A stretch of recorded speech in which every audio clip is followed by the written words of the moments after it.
Chapter 1. Ballycreggan, 1955.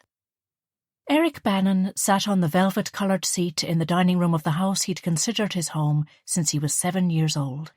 He looked through the open door, hoping for inspiration, the pen poised, the fresh, clean sheet of writing paper waiting expectantly. Dabbled light shone through the coloured glass of the front door, illuminating the tiles on the floor in the hallway. "Dear Abigail," he began. He would just be honest, write it quickly and get it posted. Dragging these things out didn't help. "Thank you for your letter and the picture.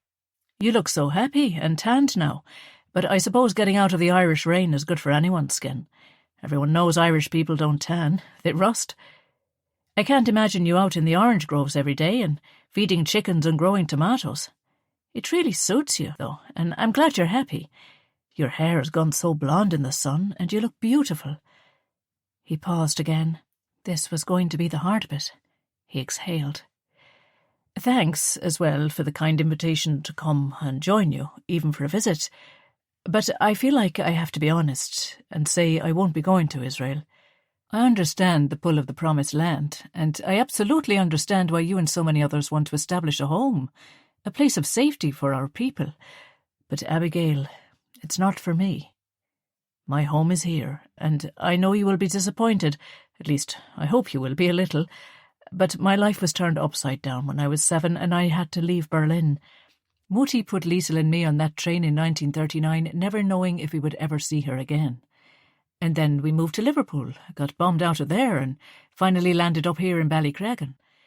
We found a home here with Daniel and Elizabeth, and then Mutti reappeared after the war. We've all endured so many years of fear and turmoil, and I don't feel I want to be separated from my family ever again. As well as that, Daniel, Willie and I have really grown the business and are so busy now. We have building jobs going on all over the place, and they need me. I am so fond of you, and loved our time together, but our lives have gone in different directions, and I think it's only fair to both of us to end things.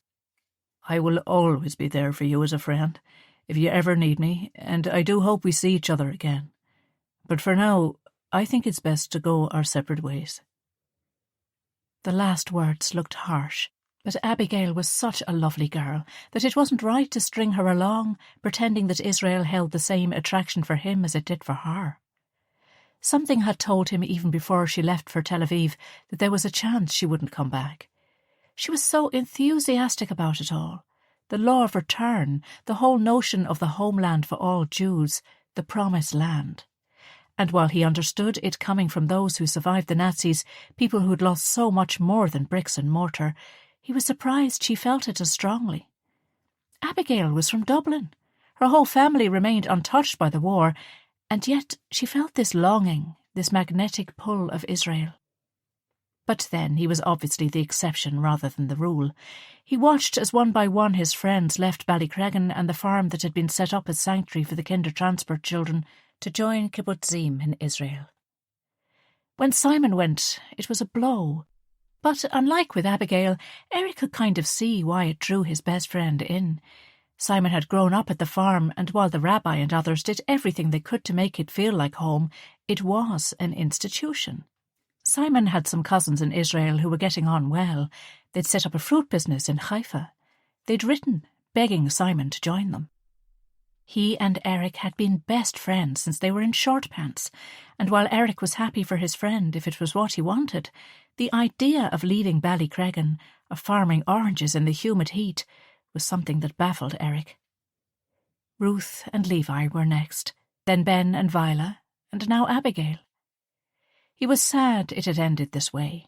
At one time he thought he loved Abigail, and he could hardly believe his luck last year when she agreed to go out with him. She'd always been nice to him whenever he visited Liesl at university in Dublin, but he was sure she just saw him as Liesl's little brother. But the weekend of the going-away party for the kinder transport children of Ballycreggan, she'd kissed him and told him she liked him too. And the past year had been a romantic whirlwind of trips to Dublin to see her and holidays in Ballycreggan for her. They'd walked hand in hand on the beach, went to the pictures, and just enjoyed being young and courting. He finished off his letter. "Take good care of yourself, Abigail. Love, Erich." Before he changed his mind, he quickly licked the envelope and folded the sheet of paper, and he decided he'd post it there and then. Abigail looked radiant in the photo she'd sent, so while he was sure this letter might make her a bit sad, she wouldn't be heartbroken.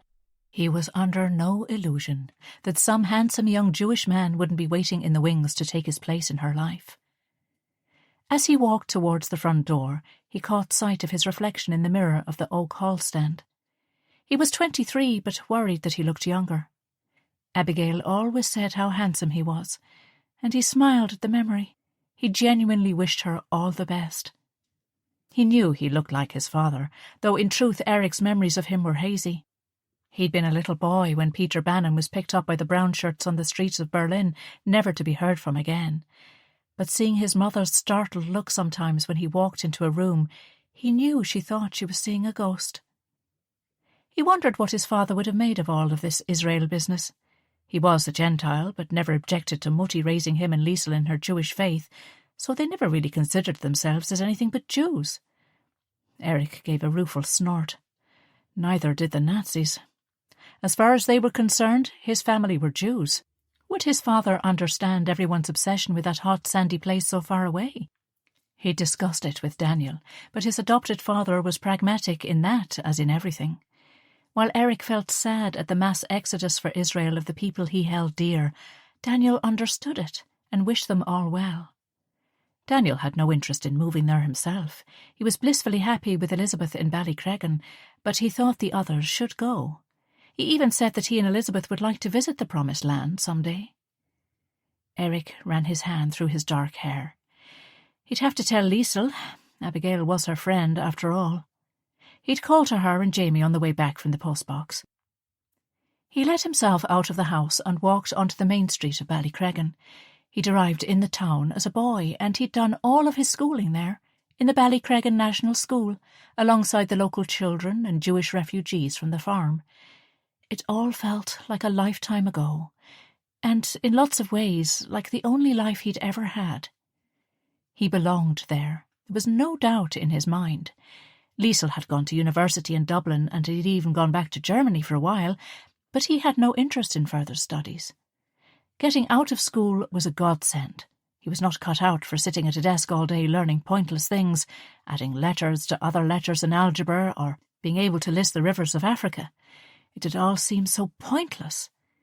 He loved working with his hands, and Daniel and Willie were great teachers. By now, there were very few building jobs he wasn't competent at. He could do wiring, plumbing, blockwork and carpentry, and he loved that every day was different. Bridie waved as he passed on the other side of the road. She was sweeping the step outside her pink sweet shop, the very first place Elizabeth took them when they first arrived, almost 15 years ago now. Elizabeth's house and school in Liverpool had been flattened by a bomb, so they'd had no choice but to move to Ballycreggan and take up residence in Elizabeth's late parents' house. It had seemed at the time like just another confusing upheaval, but now he silently thanked that Luftwaffe pilot. If the bombing hadn't happened, they would never have come to Ballycreggan. He remembered still Bridie's shop from that first day, the smell of molten sugar and the jars stretching as far as the eye could see, clove rock, bullseyes, acid drops, chocolate-covered lollipops. It was magical then, and, to be honest, it was still magical now. He loved the smell of the toffee apples that Bridie made in her kitchen, and he loved how she weighed a 1/4 pound of whatever sweets she wanted, but then threw in 2 more. For luck, she'd always say, with a mischievous wink. He bumped into Mrs. O'Hanlon, the priest's sour housekeeper, as she came out of the greengrocer's. She dropped her bag of vegetables. "I'm so sorry, Mrs. O'Hanlon. I wasn't paying attention. Are you all right?" Erich picked up a turnip and several potatoes and returned them to her shopping basket. The housekeeper made no secret of the fact that she disliked all foreigners and was deeply suspicious of Jews generally, but she had to admit to liking the children from the farm. She had no choice, since Father O'Toole and the rabbi were such good friends. The priest would tolerate no anti-Semitism from anyone. "I'm fine, Erich, but please retrieve Father O'Toole's dinner from the street if you wouldn't mind." Her imperious tone suggested Erich was 10 years old, not a grown man. "Of course." He gathered the remaining vegetables and apologised again. "So, you're not going off to the Middle East then?" she asked. Erich fought the urge to ask her why on earth she would think that. No, Mrs. O'Hanlon, I'm not. 'Tis a wonder you wouldn't. I mean, isn't your friend, the blondie one from Dublin, gone over there now? And surely there's hardly a soul above in the farm nowadays, only the old rabbi rattling about with your poor mother and Mrs. Braun. God knows what they're up to up there. I mean, I said to Father O'Toole, would the rabbi not be better off down here in the village? That place up there was all well and good during the war, and thank the Lord and His Blessed Mother the sanctuary could be located there for the poor wee mites, but they're grown up and gone now, and I just don't know what's going on. Erich tried not to smart from the suggestion that he would obviously go to Israel now. Was he the only person who thought he belonged in Ballycreggan? Mrs. O'Hanlon continued. Sure, during the war you had to come here, and 'twas grand, don't get me wrong, but I'm sure everyone would be happier now back in their own places. Well, Mrs. O'Hanlon, returning to their own places isn't really an option for most European Jews, since their property is either in German hands or flattened, and their families murdered in the death camps. Erich knew his reaction was a bit harsh, but he was stung by her suggestion. She seemed to draw herself up, her thin body in a puddle-coloured coat straightening in indignation. Yes, well, 'tisn't we who did that, so, she retorted, her cheeks flushed pink. Erich wasn't sure what point she was trying to make, but knew that taking this conversation any further was pointless. Mrs. O'Hanlon was the nosiest woman in Ballycreggan, and both Daniel and Elizabeth had made a pastime of not giving her information no matter how hard she dug for it. Oh, I don't know, Mrs. O'Hanlon. You're probably right, he conceded, just to get away from her, and she visibly relaxed. No, I must get on. My sister's waiting for me. He smiled politely and made to leave, but the housekeeper gripped his arm. And how is Liesl? I saw her in the library last week. Erich remained nonchalant. Aye, she's mad for the books, Mrs. O'Hanlon. She's the brains of the family, I'm afraid. He winked and gently eased himself out of her grip. And how's your friend, the girl from Dublin, the one who went out foreign? Amanda, is it? Erich struggled to remain impassive. Abigail. She's grand, Mrs. O'Hanlon, thanks. No, I really best be going. He gave a last tug of his arm, releasing himself from the claw-like clasp. He threw the letter in the postbox outside the Catholic church and strolled back down the other side of the street. After a cold winter, there was a touch of spring in the air, and the huge horse-chestnut tree in the middle of the village green was beginning to bud. The sky was blue for once. He felt a bit of guilt at the contents of his letter, but mostly relief. He'd known for months there was no future for him and Abigail, so finally telling the truth was a weight off his shoulders. Jamie's bar was still closed, but he went around the back and knocked. His sister and brother-in-law lived up over the pub. Liesl taught in the school, and Elizabeth was now the principal. He looked up as his sister's wet head popped out of the window. Well, 'tis yourself. Liesl greeted him in the usual Ballycreggan way, a phrase that confused them at first when they heard it as children, but now was a catchphrase between them. The key is under the flower pot. Come on up. I'm just out of the bath, but I'll only be a minute. Stick the kettle on. Oh, did you bring any soda bread? No, I didn't. Liesl, you'd want to watch yourself. You eat like a farm labourer. He grinned and retrieved the key. He was forever teasing her about her healthy appetite, which, while robust, had not made her gain a pound. He let himself in the back door of the village's only pub and was immediately met with the faint smell of beer and cigarette smoke from the night before. Jamie opened the windows during the day and kept the place immaculately clean, but the not unpleasant odour remained. The bar was owned by Daniel. He'd bought it from Johnny O'Hara, who kept it badly for years and was now living with his daughter. Daniel offered it to Jamie to run, and so far he was making a marvellous job of it. He'd cleared the rubbish built up over the years of Johnny's neglect and made it into a lovely, bright and clean place. The pub that had once been a grim little shebeen was now the village hub, the headquarters for the local Women's Institute, the meeting place for most local clubs and committees, and the spot where all local functions and parties were held. Jamie was a great businessman, and he worked closely with Maisie McGovern, who owned the village tea room. Maisie did the catering for any events, supplying the sandwiches and cakes, and that way Jamie made sure he'd tread on nobody's toes. He was universally loved in the village, and Erich couldn't have wished for a better brother-in-law. He put the kettle on as Liesl came into the kitchen, drying her long dark hair with a towel. Erich knew people thought his sister was beautiful, and he supposed she was, but she had eyes for nobody but Jamie Gallagher, with his huge physique and cup of curls. I wrote to Abigail, breaking it off, he told her.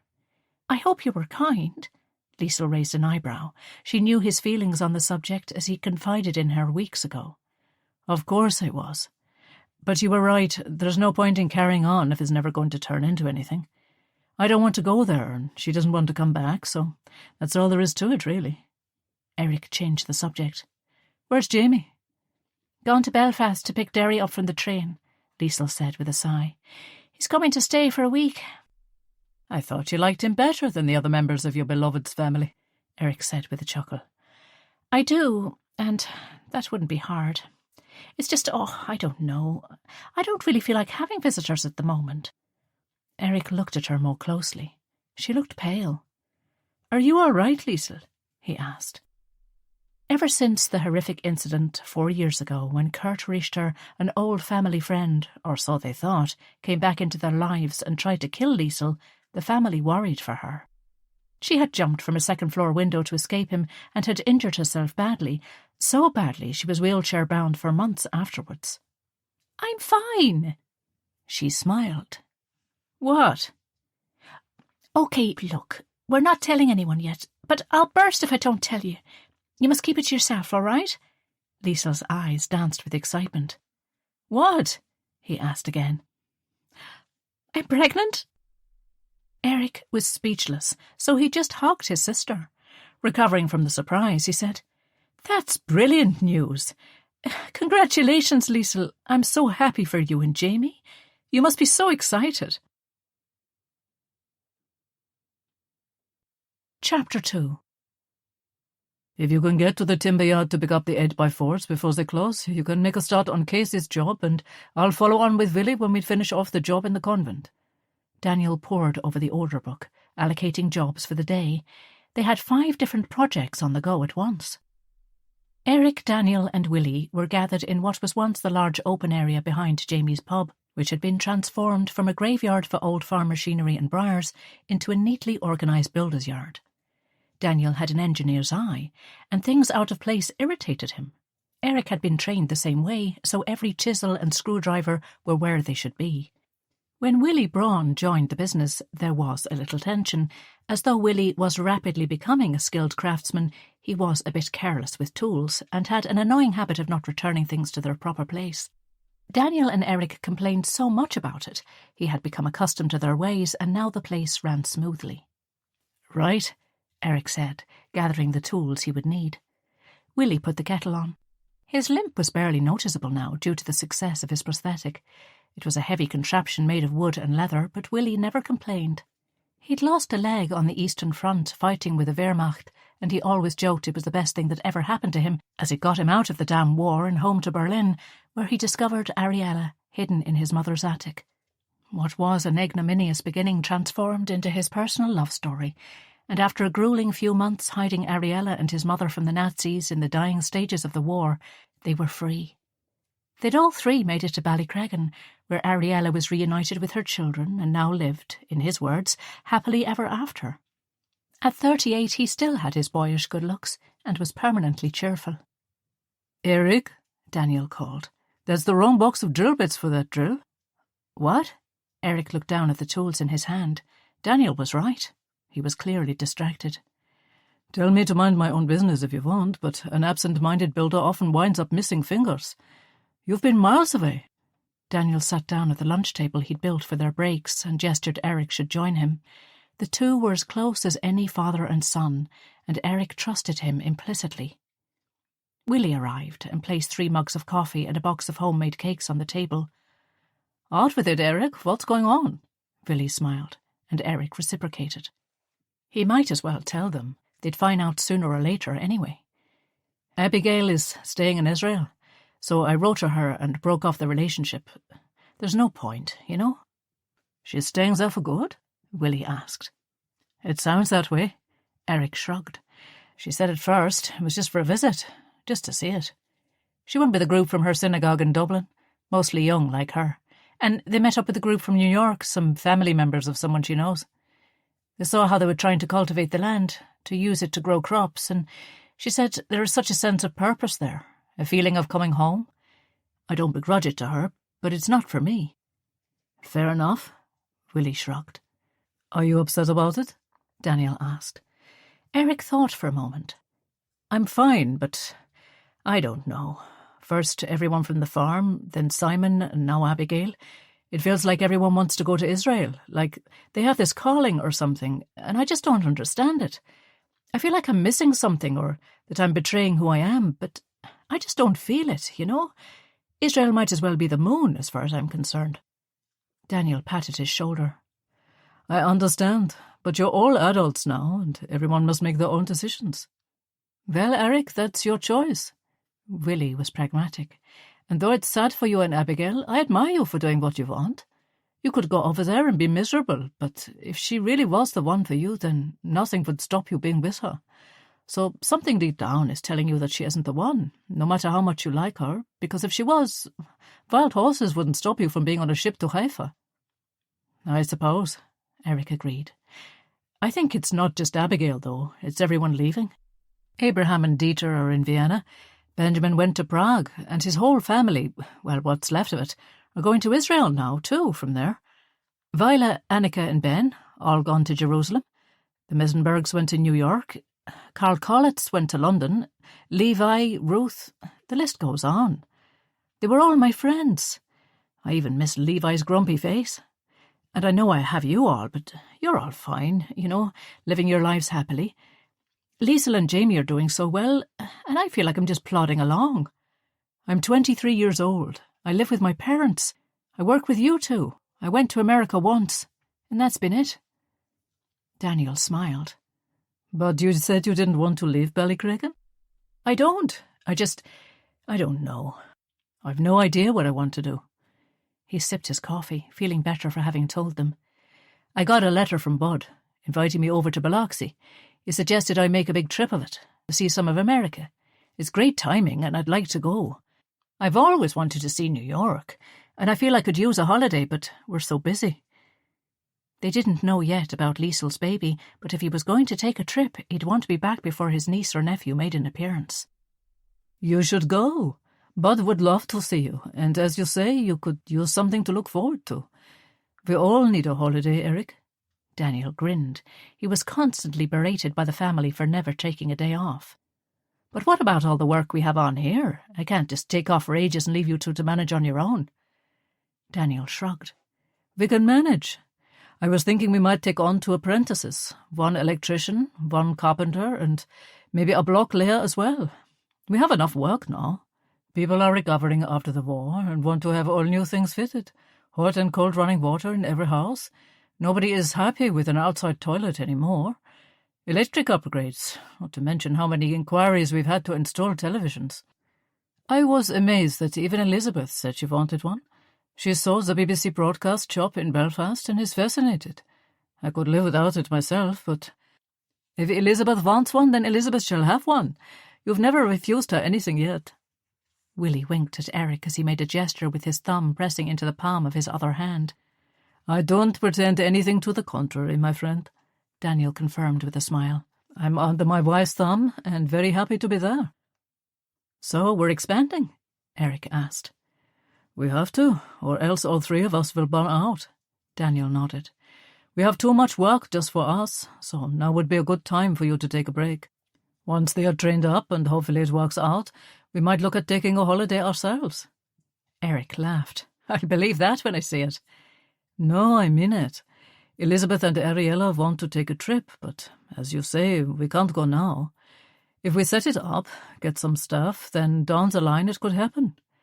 So, how about we find some apprentices? You go off to America for a while, and by the time you get back, we'll have seen how well they are working out. Then maybe next summer we could take off for a trip of our own. And you're not just doing this to cheer me up, are you? Erich asked doubtfully.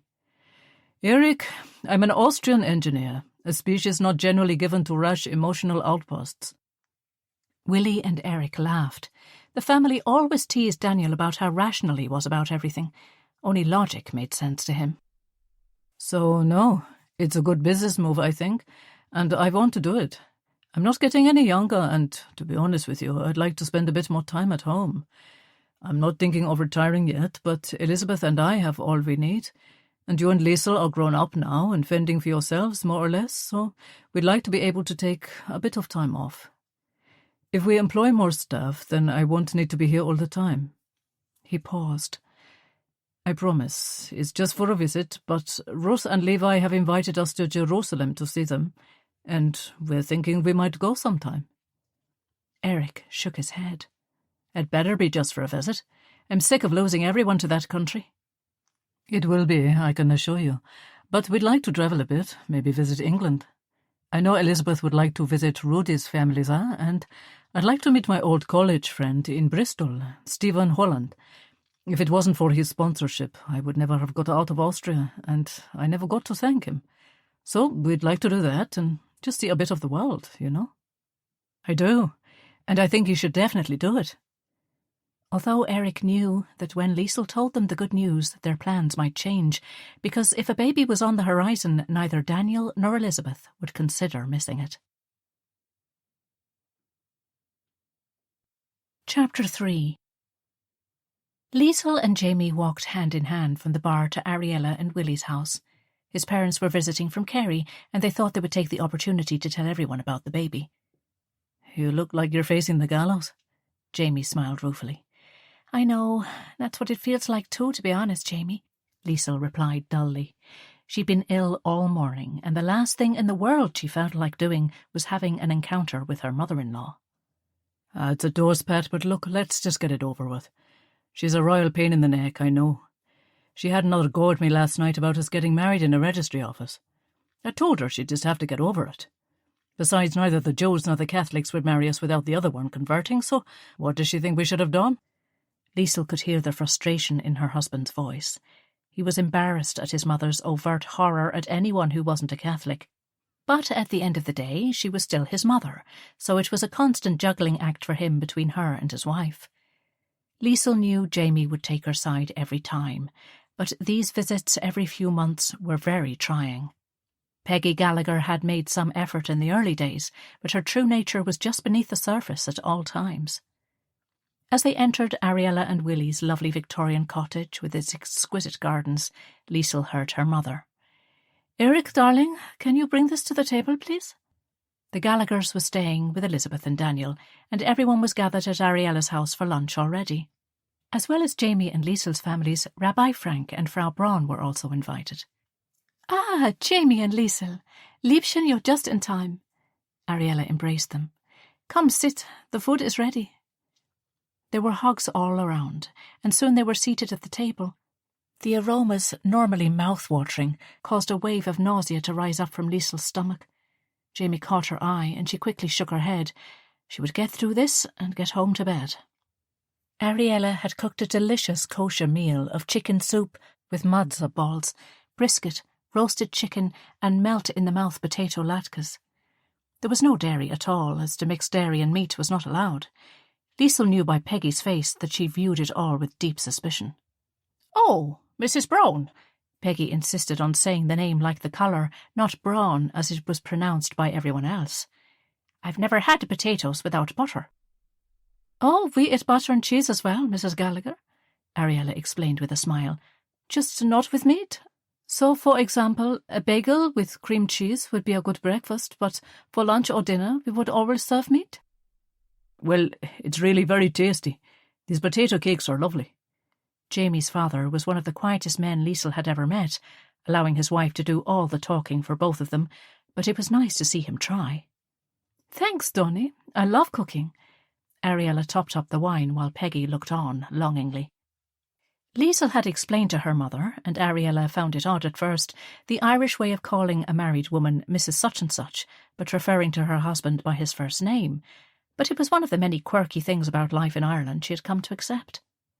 Liesl knew Peggy was partial to the sherry, though she would never admit it. It was all sipped in secret, but Jamie and his brothers had laughed about their mother's secret booze stash for years. "Would you like a glass?" Ariella offered, seeing Peggy's look. "I don't really drink." She sounded convincing. "Here, have a glass, ma'am. It's nice according to my missus." Jamie nudged Liesl, who was drinking water. Though Jamie was a member of the Pioneer Total Abstinence Association, having made a promise not to drink alcohol at his confirmation when he was aged 12, Liesl did enjoy an occasional drink before she was pregnant. It was something he teased her about, making out that she was a regular drinker just to wind her up. Well, I don't know. I've never really had wine. Peggy held her glass out. Try a little. You don't have to drink it if you don't like it, Daniel said kindly, and she smiled. Peggy had a soft spot for the tall, handsome Austrian, and she hung on his every word when he spoke. Her dislike of Jews did not stretch to Daniel, apparently. Well, if you think I should, Daniel. She tittered like a schoolgirl, and Elizabeth and Liesl shared a secret smile. How about anyone else? Daniel offered the bottle around. Liesl placed her hand over her wine glass, and he raised an eyebrow. No, thanks, Daniel. I'm fine with water, Liesl said with a smile, swallowing to try to diminish the nausea. Willie raised his glass in a toast. Well, we're delighted you're all here, and thank you so much to Ariella for cooking this lovely meal for us all. We'll have to go on a long walk tomorrow to make up for all of this, but it's worth it. Here, here. Rabbi Frank raised his glass. To the cook. To the cook, they all chorused with a grin. Well, Elizabeth made dessert and Frau Braun made the latkes, so it was a joint effort, Ariella explained. Well, aren't we the lucky men to have such fine chefs among us? Willie gave his wife a one-armed squeeze. Living on my stale bread and watery soup in an attic for 4 years would have either made you a terrible cook or an extraordinary one. I'm glad it did the latter, Frau Braun joked. They were all still getting used to the softness that had come into her personality over the years. Willie's mother was still capable of a sharp tongue, and she didn't suffer fools gladly, but the move to Ireland and a peaceful life had been good for her. Decades of an abusive marriage to the dreadful Hubert Braun had made her hard, but she was gradually softening. It was inconceivable that the Frau Braun who had arrived in 1945 could ever make a joke. If I'd not had your bread and soup, I would never have survived at all, Ariella said sincerely. You shared whatever you had, and I suspect you went hungry yourself so you could feed me, so nothing ever would taste as good, even now. Frau Braun shrugged, but Rabbi Frank spoke.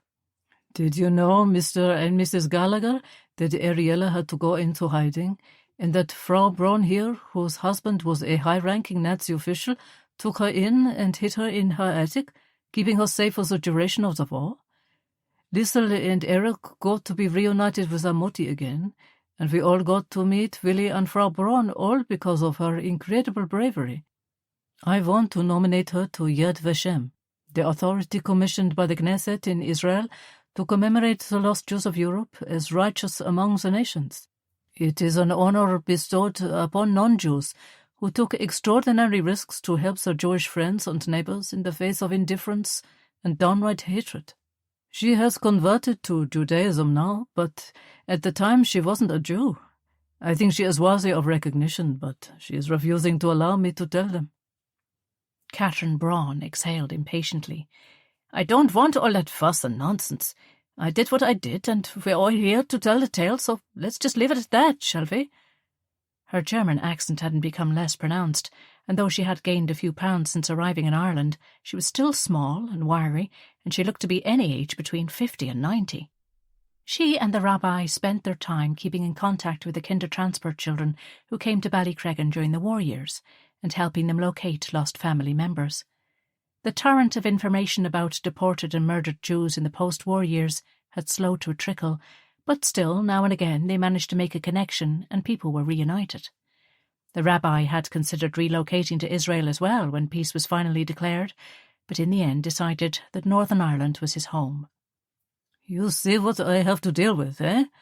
The rabbi raised his hands in frustration. She is so stubborn. She is, Rabbi, Ariella agreed, and tenacious and brave, and we both know she has a will of steel, so she's not for changing, and we wouldn't have her any other way. She reached over and placed her hand on her mother-in-law's. Catherine Braun rolled her eyes dismissively. All this old talk. Let's eat. The conversation around the table was relaxed and easy, and Erich and Jamie's father were deep in chat now that Donnie was out from the domineering clutches of Peggy, who was on her third glass of wine, topping herself up surreptitiously. Daniel was telling a story about the building of the Schönbrunn Palace in Vienna, and Peggy was hanging on his every word. All around the table there was a happy hum of convivial conversation. Though normally Liesl would love it, she now longed for it to end. She and Jamie were going to make the announcement about the baby and leave. She caught his eye, indicating he should get on with it. She could then make her excuses soon after and go home to bed. Everyone looked up as Jamie stood and tapped his glass with a teaspoon. The table fell quiet, and for once the big Kerryman looked a bit unsure. Will you? He looked down at Liesl. She shook her head sweetly. It's all yours. So, we're so happy you're all here, and thanks again to Ariella for the lovely food, and to Elizabeth for that apple pie. Amazing. But we're also happy to have you all together, because Liesl and I, well, we wanted to tell you that Liesl is expecting a baby for December. He blushed as a grin split his face. Jamie hadn't changed a bit in the 5 years that they'd known him, and it felt like he'd always been part of the family. His copper curls were as unruly as ever, and a combination of lifting barrels of beer and being the best full-back the Ballycreggan football team ever had made sure he maintained his muscular physique. Liesl knew her family had worried for her, and it cheered everyone so much to see her so happy, especially considering how things could have gone so badly after the Kurt Richter episode. The injuries she sustained meant she still got tired and had to rest, but there was a time after the fall that they thought she might never walk again. Richter had a lot to answer for. Part of her wished he hadn't died in the fire he set while trying to kill himself and her so that he could have faced justice for his crimes, but it wasn't to be. It was over and done with, and best left in the past. The table erupted into cheers and claps of delight. A baby in the family was wonderful news. Even Frau Braun looked overjoyed. Hugs were exchanged, and Daniel raised his glass in another toast. This is wonderful news. Really marvellous. We are turning into a bunch of old-timers here, so we need a baby to keep us all young. Congratulations, Liesl and Jamie. We are delighted, and this baby will be welcomed to our large and complicated family with open arms. Everyone chuckled. He wasn't wrong. It was tricky for outsiders to get to grips with who was who. To everyone's surprise, Donny Gallagher got to his feet. His wife, still enjoying the wine, looked startled, as she normally did the talking in their family. She was about to interrupt him, but he gently placed his hand on her arm. I'm not much of a one for speeches, but I just want to add our congratulations to Jamie and Liesl.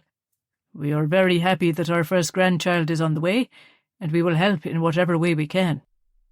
Thanks, Dad. Jamie smiled.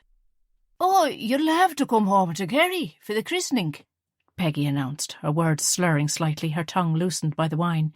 Father Brendan will be delighted to row the honours. You should all come. We can have a big do. Peggy Gallagher loved all of her sons, but undoubtedly the one who became a priest was the one of whom she was the most proud. It was a rare occasion that she didn't manage to shoehorn the information that Father Brendan was a member of the clergy into even the most casual of conversations. Liesl found her brother-in-law positively creepy, so they hardly ever saw him. Brendan was appalled that his brother had married a Jew, a fact that bothered neither Jamie nor Liesl one bit. "Ma'am," Jamie said gently, "this baby won't be christened because the baby will be Jewish. That's how it works. If a mother is a Jew, then the baby is too." Jamie, don't be ridiculous. Sure, her father wasn't even a Jew, so she can't be a full Jew herself anyway. "Ma'am," Jamie was horrified. "Stop this now." "No, Jamie." Peggy Gallagher got to her feet, swaying a little now, and pointed her finger at her son. "This is Ireland, not Israel or any other mad place. This child's father is Irish. The child will be born in Ireland, and the religion of Ireland is Catholic." She hiccuped loudly. "So we can't have that. I mean—" The short, stout, red-haired woman looked around the table for an ally, and finding none, carried on regardless. "Look, I know I found it hard to accept that you were marrying outside of your faith, but we're very fond of Liesl and all of you. But this baby will be a Gallagher, not a—" She waved her hand in the direction of Ariella and Elizabeth. She'd clearly forgotten their surnames. "Anyway, it is only logical that he or she would be baptised into the one true faith." "Stop it now."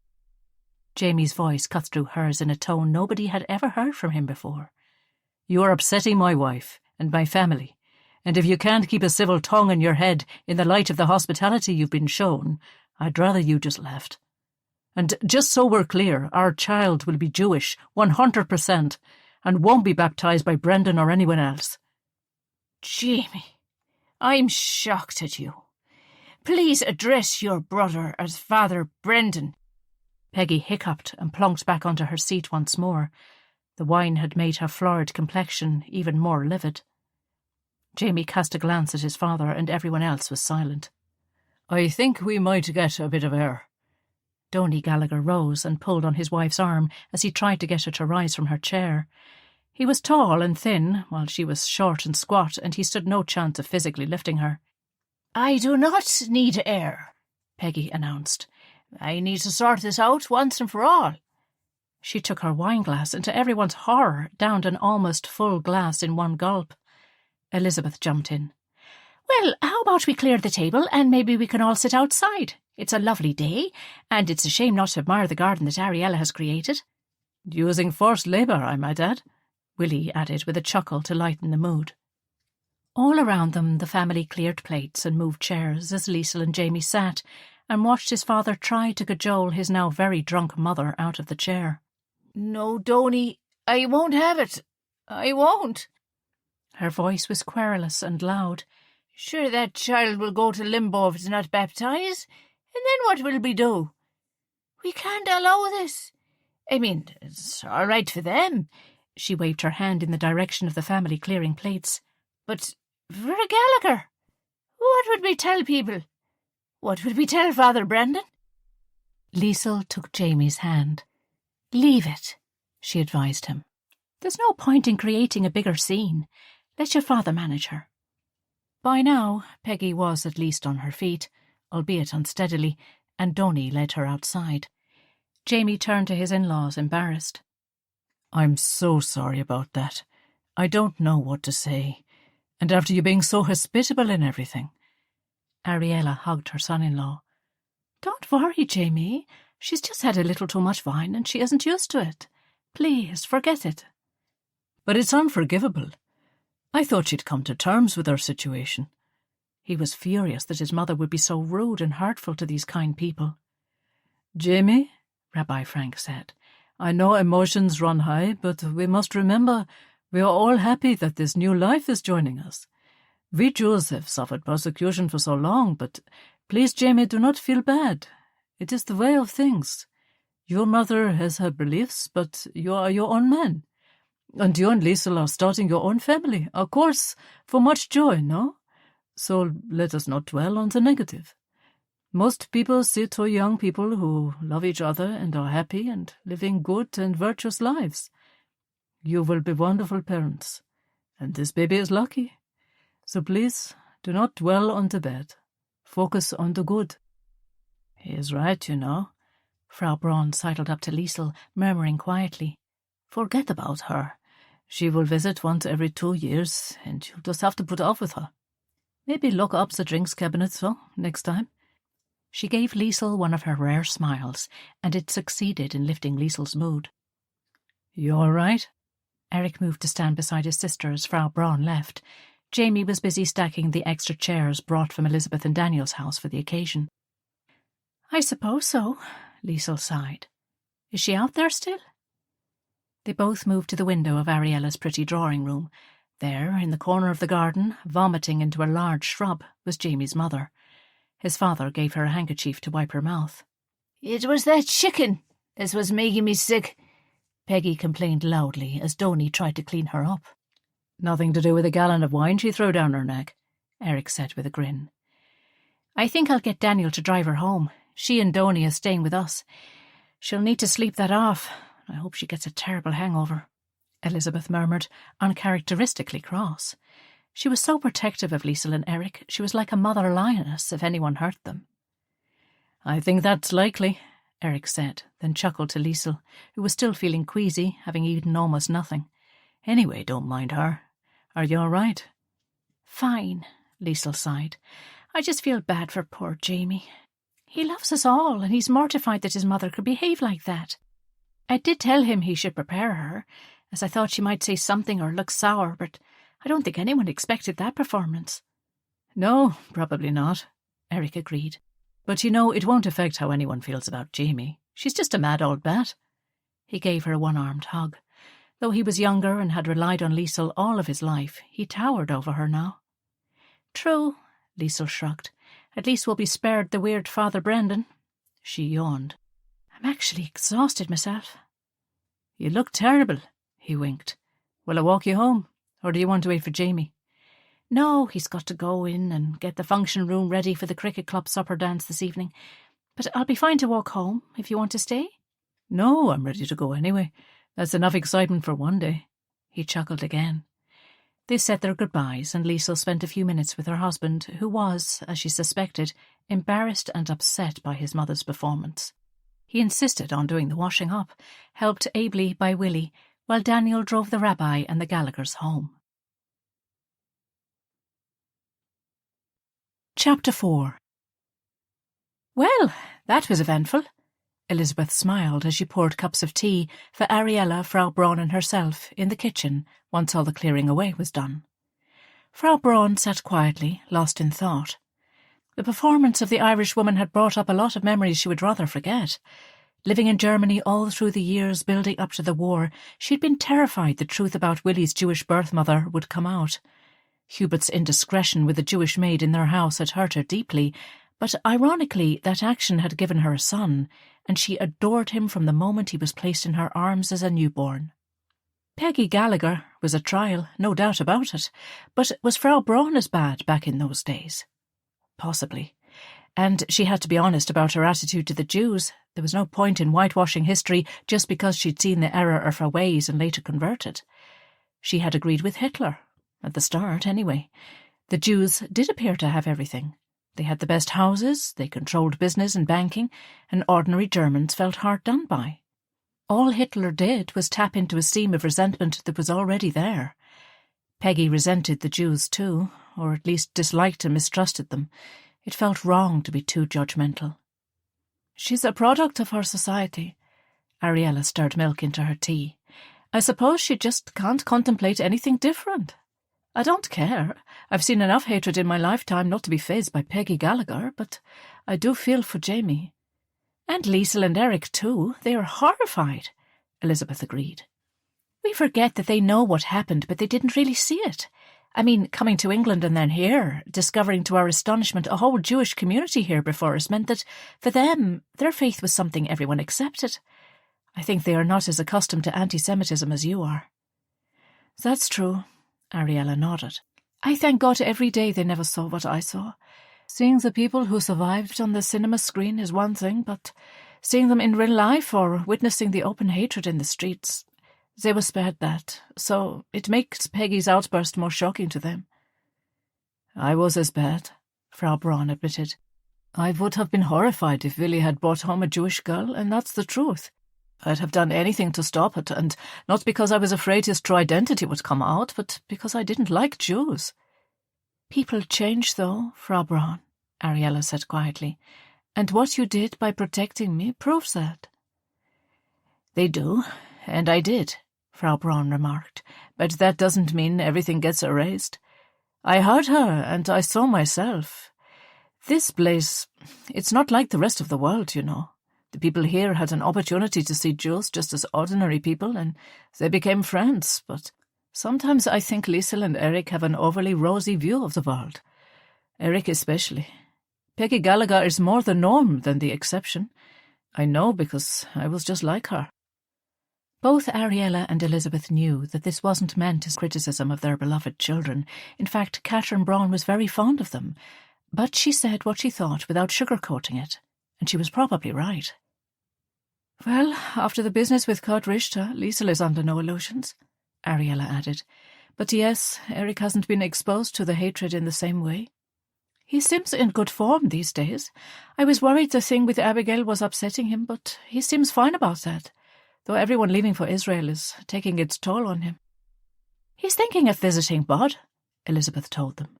He confided in Daniel that he was feeling a bit left out, and so a trip to America might be just what he needs. And what if he decides he wants to stay in America?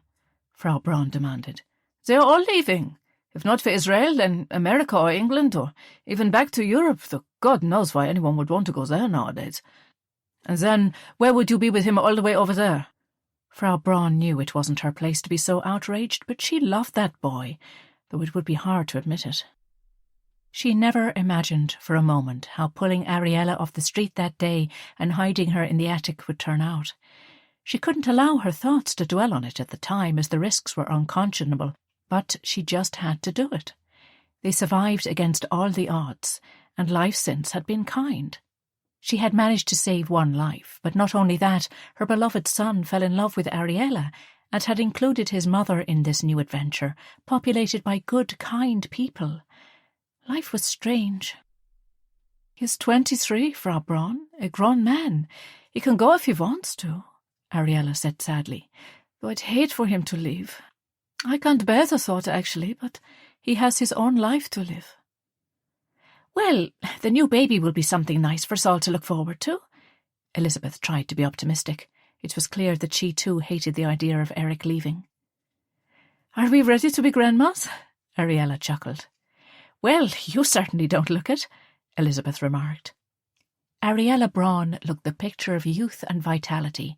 Though now approaching her 46th birthday, her red hair was as vibrant as ever, and her green eyes had lost none of their sparkle. She was tiny and slim, but anyone who underestimated her strength, physically or emotionally, was mistaken. She'd endured so much as a hidden Jew in Berlin that nothing daunted her now. Neither do you, Ariella returned the compliment, but both women knew it wasn't true. Elizabeth's once dark hair was now streaked with grey, and she was almost a decade older than Ariella. Frau Braun observed Elizabeth.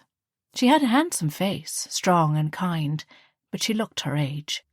She'd abandoned the idea of ever having children, having miscarried her only child the day she was told that her first husband, Rudi Klein, was killed on the last day of the Great War. They had often discussed how the letter she'd received in 1939 from Ariella, her cousin Peter's wife, a woman she'd never heard of, let alone met, begging her to take then 10-year-old Liesl and 7-year-old Erich, came as a shock, but she never hesitated. And it was the best decision of her life. The war had been immeasurably cruel on so many families in every possible way, but Elizabeth always remarked, like Frau Braun, how she had gained an entire family from it. She could never have envisaged, as a lonely widow in Liverpool, that the greatest conflict the world had ever seen could have granted her 2 children, an adoring husband, and an extended family that was the joy of her life. In that respect, the women had a lot in common. We both know that's not the case, but thank you for pretending. Elizabeth laughed with her friend. Frau Braun knew that the feelings Elizabeth had initially at the resurfacing of the long-missing Ariella were complex. She had been delighted for Liesl and Erich, of course. Genuinely, it was all she wanted for them, as the poor darlings had lost so much. But she hated the thought of returning them to their real mother. But from the moment Ariella arrived in Ballycreggan, she'd been clear. She and Elizabeth were both the mothers of the children, and they shared them, and for that Elizabeth would be eternally grateful. She knew the gratitude was reciprocated, as Ariella hiding and surviving was only possible because her children were safe. The fact that the women became closer than sisters in the process was an added bonus. Ariella, though she was a devoted mother, had a different attitude to most women around Ballycreggan who wanted to be stuck in their children's business morning, noon and night. She said she believed in planned obsolescence of parents. Making her children independent was important to her, and so she allowed them, inasmuch as she could, to make their own decisions. The only notable exception was when Liesl brought Kurt Richter to Ireland, thinking Ariella would be delighted to see her old friend's son. What Liesl didn't know was that Ariella knew Kurt was bad news, and it almost killed Ariella to see Liesl with him. Ariella changed the subject. Now, how on earth are we all going to manage another 3 days of Mrs. Peggy Gallagher? Well, Elizabeth mused, I'd imagine she'll be so embarrassed, if she even remembers it at all, that she'll keep a low profile. I wouldn't be one bit surprised if something urgent didn't crop up in County Kerry demanding their immediate return. She'll probably be mortified in the morning, Frau Braun added. Ariella nodded. That's true. Poor Jamie, though. I feel so bad for him. I know he goes to Mass every Sunday. Father O'Toole is really fond of him, but he is fine with Liesl being Jewish and bringing the baby up as Jewish, too. Peggy won't let the fact that they married in a registry office go either, though, Elizabeth said with a sigh. She should be happy her son is keeping his faith, if it means that much to her, not harassing them. The men of the various cloths can accept it, so why can't she? Elizabeth was agnostic and had never attended any of the 3 places of worship in the village, apart from ceremonial occasions.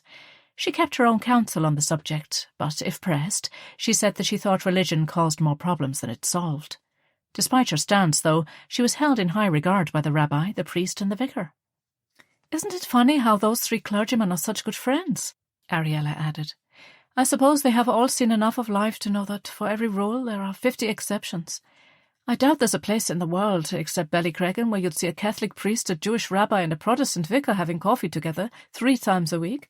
I think the friendship they forged over the years, and the way this parish has had to pull together through the war years and after, means that doctrine and dogma always come after people. It's a very special place here, and we're so lucky to call it home. He's not well. Frau Braun heard herself blurt it out. She had to. It was too much to bear alone. Ariella and Elizabeth turned to her. Who? Father O'Toole? Ariella asked, her brow furrowed. I saw him yesterday, and he looked fine to me. No, the rabbi. But he was just here? What do you mean, not well? Elizabeth asked. Frau Braun swallowed. Should she betray him? Was it for his own good, or should she keep out of it? Frau Braun, please tell us, Ariella urged. He'll murder me for telling you, but I think you should know. I wasn't snooping, but a letter arrived from Belfast, and I assumed it was some paperwork to do with the community there. He goes there once a month, as you know. They have no rabbi since Solomon Feinstein passed away. Someone is coming from London, I believe, but Rabbi Frank is caring for them in the meantime. And we get so much correspondence from the searches we are still conducting, and I open all of his post. She felt guilty about interfering, but the weight of what she knew was bearing on her. This was a letter from the hospital saying that the tests had showed some further areas that needed investigating, and so he needed to go back for more treatment. Treatment for what? Ariella asked. I never knew he went for any medical appointments. Neither did I. The stubborn, stupid man never said a word. Frau Braun shook her head and tutted. I confronted him then, made him tell me, and it seems he's got a tumour in his bowel. Elizabeth fought back the tears. Oh, no. This is terrible news. Frau Braun nodded. What can we do? Elizabeth asked. He still lives up at the farm, and I know you're there too, but perhaps you should both move into the village, be a bit more comfortable. Frau Braun looked resigned. You know what he's like. That farm is, I don't know. It's like he wants to keep it open in case any of them want to come home. She struggled to control the tears that were threatening. The rest of the world was moving on, trying to put the war years behind them, but for Rabbi Frank, those 6 years and the subsequent years when the Jewish children floundered in uncertainty became his life's purpose. As each child left, either as adults to fend for themselves or as children to family members, or en masse to Israel, to a kibbutz to be raised among strangers, united only in faith, he made them promise to stay in touch. He in return promised them that he would always be there for them, that they always had a home in Ballycreggan while he was alive, and that Daniel and Elizabeth would be there after he was gone. Leaving the farm would not be something he would do easily. As well as all of that, the synagogue is there, she went on, so that's going to be the hardest for him to leave. It was such a makeshift place at first. You'd remember it, Elizabeth. It talks about it often, those early days. Now it looks so lovely. He keeps it beautifully. The spice box is polished, the menorah, the shofar, the pile of sidurim ready on the shelf for anyone to take to pray. So many Shabbats, Hanukkahs, Bar Mitzvahs, weddings, they all happened there. It's hard for him to leave it, as it's like a shrine to the past or something. So it's not just about leaving the farm, it's about closing the door on all he built. The memories of the days when it was full of children and adults praying and living and, more importantly, surviving together. Well, we can always relocate the synagogue to the village, Elizabeth said. I'm sure we could find somewhere suitable. The place is too big for the small community now anyway. Frau Braun shrugged. You know what he's like, a stubborn, pig-headed old fool. She knew her words were harsh, but she was so worried. But if he's not well, he'll need care and some comfort, Ariella said, her voice betraying her sadness at the news. I'll get Daniel to talk to him. Elizabeth glanced at Frau Braun.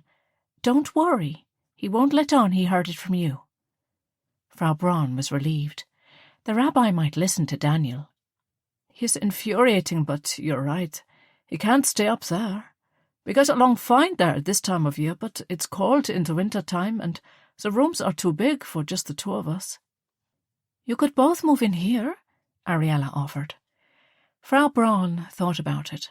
She decided, when she arrived, that she wanted to work at the farm, and she did her best caring for the children for several years, feeling more tenderness and kindness for the little ones than even she thought she was capable of. Perhaps, she paused, wondering if she would sound deluded if she told them what she had in mind. Or have you another idea? Ariella asked. Well, she began uncertainly, suddenly feeling foolish. I was thinking that I got some money from the sale of my house in Berlin, and I have an inheritance from my father, and my salary from the post office was saved, so I might have enough to buy a small house in the village. Nothing fancy like this, or yours. She waved her hand around Ariella's sumptuously decorated living room, but then nodded at Elizabeth to indicate her house was as grand. But something small, and I thought... She paused again, afraid to voice her idea. That you and the rabbi could live there? Elizabeth finished for her kindly. Well, he could be my lodger. I had lodgers in Berlin, so I'm used to it, and it would mean I could keep an eye on him. We'd be more comfortable, warmer, and that... Her voice trailed off. Neither Elizabeth nor Ariella needed to voice it. She could see the reservation on their faces. The idea of the very proper rabbi living with a woman he wasn't related to might be too much for him, even under the most platonic of arrangements. The farm was one thing. He lived there for nearly 17 years, and Frau Braun worked there and was entitled to accommodation, as were all the volunteers, so the fact that they were the last remaining two made it acceptable. But moving into a house together would start the tongues wagging without a doubt. That was if the rabbi would even consider it. Well, you won't know until you ask, Elizabeth said. I don't know. He might... Frau Braun wished the ground would open and swallow her. She thought she must sound like a stupid old woman with ridiculous notions. She hadn't admitted to anyone how she really felt. She could barely allow herself to even think it. Despite her constant grumbling about how impossible the rabbi was, how stubborn, how pedantic, how set in his ways, she was fond of him, loved him even, and she knew he would be lost without her. Look, would you like Daniel to speak to him about it? Elizabeth offered. He's going to have to talk to him about his health anyway, and he could offer it as a suggestion. See how he took it. If it went well, then maybe you two could discuss the details. Though Daniel was raised a Christian, he was in fact Jewish, something that only became apparent when the Nazis arrived to his door in Vienna in 1939, demanding he register as a Jew. His parents had wanted their son to live a life without prejudice, so they turned their back on their faith and reinvented themselves.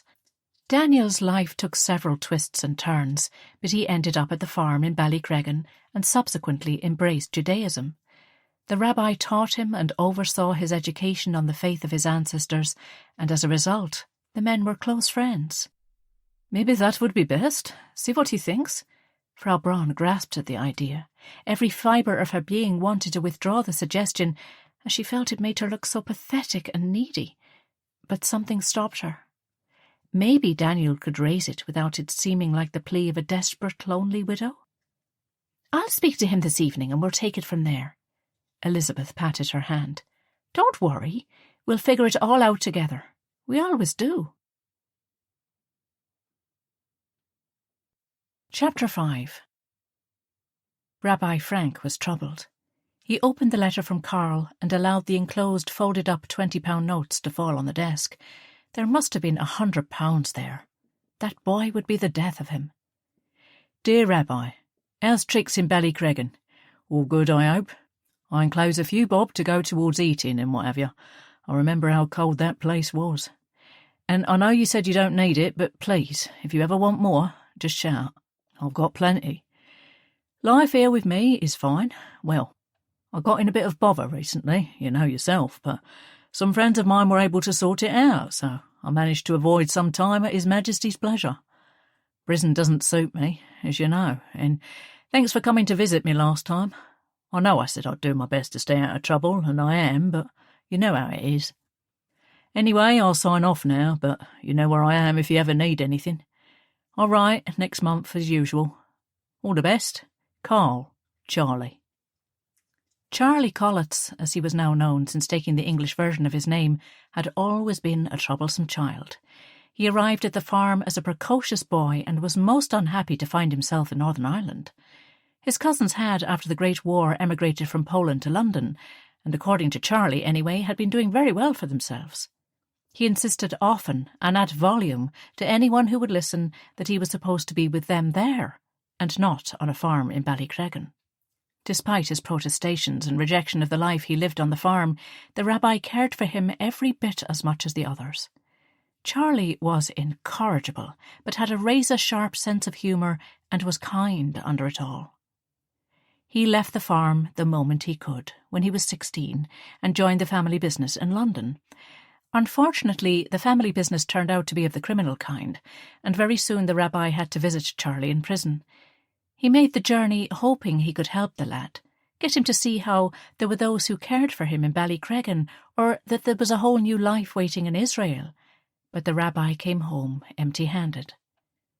Charlie saw his incarceration as nothing more than an inconvenience, and though he seemed determined to continue his life on the wrong side of the law, he apologised to the rabbi for being such a difficult charge and thanked him profusely for his care.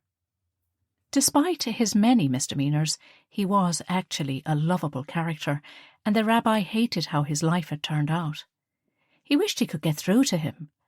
A few months after Carl was released from prison, he'd read a newspaper article linking him to a racketeering gang. The journalist suggested that his crimes should carry a hefty sentence, but predicted that Charlie Colletts would probably get off lightly. The journalist was right, and Charlie got away with it. The rabbi dreaded to think how a judge could have been prevailed upon to hand down such a verdict. It would indicate that Charlie was moving up the ladder in the organisation. Charlie's elderly uncles were the top men in a huge-scale criminal enterprise, the families involved all Jewish. They were feared and respected in the East End of London and had a kind of Robin Hood-type reputation. They took care of their own, but they were ruthless. Charlie was next in line for the throne. Despite his nefarious life, Charlie was better than many for keeping in touch, and he wrote every month. His letters were full of concern for the old rabbi and for his friends back in Ballycreggan. You'd never think he'd spent his years there doing his best to get away. His time on the farm seemed to have taken on a kind of nostalgic glow in the eyes of the now hardened Charlie. It was strange. The rabbi used to return the money he would send each month, but now he didn't because it hurt the lad so much. Instead, he used it to help trace families displaced during the war. He figured some good might as well come from ill-gotten gains. He tried relentlessly to make him change his ways, choose a more righteous path, turn away from criminality, but it was a futile struggle. Charlie was happy with his life, and he would not change it for anyone. The rabbi was lost in thought when Daniel appeared at the door. Clearly, he had something on his mind. Daniel, what can I do for you? He smiled. It's more what we can do for you, Daniel said, taking a seat. That sounds ominous. The rabbi began writing something on a pad. Look, Rabbi, this is ridiculous. There is no point in pretending you're not getting older. You are going to need care, and we want to do it. Staying up here, in a place designed for 50 people, you and Frau Braun rattling about, it's just not practical. Daniel wasn't going to be bullied into submission. Oy vey, you decide what is practical, yes? The rabbi waved his hand in a gesture of dismissal. I am happy here. Frau Braun is happy here. We have all we need and important work to do. So I'll thank you to leave me alone to get on with it. Daniel, I'm sure you have walls to build somewhere? Despite mastering the English language, the rabbi's accent was still very much German. His family had been rabbis at the same synagogue since the 1700s in Berlin, and the fact that it was raised during his watch was something that weighed heavily on him. He was lucky to escape with his life, and that, too, the survivor's guilt, was something he struggled with. His way of dealing with it was to work himself to the bone for the children who came under his care. Even now, when most of them were adults, he was tireless in his efforts to keep them connected, to keep them safe. He corresponded weekly with each and every one, regardless of how often they replied, because he wanted them all to know there was a home for them with him if things didn't work out in whatever life path they chose. Even the route Charlie had taken. He wrote references and used his many connections all over the world to help the children who had been placed in his care, and it was truly a vocation. He never gave up the idea of reuniting them with survivors either. People even now were coming forward, and family ties were being reconnected. He would never give up. I know about the cancer, Daniel said quietly. Rabbi Frank stopped writing and looked up from his desk. You know so much, eh? He shook his head and muttered in Yiddish about interfering women. Daniel must have understood because immediately he responded. Don't blame Frau Braun. She cares about you. We all do.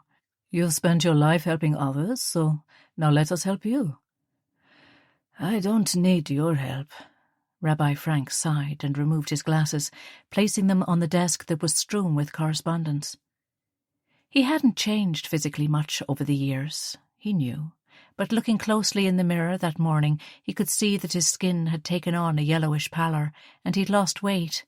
Not that he had any to lose. He was small and wiry, but had the strength of an ox, or at least he used to. His long beard was white, always had been, but his salt and pepper hair was now as white as his beard and growing increasingly thinner. He could feel the scrutiny of Daniel's gaze. I'll manage this on my own until I can't, and then I will go to the hospital, and I will die. Simple as that. And what about us? Daniel asked in frustration. We're just supposed to let you decline here until you can no longer cope? Where in the Talmud does it say to make a martyr of yourself, eh? I'm not being a martyr. I just want to be left alone. He sounded tired. Well, I'll tell Ariella, Elizabeth, Willi, Liesel and Erich that, shall I? And Frau Braun, and Father O'Toole and Reverend Parks, and everyone in the village, the people who care about you, who see you as their family. I'll just tell them that you don't want any more to do with them, that the last 17 years meant nothing to you, and you just want to let the cancer take you, and that's that. The rabbi looked taken aback at the passion in his voice. Daniel normally was the epitome of calm. No, that's not what I'm saying, he tried to explain, but Daniel interrupted. Frau Braun wants to buy a house in the village. She has the money, and she wants to offer you a room there as her lodger. She wants to care for you. You could move the office there, and myself, Erich and Willi would fix up whatever you need. It would make life more comfortable for you, and easier on us not to have to come all the way out here every time we wanted to check on you. Daniel ran his hand through his grey hair, still thick and slightly longer than most men wore it. She was afraid to offer it, in case she thought she was making an improper suggestion, but it's what she wants. I think she's had enough of the drafts and the constant battling the elements here on the farm. She's not getting any younger either, and needs a bit more comfort, but she won't leave you alone up here. Daniel's voice betrayed his frustration with what he saw as bloody-minded stubbornness. She thinks she knows what's best for me, like I'm some kind of child that needs caring for. No, she's not treating you like a child. She's trying to show you that she cares. We all do. Daniel exhaled. And I can't go to live with a woman I'm not married to. It wouldn't be right. He went back to his papers, wishing his friend would just let it go. Marry her, then. The silence hung between the two men, neither wanting to be the first to speak.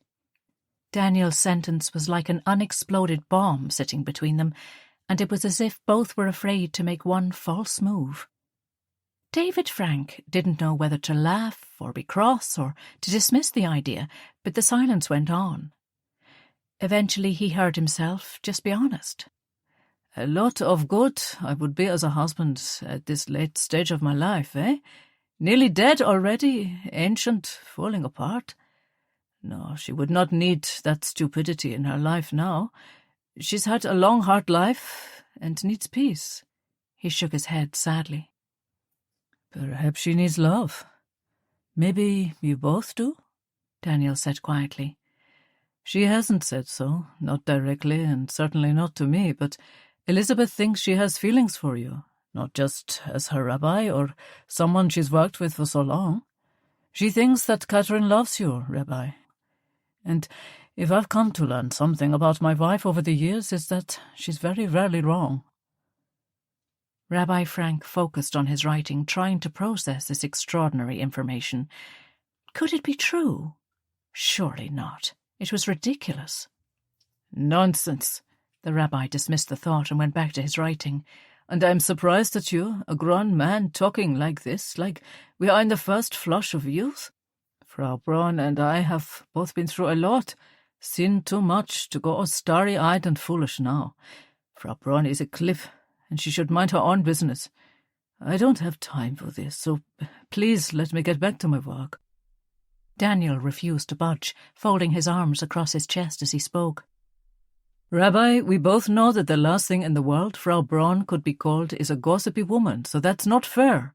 She's decent and kind, and only told us about your illness because she cares, so do not take this out on her. Yes, everyone knows what is best for the old rabbi. He shooed Daniel out of his office. Chapter 6. Erich had promised Elizabeth he would pick up a few things for her in the large grocery shop in Newton Ards. It was no bother, since he was out there pricing a job anyway. It was dark and cold, and the town was deserted, everyone rushing home to their fires and a warm meal. As he stood in line waiting to pay for his purchases, someone bumped into him. He turned to see a hefty middle-aged man, very much the worse for wear, with a strong smell of whiskey emanating from him. Sorry, the man muttered, swaying slightly. It's fine. Erich moved forward in the queue. He left the shop and put the shopping bag on the back seat of his mint-green MG TF 1500 midget, with chrome-spoked wheels, his pride and joy. As he pulled out into the traffic, he spotted a very pretty girl looking up a small shop. She turned and smiled at him as he stopped and gestured that she should walk in front of his car. Then, in a split second, from behind and to the side, a car overtook him and hit her with a sickening crunch. The other car screeched to a halt, and Erich recognised the driver as the man who'd bumped into him in the shop. The girl lay on the ground. Erich jumped from his car and ran to her. Nobody else was around. The other man staggered out of his car and abandoned it, moving quickly in the other direction, not even checking to see if she was all right. Erich realised he could do nothing about that now. The girl had to be his priority. To his relief, she was conscious, but her arm was at an odd angle. She groaned as he took off his jacket and gently raised her head. She was about his age, blonde, with a dark brown beauty spot just below her mouth. He thought there was something odd about her face, and then he realised she had 2 different coloured eyes. One was blue, the other green. It altogether made for a very striking girl. Erich thought she looked like a film star. You're all right. You're going to be fine. He hoped his voice sounded soothing. I'm fine, but my arm... She winced as she tried to sit up. Hold on. He pulled his jumper off and fashioned it into a sling, then helped her into a sitting position. That's right. If you can just get your arm in there, that's it. Erich made a decision. She seemed capable of moving, and he could have her at the hospital quicker than waiting for an ambulance. Can you stand? If you can, I'll take you to the hospital. She nodded, her face twisted in pain. He put his arm around her, avoiding her broken arm, and helped her to her feet. She walked slowly to his car, and he helped her in. She sat in the passenger seat, her head resting on the door, clearly in pain. The hospital isn't far, so if you can keep it still while I drive, we'll get you sorted out in no time, he said. She turned and gave him a half smile. Thanks, she exhaled and winced. There was a bottle of poteen in a bag on the floor, a present from an old farmer they'd done a job for a few weeks ago. It was an illegal spirit distilled from potatoes, and Erich thought it was disgusting, but it might help. Have a slug of this. It's vile, I'd say, but it will take the edge off the pain. He offered her the bottle, and she took a drink, grimacing and coughing as she swallowed the strong spirit. And another drop, he suggested. She made a face, but complied. OK, let's go. He turned the key and the engine roared to life. He drove as fast as he dared while trying to avoid the potholes. My name is Erich Bannon, by the way. She smiled through the pain. Róisín Macarivi. I don't speak Irish, but that means Little Rose, doesn't it? Erich asked, making conversation. I only know that because my friend said everything in Irish with een on the end is small. He hoped to take her mind off the winding roads. It does, she nodded slightly. Some people spell it the English way, but I spell it the Irish way. The pronunciation is the same. Róisín. It's a lovely name. Would you rather not talk? If it's too bothersome, just say so, but it might take your mind off the arm until we get there. It's fine. Now that the sling is on, it's bearable, and that disgusting drink is making me a wee bit woozy. She winced as he took a sharp turn right. Not long now, he said. I'll take you to the Arts Hospital. They'll get you fixed up good as new. I went there last year when I got a knock to the head playing football, and I was fine afterwards. So are you from around here? Your accent has a touch of something else in there too. He kept his eyes on the road. The last thing they needed was an accident. Well spotted. I lived in Germany until I was 7, then I lived in England for a year, and then I came to Ballycreggan, out the coast, you know. I'm Jewish. He had learned over the years to avoid speculation and preconceived ideas about his German nationality and just say it right away. People were often either apologetic, embarrassed or uncomfortable, but it was better than them thinking he was a Nazi. Róisín didn't seem to have any preconceived ideas, which was refreshing. Oh, did you grow up on a farm there? She asked. I heard about it. No, but I knew everyone that did. My sister and I were taken in by my father's cousin. She's the school principal in Ballycreggan, and she looked after us. It's a long story. He smiled. Well, it's good that you got out, isn't it? So many others didn't, God love them. It was such a novelty to hear someone who responded to his remarks honestly and with genuine emotion. She spoke with a hard edge to her accent of Belfast, an hour away, but he thought she sounded lovely. We were very lucky. Our mother was very brave, our adopted mother was kind and loving, and we were surrounded by good people. So speaking of accents, you're not from here either, by the sound of it. Erich continued to navigate the narrow streets of Newton Ards, making his way to the hospital. Aye, well, I'm from the Falls Road in Belfast originally, she gasped as he went over a pothole and the car jolted. Sorry, I couldn't avoid that one. He glanced at her. She really was very pretty. Not your fault. Thanks for this, Ben. Hearing she was from the famous Falls Road meant she was a Catholic. He learned that Northern Ireland was a deeply divided place, and one learned to exercise caution with strangers so as not to say the wrong thing. He had been here long enough to understand the nuances of a deeply divided place. Ballycreggan was unusual, and the arrival of a whole load of Jewish refugees had altered the community irrevocably, but the rest of the province remained very sectarian. He stayed out of such conversations inasmuch as possible. As regards of who he spoke to, it was a lose-lose situation.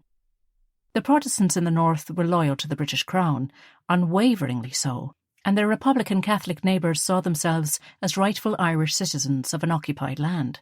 It was complicated. Ireland had been a colony of Britain since the arrival of the Anglo-Normans in 1169, but the successful War of Independence in 1921, in the south mainly, secured a free state and later a republic for 26 of Ireland's 32 counties. The now Irish Republic was overwhelmingly Catholic and felt no allegiance, only animosity as far as Erich could see, to Britain. The north was a different story, though. The 6 counties in the north that formed most of the province of Ulster were predominantly Protestant and would not countenance joining the Papists in the south, in 1921 or at any other time, so they fought to remain part of the United Kingdom. The decision to divide the island was a bitter one and played out in a civil war between 1921 and 1923, but that bloody and bitter conflict changed nothing, and so the North remained part of the UK. And do you still live in Belfast? He asked. No, my daddy is dead, and my mammy wanted me and my brothers out of there as it was getting too rough, so she got a wee house of the council in Raggedstown. We moved there a few weeks ago. Oh, Raggedstown's not far from me, only 10 minutes by car. He turned into the road leading to the hospital. Do you like it? So we're neighbours. She managed to smile. Raggedstown is all right, but it's been hard, you know. It's mostly Protestants there, and they're a bit wary of us. My brothers are into the whole us and them thing, but to be honest with you, I can't be bothered with it. I know exactly what you mean, Erich agreed, finding himself really warming to this girl. And what about you? What do you do? She asked. I'm a builder. We have a family business in Ballycreggan. Oh, I've heard of you, I think. Well, we're the only building contractors for about 50 miles, so it's likely. He grinned. He luckily found a space right outside the hospital and pulled in, rushing around to open the door and help her out of the passenger side. A cold gust of wind made him shudder. He was chilled now that Róisín was wearing his jumper as a sling. He led her across to the front door, and as they entered, the pervasive smell of disinfectant assailed his nostrils. I'll wait for you if you like. Or would you rather I contacted your mother, or...? Erich was unsure what was best now that they had arrived. Are you sure? I don't want to ruin your whole evening, she questioned as they waited at the glass-panelled hatch to tell the receptionist they were there. No, it's fine. I was only going home after work anyway, but I could telephone someone in Raggedstown, or if your mother has a phone. Róisín laughed. Indeed, and she does not. A phone? She's likely to wear a diamond tiara, peeling the spots. A nurse approached them. And what do we hear? She asked, one eyebrow raised sceptically. She was knocked down by a car and hurt her arm, Erich explained. The nurse, who had iron-coloured hair and looked to be in her 60s, eyed Erich up and down disparagingly, her look saying she wouldn't be at all surprised if he had something to do with it. Erich just saw the accident and brought me here. It's been very good, Róisín added. Very well, come with me. She led Róisín away and dismissed Erich with a curt nod. I'll wait, he said as they retreated. There's no need, the nurse called without turning around. But Róisín turned her head and made a face, and he grinned. He would wait. Chapter 7. Daniel was dismantling an old wireless as Father O'Toole entered the yard. God bless the work, the priest said by way of greeting. Daniel stood, stretching the muscles of his back, and smiled. Hello, Father. What can I do for you? He liked the parish priest very much. Patrick O'Toole had served the church for many years and saw how dogma and doctrine didn't serve people as well as humanity and compassion did. He was a burly man, but walked with a noticeable limp due to having had displaced hips as a child. He had a shock of white hair that circled his head, but the top of his head was shiny and bald. He had rosy cheeks and an infectious chuckle. Well, Daniel, I've come to beg a favour, actually, the priest confessed. Ask away. Daniel wiped his hands on a rag. Coffee? He asked as he filled the kettle. I don't want to keep you from your work. I saw the job you did in the convent, and honestly, it's a credit to yourself, Willie and Erich. It's beautiful, and it will make life so much easier for the sisters. They're thrilled with it, so they are. Daniel smiled. The commission had come from the Mother Superior. She'd seen a job they'd done on a private house that turned out to be the nuns' sister's place, and so they got a huge commission to modernise the kitchens and dining hall of the convent. And we put on some kilos in the process. Daniel patted his flat stomach. Sister Agatha is a wonderful cook. She's that, certainly, Father O'Toole agreed. Anyway, I was going to have a break, so if you want a coffee... Daniel shook the coffee canister. Though rationing was over, proper coffee was still hard to get and expensive. I'm a tea man, but if you have that, I'd have a cup, the priest said as he walked around admiring the various jobs in different stages of progress around the workshop. Of course. Daniel set about making the drinks. So, the reason I'm passing by is to ask you to consider taking on 2 young lads. I heard you were after a pair of apprentices, and there's a woman recently moved from Belfast, a cousin of mine actually, with 2 fine sons looking for work. They're 17 and 19, and she's anxious to get them into something. To be truthful with you, their eldest brother, Fiach, is in jail. He got mixed up in something he shouldn't. IRA, criminality. I'm not sure of the details, but you get the picture. And this woman, a widow, got the others away for fear they'd go down the same road. He accepted the cup of tea gratefully. I don't know the boys, but the mother is a decent woman. Normally I wouldn't ask, but she's up against it, trying to make ends meet, and she could do with having the pair gainfully employed. Have they any experience? Daniel asked. I think they've done a bit of labouring, but no, I'd say not. But she assures me that they are good lads and very willing, quick to learn too. Even if you gave them a try for a few weeks, sure, if they're not good for you, then you can give them their cards. I wouldn't expect any more than that from you. Daniel shrugged. Well, I have been looking, but there are very few lads around, to be honest with you. They've all gone to England working. There's plenty of money to be made there, building up after the war, and they're out from under the watchful eye of Mummy and Daddy, so they jump at it. So, if you give these lads a recommendation and they want to have a try, then sure, why not? The priest gave a broad beam. Well, that would be just smashing, Daniel. I'd really appreciate it, and so would their mother. Well, I haven't time to try anyone up just right now, but tell them to be here in 2 weeks' time, 8 a.m. sharp, and in working clothes, and we'll see how they go. Daniel drained his coffee. Now, I'd best get back. I promised Elizabeth I wouldn't be late this evening. Well, I'm sure the prospect of the lovely Mrs. Lieber and a delicious meal are enough to get you home quickly anyway, but I won't get in the way any longer. The priest waved and placed his cup on the sink. Thanks again, Daniel. I won't forget you for this. 2 days later, as Erich was locking up, Willie and Daniel were going directly home from the job they were on. He saw her, sitting on the wall opposite the yard. Well, 'tis yourself, he smiled. How's the arm?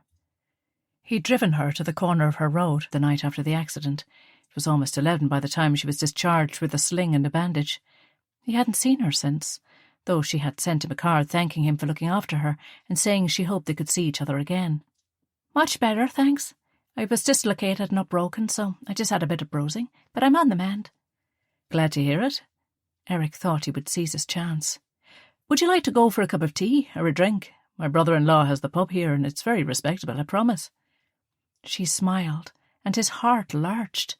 Those strange eyes, her perfect figure, her lustrous blonde hair. She was gorgeous. Could we go for a drive, maybe? I didn't get to admire your car properly the last time, she giggled. Of course. He led her to his car and opened the door for her. As they drove out of Ballycreggan, they chatted easily. She was relaxed and interesting. They talked about work. She didn't really enjoy her job, but it was a means to an end, and he told her all about the various projects they had on. Listen, Erich, She seemed hesitant. What? He asked.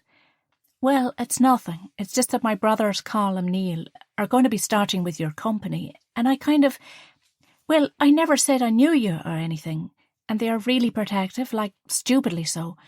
So, if you could not let on that you know me, that would be better. Erich shrugged. Daniel mentioned that he was taking on 2 cousins of Father O'Toole. Is that them? Yes, he's my mammy's cousin. So, is that all right? Not to say anything? She looked less sure of herself than she had up to this. Sure, there's nothing to tell anyway. Erich smiled. I barely know you. I'd like it if we could get to know each other, though. She kept her eyes firmly on the road ahead. Erich wasn't used to girls being this forthcoming. It was refreshing. I would too, he said, turning around a bend and pulling into a picnic area overlooking the sea. It was deserted. Don't worry, I'm not going to ravish you or anything, he chuckled. I just thought we might like to go for a walk along the cliff. I've a spare coat in the back if you want it. Great, I'd love it. She jumped out of the car and he handed her his jacket. It was big on her, but she looked so lovely as the wind blew her hair. They walked out onto the well-worn path that snaked around the headland, and to his astonishment he felt her hand slip into his. He looked down at her and squeezed her hand gently.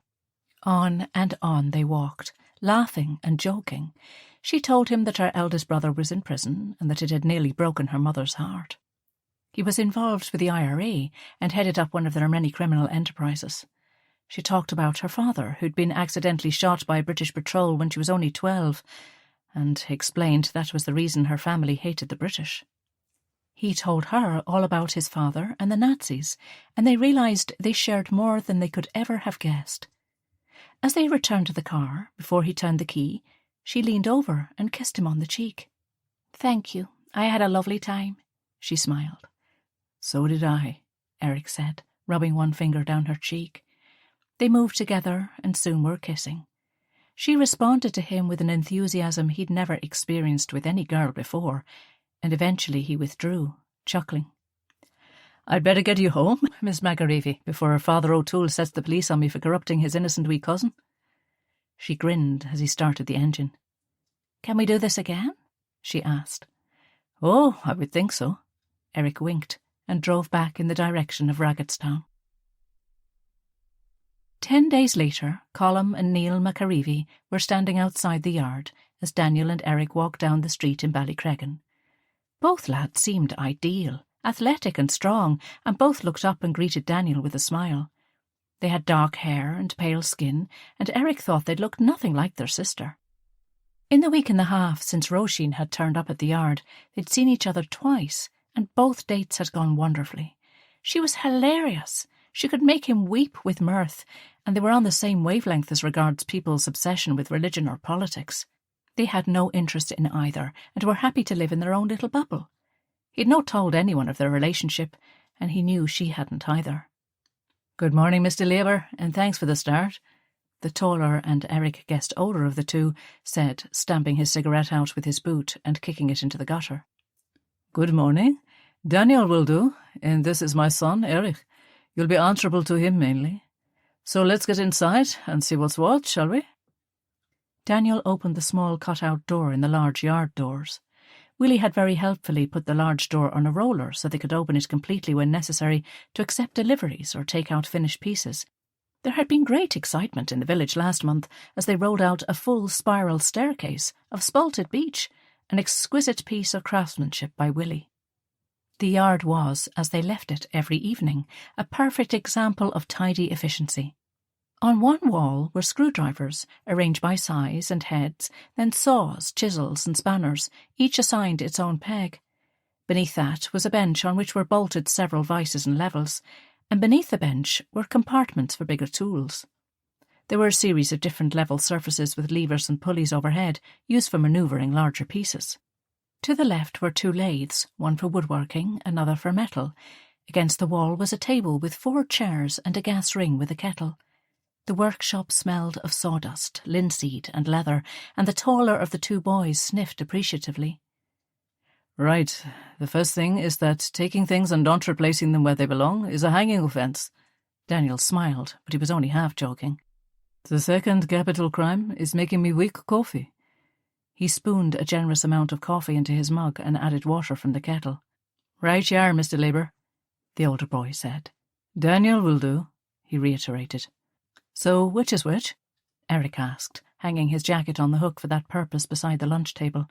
"I'm Colm," the older one said, "and this here is my wee brother, Neil." Erich thought they looked like good crack, perhaps up for a bit of fun, and he felt a cheer he hadn't felt for a while. They were younger than him, of course, but it would be nice to have lads some way close to his own age around the place. "Morning, all," Willie said cheerfully as he arrived, then stuck his hand out to greet the newcomers. "Willie Braun." "Good morning. I'm Colm McAreevy, and this is my brother Neil." "Nice to meet you, Colm and Neil." Willie smiled and then turned to Daniel, who was running his finger down a list he had written. "All right," Daniel said. "We have a lot on, and so I think I'll go to the Phoenix in Newton Arts and finish off the panelling there. Paddy says his customers can't enjoy their pint with the hammering, so I'll hopefully get it finished before the thirsty early morning drinkers arrive." The Phoenix was an early morning house, popular with men coming off night shift in the factory there. Daniel turned to Willie, who was putting on his overalls. "So if you can go and price up the job at the doctor's office? Mrs. Crosley says they need the waiting room redone, but the doctor wasn't sure. You might need to do some negotiation there." He winked, and Willie groaned. Mrs. Crosley had notions above her station. They'd redone her drawing room last year, and she nearly broke their hearts with the demands. "And that leaves the new milking parlour up at Davy Powell's, so maybe if you take the boys up there with you, Erich, we might as well get started with the foundations today." Daniel ticked off the jobs on the list. The site is marked out already, so it's all ready to go. You take the truck because you'll need the picks and shovels. I'll take the car. He drained his cup and took the keys of his old Ford off the nail.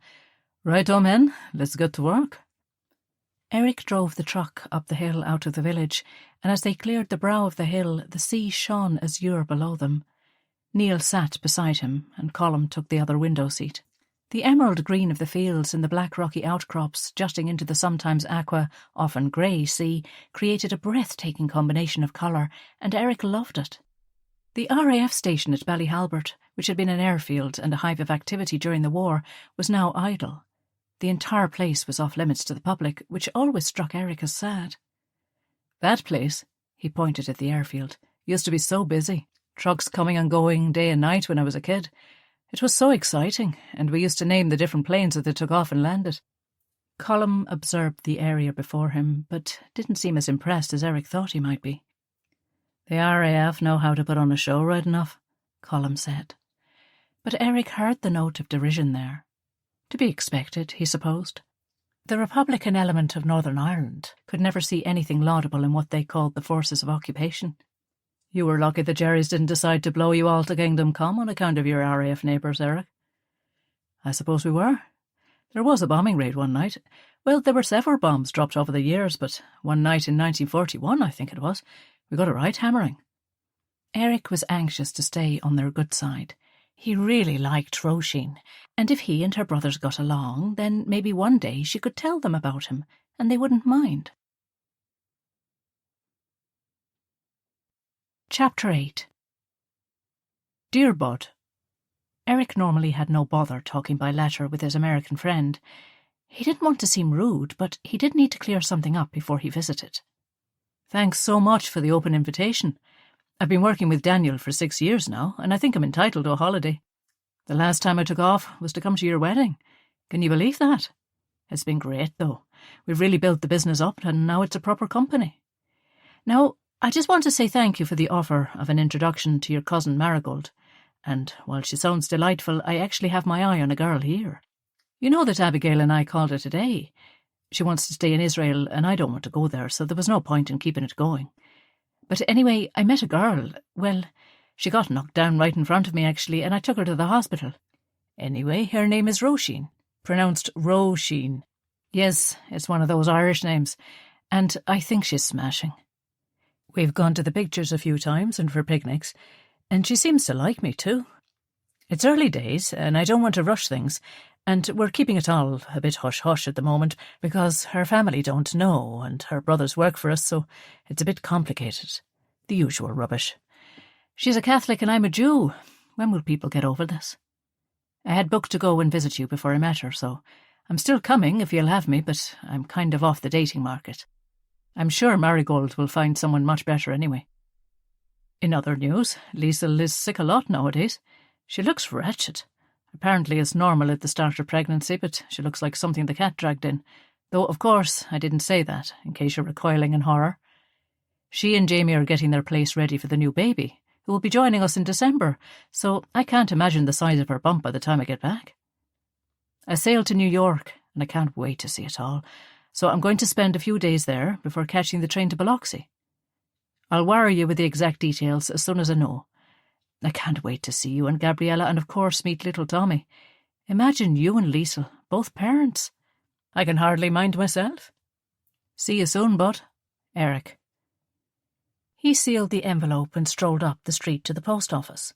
He was in much better form these days, as life was really looking up. He still missed his friends who had gone to Israel, of course, but Colm and Neil were good substitutes. They were great fun, and he enjoyed going fishing after work or having a kick around on their lunch break with them. He wished he could tell them about him and Róisín, but she insisted they wouldn't approve. He thought she was wrong. They liked him, and they all got along, but she made him promise not to say a word. He agreed because he loved spending time with her. She was a cracker. She was so lively and full of fun. She was a year younger than him, but she had all sorts of plans to travel the world, to learn all sorts of things. She even wanted to learn to fly a plane. She was wonderful. Most girls would hate the idea that he was going off to America on his holidays, but she was all questions and excited about it. He'd even asked her if she'd like to come, but she'd laughed and said her mother and brothers would need to be sedated if they thought she was going into the next county, let alone America. But she promised him they would go together one day. Her older brother Fiach had been to New York a few years ago and told them all the tales of the Big Apple. It was one of the few times she'd mentioned Fiach positively. Erich got the impression that she was afraid of him, if anything. Colm and Neil, on the other hand, were constantly saving their wages to go and visit Fiach. They'd been twice already since Daniel had taken them on and were due to go again next week. Róisín was excited for him about the trip and kept asking questions about Bud and Gabriella and the baby and the sorts of things Bud had in his house. Erich explained that he had yet to visit Bud's current house, but that Bud's parents' place, where Erich had stayed when he visited for the wedding, was modest enough. Bud's family were well-to-do, he thought, but they were not ostentatious people. But Róisín would never be convinced that everything American wasn't bigger and better than anything in Ireland. Her all-time idol was Grace Kelly. She had pictures of her and knew every bit of trivia you could imagine. Erich told her, as he kissed her in the car after seeing Spencer Tracy in A Bad Day at Black Rock, that she reminded him of the actress Anne Francis, and she was delighted, though she said jokingly that he was only saying that to get her to go further than kissing. She wasn't like other girls. She seemed to enjoy the kissing as much as he did, and if his hands wandered a little, she didn't appear to mind. He loved how other lads admired her. She really was beautiful, but most of all, he loved how she made him laugh. He popped the letter in the post and whistled as he stuck his hands in his pockets and strode down the street. Jamie came out of the pub and started sweeping the path outside. "Good morning, Erich. What has got you up at the crack of—" Jamie checked his watch. 11 o'clock. It was a running joke that Erich liked to sleep late on his days off. "I've been up since 10, I'll have you know," Erich grinned. "I was just posting a letter to Bud, telling him I've booked my passage." "Good for you." Jamie finished sweeping and started moving barrels out to the footpath to be collected by the brewery and replaced with full ones. "Want a hand?" Erich asked. "Never say no." Jamie passed him an empty beer keg. "How's my grumpy sister?" Erich asked with a wink. "I heard that," Liesel's voice sang out from behind the bar. "I've just taken some scones out of the oven and I was about to offer you one with a cup of tea, but with that kind of attitude, young Mr. Bannon, I think I'll be keeping my scones to myself." "Well, you look like you've been going hard at the scones yourself, so maybe I'd be doing you a charity by taking a few off your hands." Erich winked at Jamie, who stayed out of it. Jamie was used to the playful banter between his wife and her brother. They were the closest siblings he had ever seen, and Erich, while he loved to tease her, deferred to Liesl in everything. The entire family knew that the best way to get Erich to do anything was to have it come from Liesl. She'd promised her mother, as a terrified 10-year-old on the platform of the railway station in Berlin, that she would take care of her little brother, and that was a promise she would keep till her dying breath. She came out from behind the bar and gave Erich a playful thump on the arm. She barely had any bump at all. In fact, if you didn't know she was expecting, you would never have guessed. She still had a slight limp as a result of the fall, but other than that, she looked as she always did. Tall, elegant, dark-featured, except there was a paleness to her cheeks, and she seemed tired. She was nauseous all the time, seemingly. She had brown eyes and hair so dark it looked almost black. At 26 she had grown in poise and grace, and was in the eyes of everyone a beautiful, capable young woman. "So," Erich said as he followed her up to the flat over the bar, "are you delighted to be almost on holidays at last?" She busied herself with the kettle. The aroma of baking permeated the air. The little flat was fine for her and Jamie. It had a bedroom, a kitchen, a bathroom, and a little sitting room, but they would need more space once the baby came. "Oh, I am. The first 3 months I was so tired, just bone-weary, and dealing with the lively boys and girls of Ballycreggan does nothing for my energy levels. So it will be lovely to sleep until I wake, no alarm." "But it's better now. The tiredness, I mean. That's normal, though, isn't it?" Erich split a currant scone in two and slathered each side with butter and homemade blackberry jam. She smiled. He was trying not to be, but he was anxious that everything would be all right with her and the baby. "Ah, yes. Dr. Crossley says he thinks women should be confined to bed for the first 12 weeks. She chuckled. Could you imagine? The whole place knowing your business before you hardly knew it yourself then. She turned and called down to the bar. Jamie, do you want a cup of tea? No thanks, love, he called back. I've got to get the bar stocked out the back for the dance tonight. I hear there's a right rowdy crowd coming. Erich laughed. Oh, desperate hell raisers altogether, the cricket crowd. So, how's the romance going? Liesl asked, sitting opposite her brother. What romance? Erich answered innocently. Ah, Erich, would you come off it? I know you're seeing someone, so tell me, who is she? Liesl rested her elbows on the table. Erich rolled his eyes in exasperation. No chance of a private life around here, that's for sure. No. So spill the beans. Liesl grinned. Oh, it's not Daisy Butler, is it? She made a face. Daisy Butler had had a thing for Erich since she used to put notes in his lunchbox at school. It is not Daisy Butler. Would you have sense? He exhaled. Look, if I tell you, you must keep it to yourself, all right? All right, Liesl agreed. It's Róisín. Coleman Neil's sister. The two apprentices Daniel took on. How do you know her? Liesl seemed genuinely taken aback. Erich quickly told her the story. So how come we haven't met her yet? No reason really, but her family might not take too kindly to her choice, it seems. Her mother and brothers are protective, and we just can't be doing with all the questions. I really like her, though, Liesl. She's so full of life and fun, and she's gorgeous, too, Erich added with a wink. I don't doubt it. But, Erich, she said, her brow furrowed, is it because they're protective, or because you're Jewish? He shrugged and sighed. I don't know, nor do I care, to be honest. She wants to travel, so maybe we'll get out of here, live somewhere people aren't obsessed with where you worship or who your family are. I'm sick of it, and so is Róisín. We often talk about it, and we think the same on this. You would leave here for a girl? Liesl asked. She knew what Ballycreggan meant to him. Maybe. He sipped his tea. I don't know. It's early days, but I wouldn't rule it out. Probably not Israel, but America maybe. Who knows? Liesl, he knew, would hate for him to leave, but she would always have his best interests at heart. Well, don't do anything rash, but I can see you really like this, Róisín. As Bridie says, what's for you won't go by you. Liesl did a wickedly good impression of the Ballycreggan sweet shop owner, who had a high-pitched, squeaky voice. Well, taking romance advice from the Ballycreggan spinster is probably the level I'm at, all right. Erich laughed ruefully. Rumour had it that Bridie never had much of an eye for the lads, but she did have a friend, a woman from Portrush, who came to stay 3 times every year on her holidays. Liesl wondered if there was more to that relationship, but nobody ever asked. So, tell me more about this Róisín, Liesl probed. Well, she's lovely, and great crack, you know. We have a laugh. Is she very religious? Liesl poured a second cup of tea. Not really, I don't think. The family are very Republican, hate the British and all of that, but she's not like that. He shrugged. That's why we go to places far away, and she doesn't come here, nor do I go to Raggedstone. It's just easier. Erich, look, I know it's none of my business, but how long will that last? I know it's hard. Look at Jamie and me. His mother would drive you to distraction, as we all know. But in the end, people have to accept you, or they won't. But skulking around seems like a bad idea. Wouldn't it be better to know for sure? It sounds to me like they might have more reasons than being protective. Maybe they won't accept a Jew. Erich shot her a look. It was a subject they rarely discussed.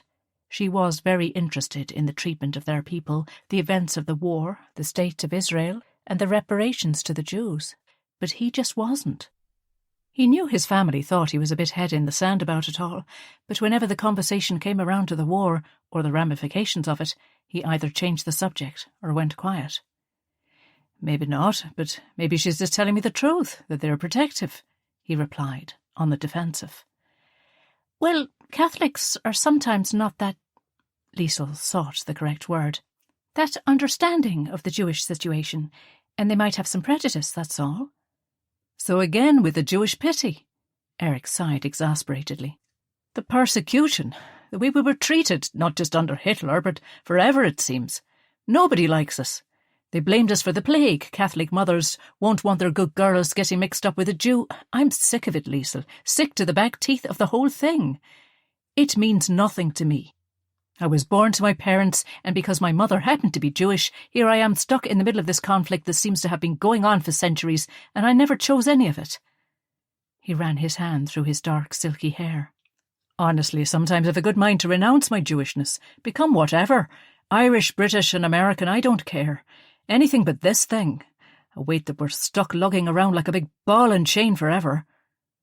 Liesl placed her hand on his. You really mean that, don't you? I do, maybe. I don't know. He sighed. Look, when I was a kid, you know, being part of something, that mentality, that siege feeling that we all need to stick together, I don't know, it was safe or something. But for me, and I'm only thinking this out for myself now, I don't think I need that anymore. And what about your faith? Does that mean anything? Liesl asked gently. Erich shrugged. It's all tied up together, isn't it? Family, community, education, faith. If I reject one aspect, it's like I'm rejecting it all. I don't want to walk away.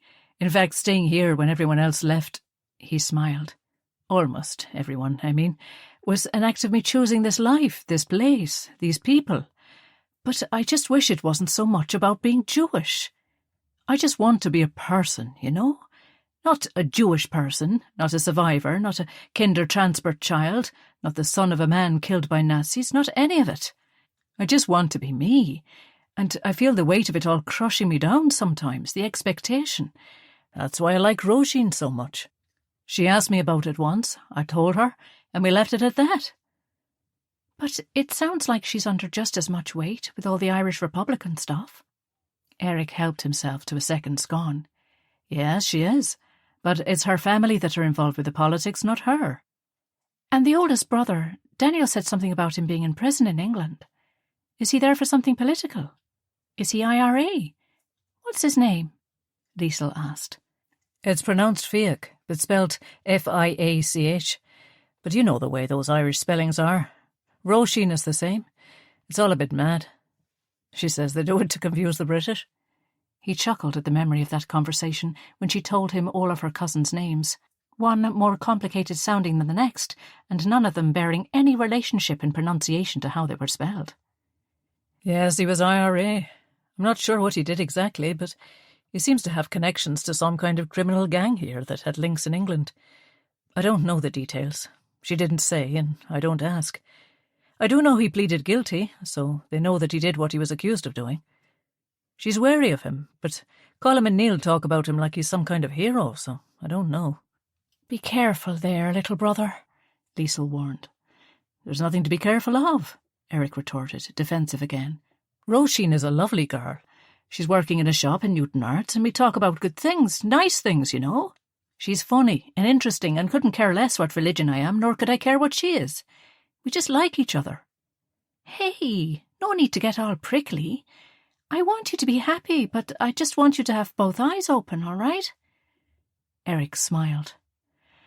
All right. So, changing the subject, I posted a letter to Bud. I can't believe you'll have been to America twice and I've never gone. Liesl placed her hand protectively on her bump. And I suppose I'll hardly go now. Maybe when the baby is big enough, you and Jamie could take him or her over there. I know Bud would love to see you.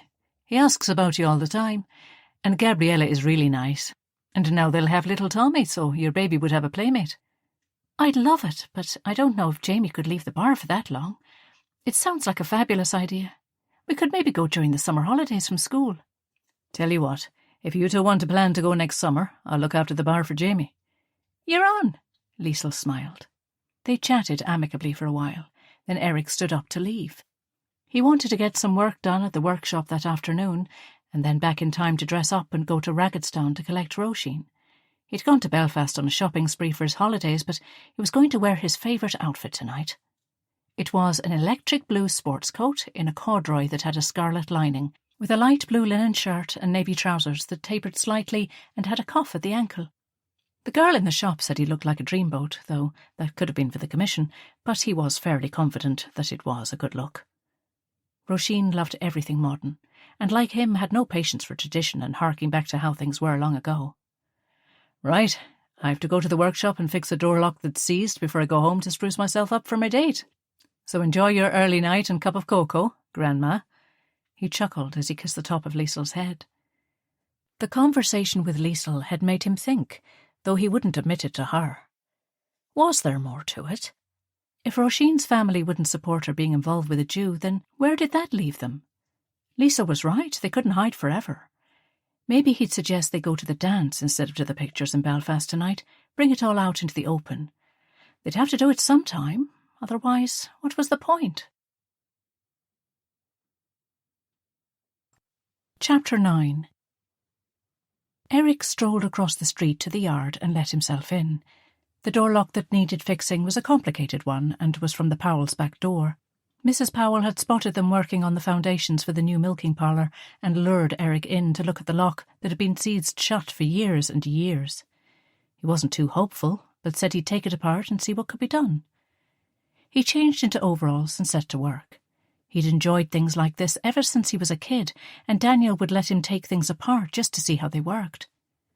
The workshop was unusually cluttered. The new furniture for Dr. Crosley's waiting room had arrived and was being stored there until all the decorating was complete. It was comprised of a large velvet sofa in dusty pink, entirely unsuitable in everyone but Mrs. Crosley's eyes, and 2 matching chairs. He tinkered with the lock for over an hour, and to his immense satisfaction it now clicked open and closed easily. Colm and Neil would be happy to hear he got it working. Mrs. Powell made the best apple pie, and if they were in her good books, an ample supply could be secured. He ate well. Elizabeth and his mutti were both wonderful cooks, but the Macarivi boys always looked hungry. He'd never been into the house, as he dropped and collected Róisín 2 streets away, but she described a tiny terrace house with no garden, just a yard. Daniel had started bringing enough sandwiches for everyone from home, and Colm and Neil tucked in gratefully every day. They were good workers, quick to learn and enthusiastic. They were great company too, always joking and laughing, and though Neil had been exceptionally quiet at the start, he was beginning to come out of himself a bit more now, and so the work-days flew by. Erich felt awful lying to them, especially when they teased him about girls, saying how they must all be falling for a rich, good-looking fella like him, but he'd promised Róisín he'd keep their relationship a secret. The brothers had been in Liverpool the previous weekend. They took the boat to Stranraer from Larne, then had a long journey by train to Liverpool, where they visited their brother. They told Erich how their mother longed to go, but it was too expensive. They had decided as a family that it was best for Colm and Neil to go, as they could rough it, sleep on the boat, and see how Fiach was getting on. He was in Walton Jail in Liverpool, so they had a long bus ride on the other side. The way the boys spoke about their older brother and the way Róisín did were very different. Róisín confided to Erich one evening as they walked to his car after a night at the pictures that since her father died, Fiach had become the man of the family. His word was law, and he ruled the family with an iron fist, even from within jail. The whole family was an odd set-up, but Erich chose not to think about it. Róisín was the best thing that had ever happened to him, and that was all he cared about. But now Liesl's words were ringing in his ears. Was she hiding him away because he was a Jew? And if she was there any point in continuing their relationship? He knew Róisín wasn't, but if her family were prejudiced against him, could she turn her back on them? Should she? But then the boys couldn't be prejudiced. They worked for 3 Jews and seemed happy. They never gave the slightest impression they were in any way against Jewish people. In fact, if anything would incense them, it would be her going out with a Protestant or an Englishman. That's where their real hatred lay.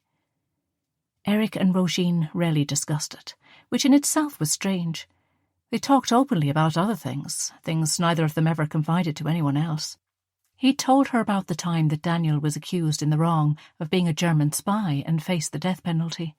It pained him to recall those dark days, and he rarely discussed them with anyone, but he and Róisín were able to confide in each other. He told her how it was through Elizabeth's tenacity alone that Daniel was released. She uncovered the true spy and found evidence to secure her conviction, thus resulting in Daniel's release, but it had been a close call. Elizabeth described many years later her feelings at seeing the man she loved in a cell, worn and thin and under the authority of a harsh regime. It had almost broken her heart. Róisín talked about her father, about how nobody said it. They all made out like it was a random shooting, but her father was in the IRA and wasn't shot by mistake. She told him how her father was violent at home too sometimes, how he beat her mother and how Fiach didn't step in to stop it even when he was old enough. She'd cried in his arms when she said she was glad he was dead and glad Fiach was in jail, and how she wished she'd never have to set eyes on him again. He thought about the dance tonight. The idea of holding Róisín in his arms as the band played slow waltzes gave him a warm feeling all over. They had planned to go to the pictures, but the dance would be better if he could convince her. And besides, he wanted to prove to Liesl that she was wrong, that Róisín wasn't refusing to be seen with him because he was a Jew. Nobody from her community would be attending the cricket club dance, cricket being a Protestant sport, so there was no chance of her brothers seeing her. Catholics were forbidden from attending social events run by what they called foreign sports. This was much to the disgust of the local Catholic boys he was friends with. They longed to go, since the rugby and cricket club dances were not as closely monitored for close dancing as the parish dances held in aid of the new church roof. At those, Father O'Toole was in attendance, and, affable as he was, nobody would dare risk even the slightest impropriety. Besides, they always had the local Cayley band, so it was all fast tunes, jigs and reels, and no opportunity for close dancing. He remembered the first time he and Simon and a few of the others from the farm had attended the Catholic dance. Both Father O'Toole and Mother Raphael, the principal of the girls' secondary school in Newton Ards, had been there. Father O'Toole chatted happily with everyone, but the nun had been beady-eyed and viewed all the male dancers with suspicion, especially seeming to reserve her most searing of stares for the Jews. None of the boys he'd gone with had had the courage to ask anyone up. It wasn't until it was the ladies' choice, and Patricia Curran, a girl Erich had known since he arrived in Ballycreggan, aged 8, asked him up, that he finally got onto the dance floor. As they danced together, a complicated dance involving a lot of hopping around and no touching, the nun approached and slid her cane between him and Patricia, instructing them to allow room for the Holy Spirit. Patricia had invited him to walk her home that evening, a code for agreeing to a kiss, but Erich declined. The curate, Father MacDonald, was well known for roaming the parish after the dance, hoping to intercept courting couples in the ditches. And anyway, Patricia was a nice girl, but not really his type. She wasn't a stunner like Róisín, nor was she as funny or smart. Erich did a few other jobs, and the hours flew by. He had to order more supplies for the Powells project, and he checked their supply of paint, making a list of what they needed to stock up on. Then he spent a pleasant hour working on the cradle he was making for Liesl's baby. Eventually, he locked up the yard and went home. He lived mostly at Elizabeth and Daniel's, but he had a room at Ariella and Willie's house too. It was an odd arrangement, he supposed, but when his mother had turned up after all those years, she knew she couldn't uproot him and Liesl, so she settled in Ballycreggan, and he and Liesl had 2 homes. "Well, hello, stranger," Elizabeth smiled as he entered the sitting room where she was reading a book. He bent to kiss her, placing a hand on her shoulder. She placed her hand over his and patted the sofa beside her for him to sit down. "Daniel is making some sandwiches as I don't feel like cooking. Would you like one?" she offered as he sat down. "I would. I'm starving," he grinned. "Count me in on the sandwiches, Daniel," he called to the kitchen. He turned to face Elizabeth. "So how are you?" "I called to Liesl. She's so relieved to be on holidays, as the school really took it out of her for the last few months." Elizabeth took off her glasses and placed them on her book. "It really did, but she was such a trooper. She was very nauseous at the start, the poor girl, but hopefully that's past now. Yes, I'm glad for the break as well. To be honest with you, I'd retire if Liesl wasn't having her baby, but it wouldn't be fair to let her take over the whole thing next year on top of becoming a new mother." "I can't imagine you retiring," Erich smiled. "You're part of the furniture at that school, and it wouldn't be the same without you." "Well, if I'm a piece of furniture, I'm an old battered and creaky one," she sighed ruefully. "The thing about schools is that they are ever rejuvenating. New little faces each year, older ones moving on. It's like a river, constantly flowing, and just like the pupils, the staff move on too. Remember when the Morrises retired, and we were all wondering how on earth it would go on without them. And you know what? It just did. And I'll be the same." "Do you ever think it's strange that Liesl settled down here?" Erich wondered. After all her education and travelling to Germany and everything. Oh, don't get me wrong, I'm delighted, but I always thought that when she went to university and then to Europe that she'd stay and have some big career over there. I think Liesl was looking for something. She had to find out where she belonged, and Kurt and all that happened were unfortunately part of that journey. But in the end she found herself and realised here was where her heart was. I could have told her that, Erich chuckled. I know, we all could have, but some lessons you just need to learn for yourself. Now, how are you doing? I feel like I've hardly seen you all week, as you've all been working so hard. Are you all ready for the big trip to Biloxi? I am, Erich replied. I leave next month, so I want to get as many jobs finished up as I can, though Colm and Neil are doing really well. Neil has a real gift for woodwork. Willie is teaching him, and even he's amazed at how quickly Neil picks it up. And you know how hard it is to get a compliment out of Willie. Erich chuckled again. And Colm is more into the physical lifting, as he's so strong. But to be fair, either of them is happy to turn their hand to anything. Daniel appeared at the door with a tray of coffee and a plate piled high with sandwiches. Erich saw the unspoken conversation pass between him and Elizabeth. "What is it?" Erich asked. Elizabeth had something on her mind, he knew it. "If you've something to say, just say it." "Well, I know you like the boys," Elizabeth said, glancing at Daniel again. But Daniel overheard them talking, and, well, let's just say it was less than complimentary about Jews. "What did they say?" Erich was defensive now. He thought of the brothers as his friends. Surely they weren't just pretending. "Look, I'm still mulling it over," Daniel said. "They were outside, having a smoke, and I happened to be up in the back loft so I could hear them. They were just joking, I think, but they talked about how we deserved our reputation for being tight, and how we'd always do well no matter what the situation. The implication being that Jews will always survive because we exploit others, that sort of thing. The usual claptrap." Erich was shocked. Daniel would not embellish a story, so if he was saying it, it must be true. But Colm and Neil seemed so nice, and it felt great to have some friends again. He just couldn't imagine them saying things like that. "So, what are you going to do?" Erich asked quietly. He knew dismissing them was the obvious and probably only option. "Well, I only took them on because Father O'Toole asked me to. He's a relative of their mother's, I think, and she was worried about her sons going the way of their older brother. And, as you know, finding apprentices was proving difficult. They're good workers, they're polite to the customers, and I can't fault them, but if that's the way they see us, then maybe we'd be better off without them." Daniel sighed. "It's nothing I haven't heard 100 times before, but it's unfortunate." "It is, and that sort of thing is unforgivable. I certainly don't want you two or Willie working with people who hold such opinions, but I would say this," Elizabeth interjected. "I grew up in the Catholic Church. I don't have anything to do with churches now, as you know, but I do know there is a blatant, almost inherent anti-Semitism within it. Those boys may truly dislike Jews, I don't know, but I heard so much anti-Jewish stuff as a child, anti-everything that wasn't Catholic, to be honest with you. And as you know, my mother didn't speak to me ever again once I married Rudy just because he was Jewish, and she wasn't the exception. So maybe they are just parroting what they've heard all their lives. It doesn't excuse it, but it might explain it." Daniel nodded. "You may be right." He turned to Erich. "You know them better than we do. What do you think?" Erich was torn. Of course he didn't want to be around people who hated him because of who he was, but he equally didn't want this definition, his religion, complicating everything once again. It was back to what he'd said to Liesl. He could never tell anyone else. They wouldn't understand.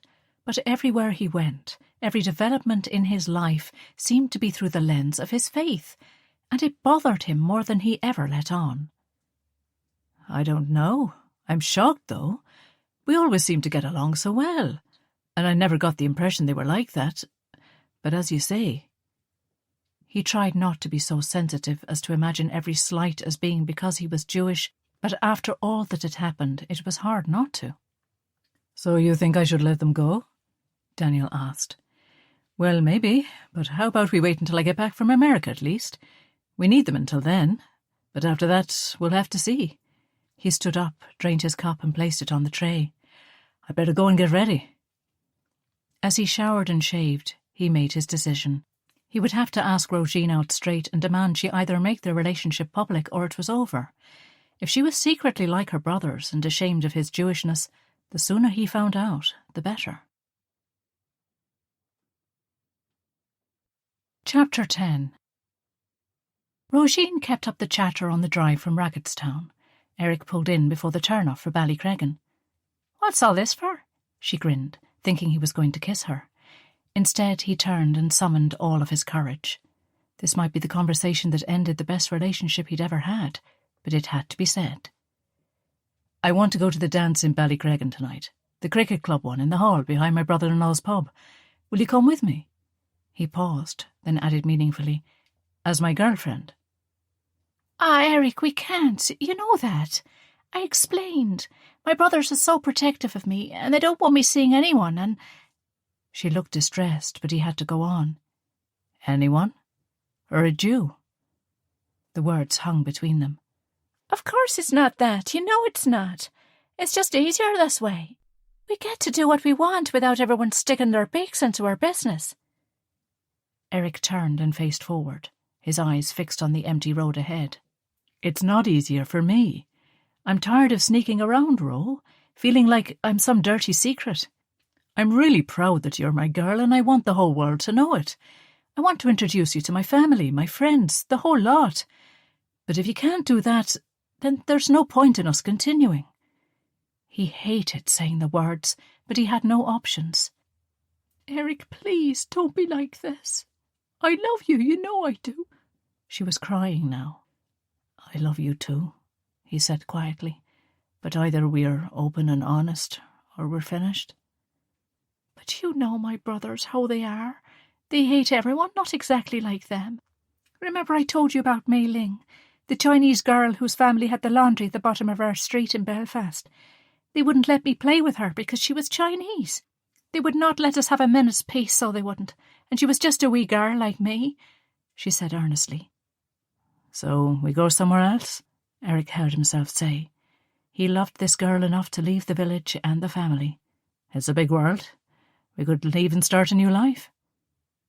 "You'd do that for me?" She sounded incredulous. He'd told her about Abigail and why he didn't want to go to Israel. "Leave everything?" "If you were willing to be open about us, then yeah, I would." He turned to face her again. "So will you come to the dance with me, as my girl?" A single tear slid down her cheek. She just nodded. He drove in silence, her hand in his resting on his knee. He pulled up outside the pub. The dance hall was at the back, and went around to help her out. She looked stunning in a red silk dress that clung to her curves and black patent high-heeled shoes. Her blonde hair shone, and she wore a little makeup, just enough to accentuate her full red lips and unusual eyes. She turned heads wherever she went. He could sense her nervousness.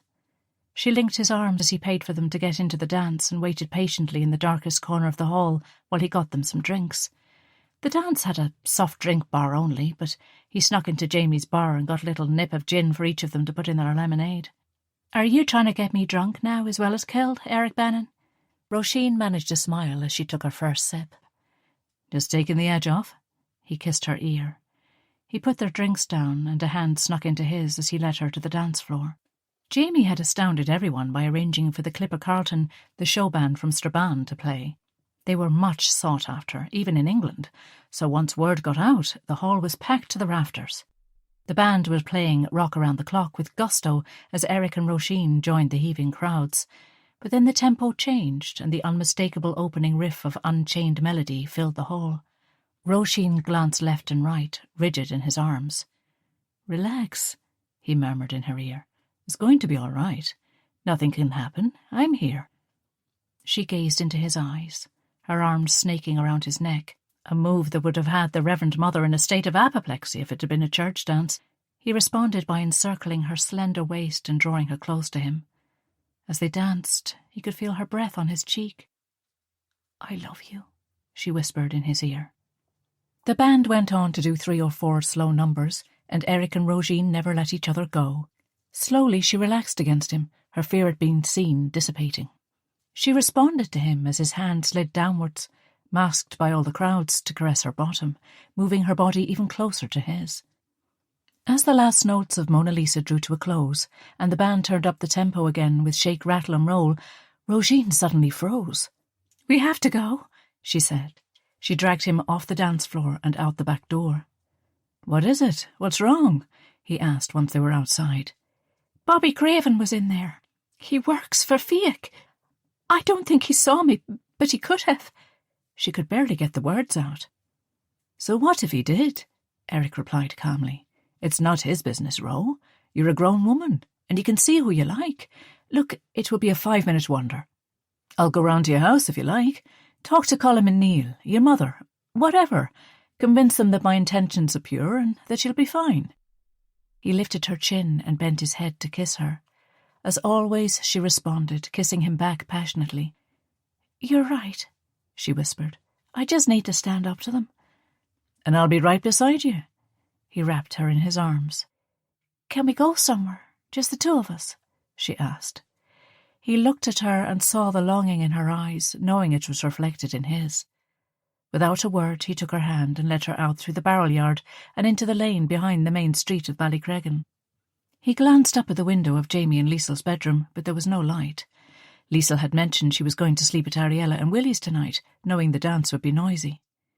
He put his finger to his lips and led her over the rough ground at the back of the pub. The track was only used for deliveries, and there were a few old cars parked there too. Under the starlit summer night, they picked their way until they were at the back of the builder's yard. Erich reached in his pocket for his key and fumbled until he found the one to open the back gate. He cursed that he'd never oiled the gate, as it creaked loudly when he pushed it. He didn't want to risk waking Bridie, whose sweet shop was next door, so he left the gate open. They crossed the open-air yard, where lumber and machinery were stored neatly, and opened the door into the workshop. The large pink sofa destined for the doctor's waiting room looked inviting, and Erich led Róisín towards it. "We don't have to," he began, but she stopped him with a kiss. Within moments she'd removed his jacket and pulled his shirt from his waistband, slipping it off his shoulders. Erich exhaled with desire as she ran her hands over his chest and back. In one move she pulled her dress over her head. She stood before him in her underwear, a teasing smile on her lips. He went to take her in his arms once more, but she wagged her finger admonishingly. "No, you must watch the whole show first," she giggled. Erich lay back on the couch as she slowly removed all of her clothes. She was so beautiful. He'd never seen a woman naked before, in the flesh. Of course, there were magazines he and his friends had seen. Someone had an older brother in the army and he'd nicked the magazines from him. But nothing could prepare him for the sheer beauty of this girl. Her skin was alabaster white, and her small pert breasts entranced him. She took the lead, and for a second he wondered if he was not her first, but then he instantly dismissed the thought. What did it matter? She was his now. As he took her in his arms and made love to her, he felt like nothing could ever go wrong in the world again. Afterwards, with his jacket and a length of upholstery fabric that was being used for the new bar seats in Jamie's over them both, she lay with her head on his chest as he stroked her hair. "That was my first time," he admitted. "Mine too," she replied. "Did it hurt? Like, I wasn't sure—" "No, it was lovely." She kissed his chest. "You're lovely." Erich woke to a loud banging on the workshop door and men's voices. He shook Róisín and jumped up, dragging his trousers on as she pulled her dress over her head. Within a minute the door was broken down and Colm and Neil burst in. "Get your filthy Jew-boy hands off my sister," Colm yelled as he shoved Erich in the chest, forcing him backwards. "What the hell do you think you're doing?"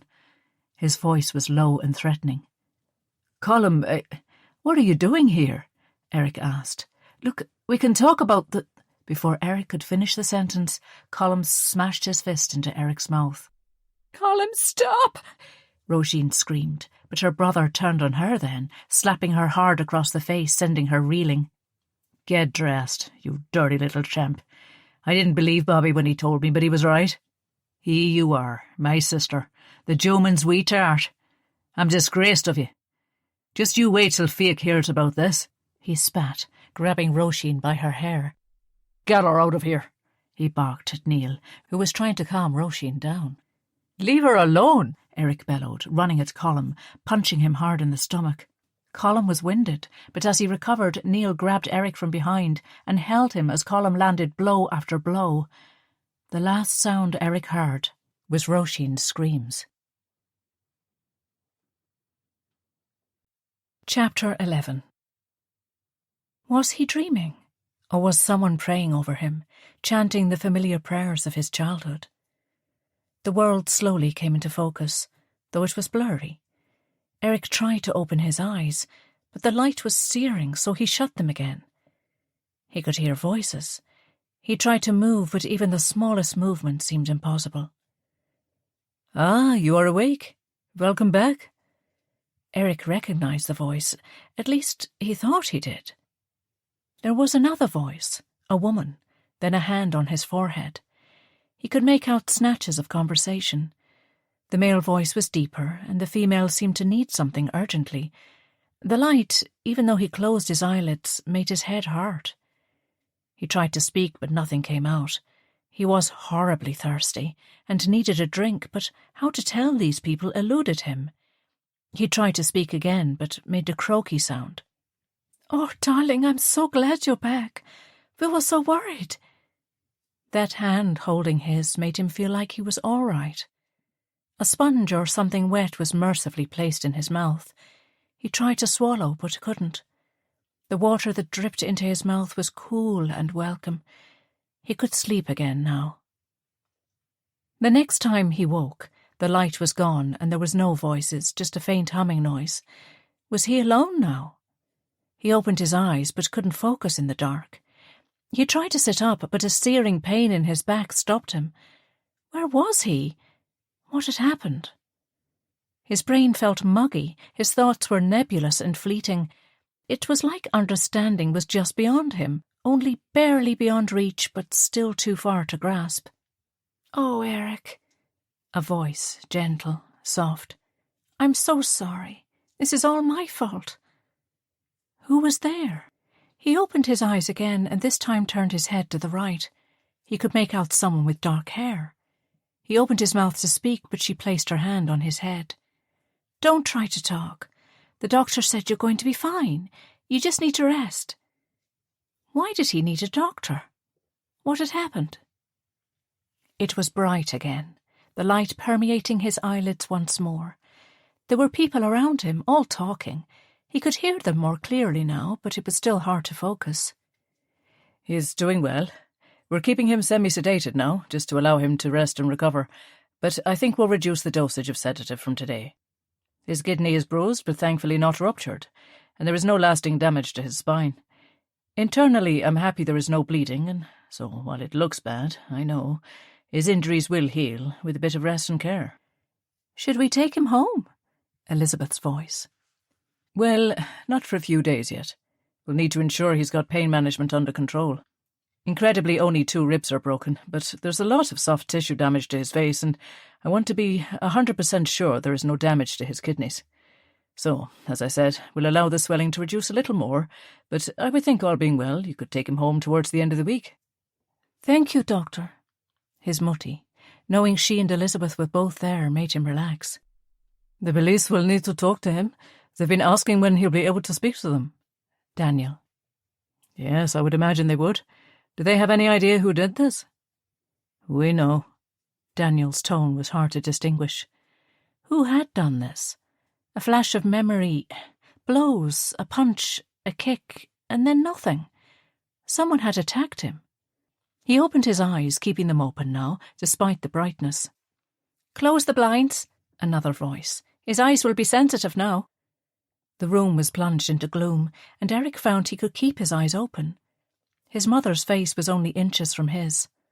"Oh, darling, thank God. How are you, my love?" Erich couldn't speak, but nodded. He was so thirsty. A nurse, or possibly a nun in a white uniform and a starched veil, put a cup to his lips, and he drank greedily. It felt like his thirst would never be slaked. Long before he was ready, she took it away. "I know you're thirsty, but we need to take it slowly." She took his temperature and his blood pressure, then turned to Ariella and Elizabeth. You can give him sips of water, but not a huge amount at once, because it might make him nauseous. We'll be bringing this fine young man back to the land of the living slowly."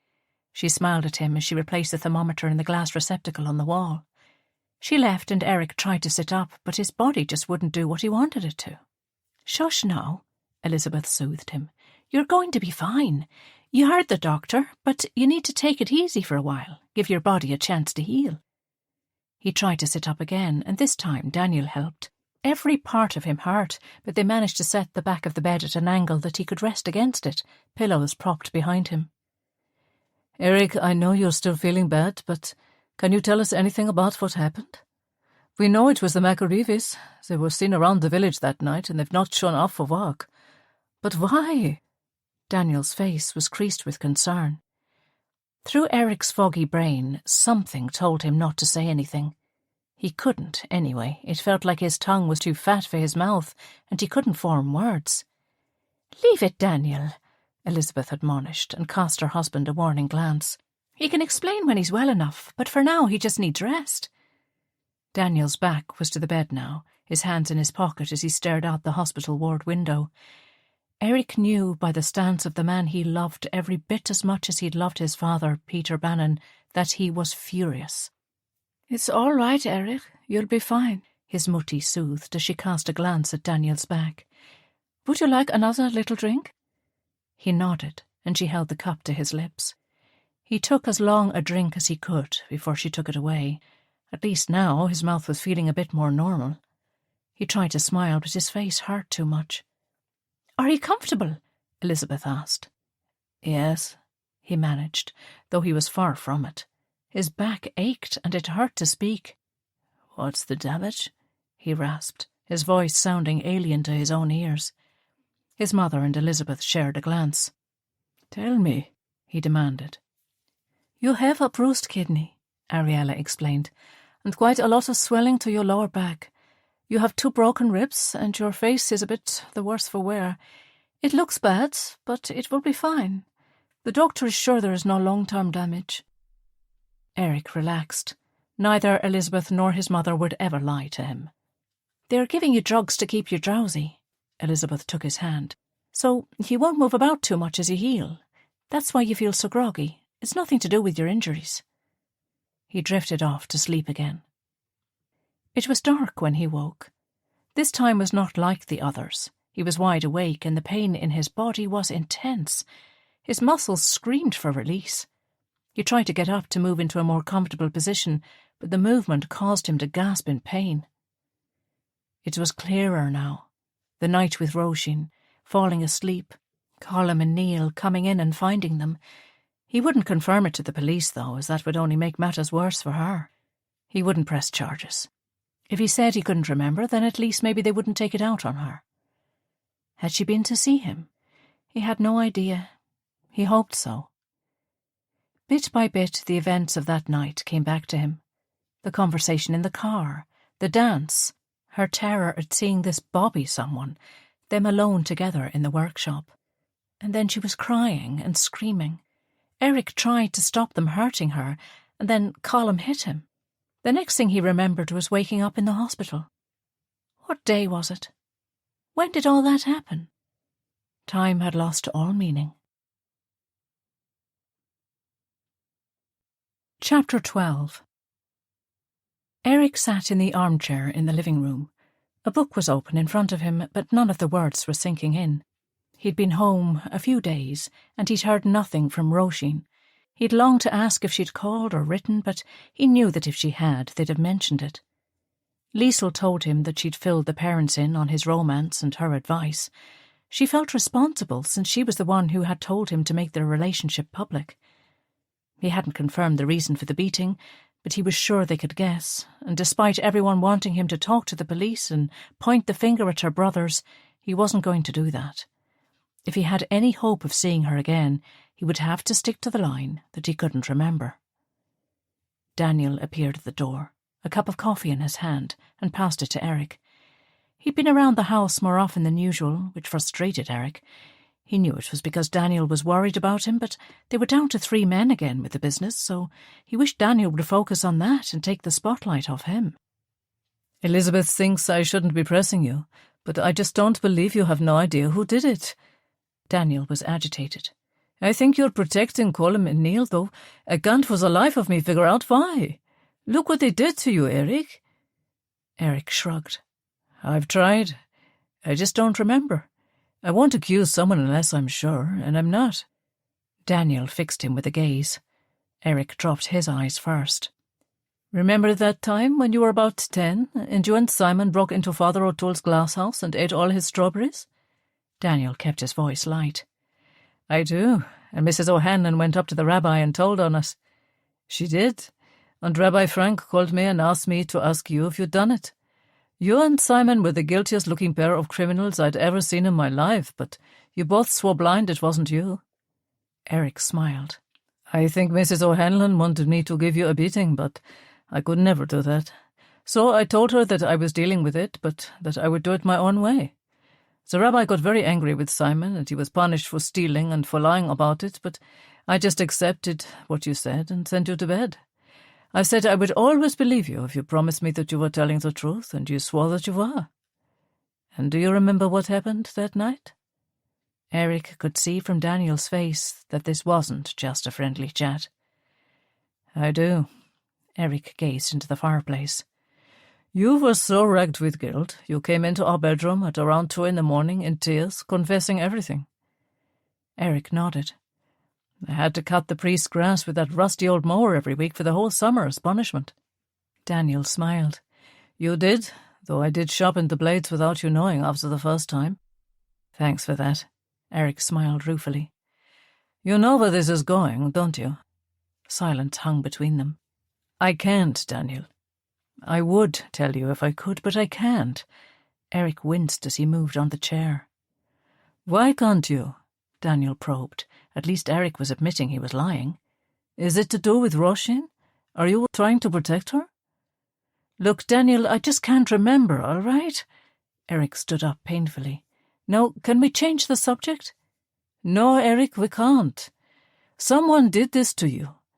I find you in a pool of blood in the workshop and no sign of our 2 apprentices who happen to be brothers of the girl you were seeing without telling anyone, and you refuse to explain what happened? Erich could hear that Daniel was getting frustrated now. Please, just leave it, all right? It's nothing. I'm fine. A bit bruised and battered, but all right. It's nothing to do with Róisín. She's a lovely girl, and I really like her, more than I've liked anyone, actually, and it will all be fine. Erich, Daniel wasn't having any of it. Erich cut across him. Daniel, please. I need to get my life back to normal, and I won't even have a job if you don't go back and take care of the business. I don't need you here all day fussing over me. I have Elizabeth and Mutti for that. He smiled, though his face hurt. Please, go and hire someone to replace the McAreeves at least and keep everything going. I'll be fine, I promise. Just then the doorbell rang, and Elizabeth answered it. It was the postman. It's for you, Elizabeth said as she entered the dining room. She handed Erich an envelope, a look passing between her and Daniel as she did so. Thank you. Erich took it and waited until they both left before opening it. Dear Erich, I'm sorry how everything turned out. I'd never meant for that to happen. I hope you feel better soon. I think it's best if we don't see each other anymore. It would never have worked anyway. We know that deep down, but it was fun while it lasted. I'm actually getting close with a lad from near where I grew up. He's more my type, if I'm honest. Best of luck. Róisín. The pain of his injuries paled into insignificance. It was as if someone had kicked him in the gut. How could she say something like this? She'd said she loved him. She talked about them going away together, and now she acted as if they were nothing more than a silly fling. He read the letter over and over. He actually felt like he might vomit. He had been sure she didn't come to see him because her brothers wouldn't allow it, but that she could just dump him so callously. How could she? He crumpled the sheet of paper in his fist, refusing to allow the tears that formed to fall. He blinked furiously. Erich, are you all right? Elizabeth was hovering. For God's sake, can I not get 1 second's peace? He roared at her. for the first time in his life. "Can everyone just get out of my life?" He dragged himself out of the chair and up the stairs to his bedroom, where he slammed the door. Only then did he allow himself to cry. Erich hobbled downstairs the following morning after a fitful night's sleep. Elizabeth was making porridge as Daniel read the paper. Neither one spoke as he entered the room. "Elizabeth, I'm so sorry. I was upset and I took it out on you. I should never have done that." He hated that he'd hurt her, this woman who had never been anything but kind. She turned and embraced him, taking care not to squeeze too hard. Daniel looked up from the paper and gave him a half-smile. "So will you tell us now what is going on?" he asked, folding the paper and placing it on the table. I just need to get away. Get my head straight, you know. It's been a difficult time. I promise when I get back from America—" "What?" Daniel interrupted incredulously. "You're not going to America now. Erich, that's insane. It's only 2 weeks away, and look at the state of you. Absolutely not. No way." Erich stood in front of him, facing him. "Daniel, you know I respect you, and I'm so grateful for all you do, but I'm not a 10-year-old kid anymore. I'm a grown man, and I'm going to America, simple as that. You and Mutty and Elizabeth and Liesel and whoever else you want to join the committee for the management of Erich can say what you want, but I'm going." He took a slice of toast from the rack. "Now, I need to go and see my sister." Chapter 13. Rabbi David Frank read the letter again. "Dear Rabbi Frank, I hope this letter finds you well. I have this morning reviewed the results of the tests we conducted last week, and I'm sorry to say that while the drug mechlorethamine did not have as profound effect as we had hoped, I have grounds for optimism nonetheless. The tumour in your colon appears to be at a similar size to what it was 3 months ago, which would suggest to me that after an initial growth spurt, the progress of your cancer seems to have slowed, which is a bit of good news. I know you said you would rather communicate by letter as the journey to the hospital here in Belfast is arduous, but I do feel it might be of benefit for you to come to see me so we can discuss your care henceforth. Yours faithfully, Dr. Alan Perrin."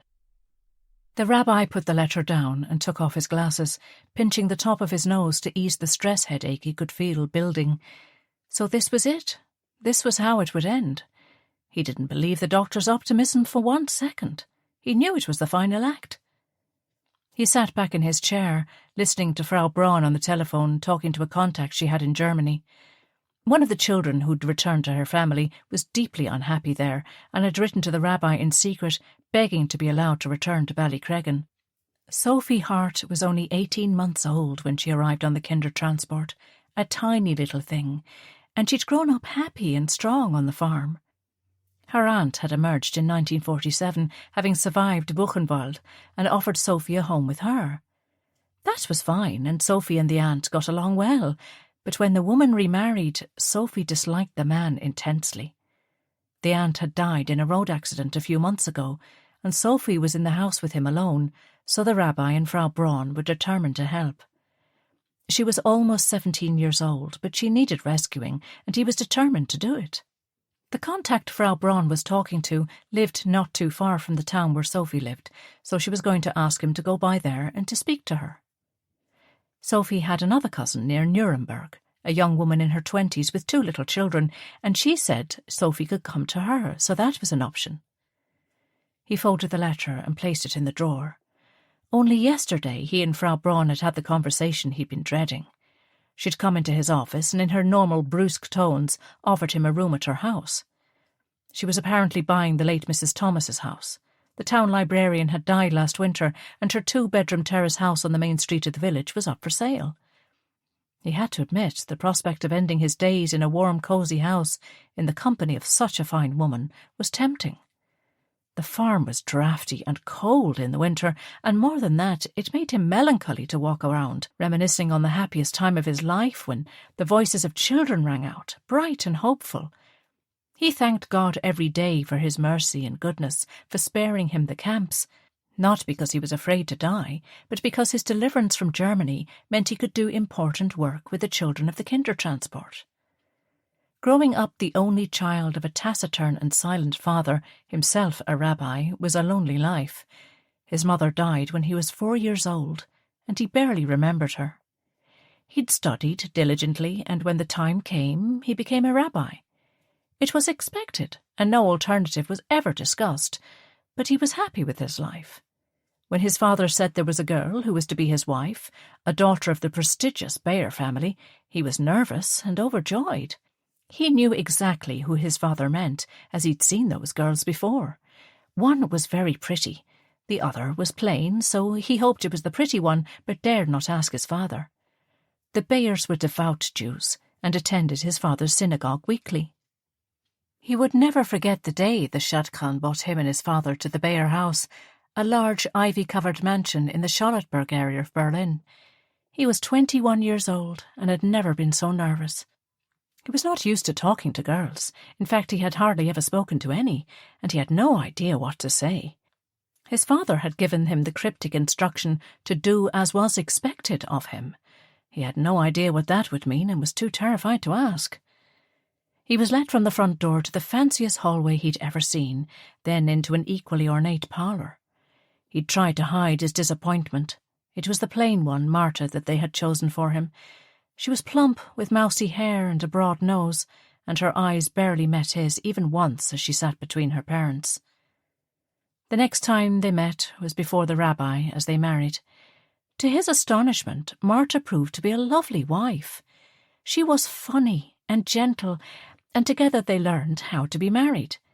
He also learned how difficult and spoiled the pretty sister was, making her husband's life a misery with her constant demands and complaining, and he realised he definitely got the best end of the bargain. Marta grew in beauty in his eyes, and he would never forget the night she told him they were going to have a child. But it was not to be. His beloved Marta died from some complication of the pregnancy that was never fully explained to him.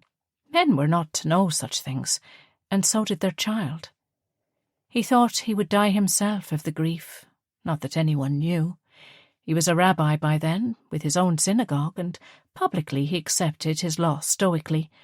But each night as he lay in their bed alone, he cried and demanded of God why he would have done such a wicked thing as taking his beloved Marta. Would they have survived? Did her premature death and that of his son or daughter save them from a worse fate? He could never know for sure, but the thought gave him some comfort many years later. He had not been raised with the concept of love. It was not even mentioned, but he knew deep in his heart that once before in his life he'd been loved and had loved well in return. He'd never imagined that his life would take the turn it had, but he was grateful for it. The children of the Kindertransport who found themselves in this obscure corner of Northern Ireland had become his children, and he loved each and every one of them. And now they were gone, grown up, moving on with their lives, and he wished them joy and love and peace. And like any father, he worried about them. He hated to think of Sophie alone in a house with that man, or Charlie getting into all sorts of trouble with the law in London, or Benjamin Krantz, who had returned to Prague to be with his family, but who was injured in a farming accident and was now disabled as a result. Likewise, his heart burst with pride when he got a photograph from Viola and Ben of their newborn baby, Paul, or he learned of the wedding of her sister, Annika, to an Israeli man called Samuel Guildenstern. Those children who'd spent the war years in Ballycreggan, safe and protected from the horrors of National Socialism, were his life, and they always would be. But for some reason he wanted to talk about Marta today. People knew he'd been married, that his wife died, but that was all he ever said. Now that he was facing his own end, something compelled him to speak her name. Frau Braun finished her call. Things had been awkward since the conversation yesterday when he politely and with gratitude declined her offer. He rose, the effort taking more out of him than it used to, and walked to her in the next room. He tried to walk every day, just a little, because though the effort required was greater with each passing day, he loved this land, the green lushness of it, the cool morning air, the gentle bird-song, and sometimes, if one listened closely, the crashing of the waves on the seashore half a mile away. Will you join me for a walk? He asked as she looked up. Where? She snapped. She was clearly still annoyed with him, and he felt terrible. She was a proud woman who'd shown such strength of character, and to ask him to move into her house would have been very difficult for her. She had built sturdy walls around herself to protect her feelings, and let them down for him, only to be rebuffed. No wonder she was snappy. Along the corner field? He smiled. Please, Catherine? In public he called her Frau Braun, but sometimes when they were alone he used her first name, and this was one of those times. She never called him anything. She knew his name was David, but he'd not been called that for so many years. His father rarely addressed him, and to anyone in Ballycreggan he was just the rabbi. The only person who called him David was gone to heaven long ago. Why? She wasn't melting. Because it is a lovely day, because I am sad I hurt you yesterday, and because I want to talk to you about my wife, Martha. Frau Braun stopped rifling through the bunch of papers on her desk and stood up, making for the door.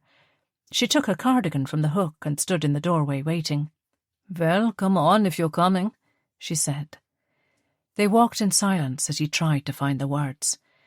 The truth was, this former Nazi's widow, a German who lived through that time when Jews were rounded up like dogs and placed on trains to be slaughtered inhumanely, was his closest friend. He was comfortable with the community here in Ballycreggan, and the Liebers included him in every family occasion, and he was incredibly fond of them all. But Catherine Braun was special. She was thin and bony, and every one of her 62 years was there on her face for all to see. She'd been beautiful once, he could tell, but there was nothing left of the soft and gentle girl he thought she might once have been, at least externally. But inside, despite her gruff and often abrupt manner, she was good and kind and generous. The first thing I want to say is I am sorry, he began as they walked side by side through the meadow that had once been full of cattle that provided milk for the children. You made me a generous offer, and I didn't respond properly. I said no, not because I don't want to share a home with you, but because I don't want you to have the burden of my care. She opened her mouth to object, but he silenced her with a raise of his hand. I am 68 years old, and I am dying. The drug didn't work. Yes, I tried it. He smiled. She'd been most vocal on the subject when he said he wasn't going to.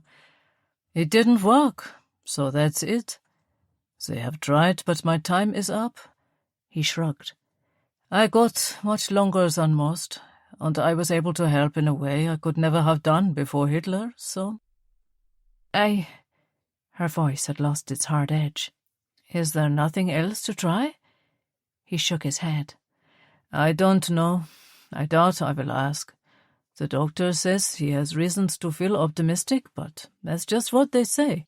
He did say the tumor seems to have slowed down growing. How long, do you think? She asked. I don't know. But it doesn't matter, Catherine. I'm ready. And he found he was telling the truth. He was ready to die. Tell me about Martha. Her voice was barely audible. He smiled. You and she would have got along well. She liked to tell me off, too. He chuckled. But she loved me, and I loved her.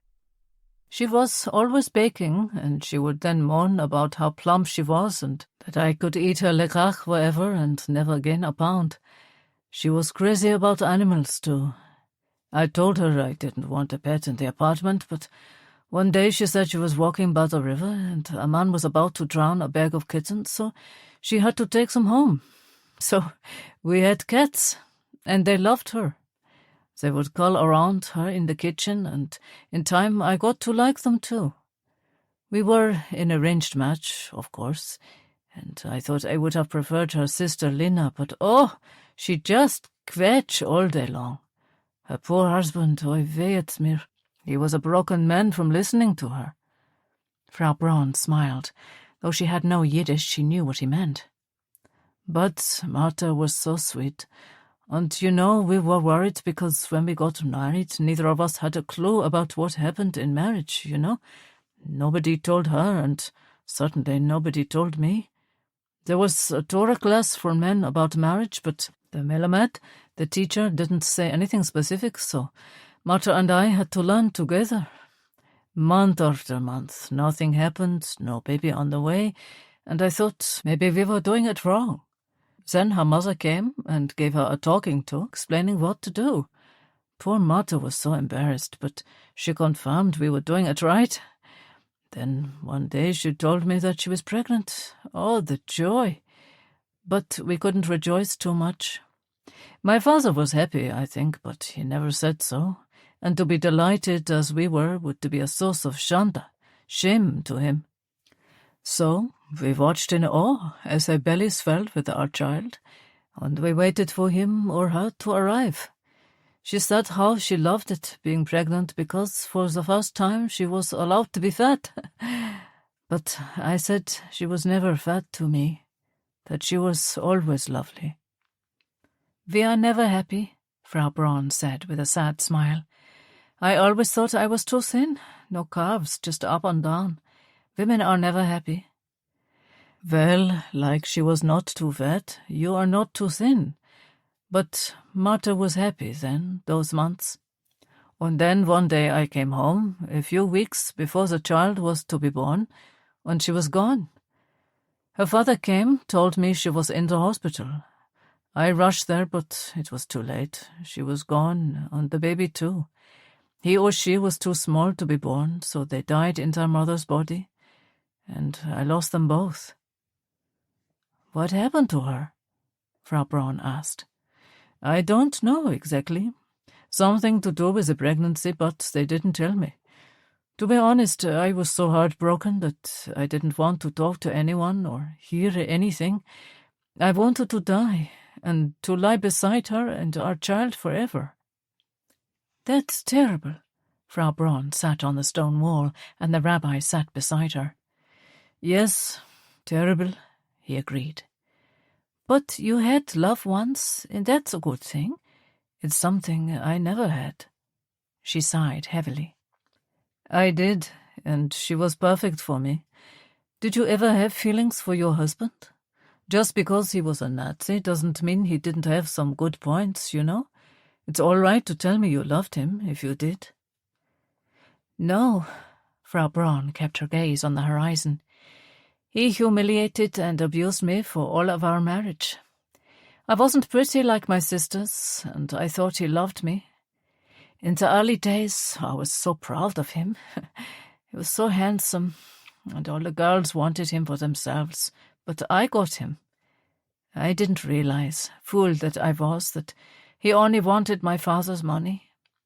Willie was the only good thing to come out of it, and he wasn't even mine, not really.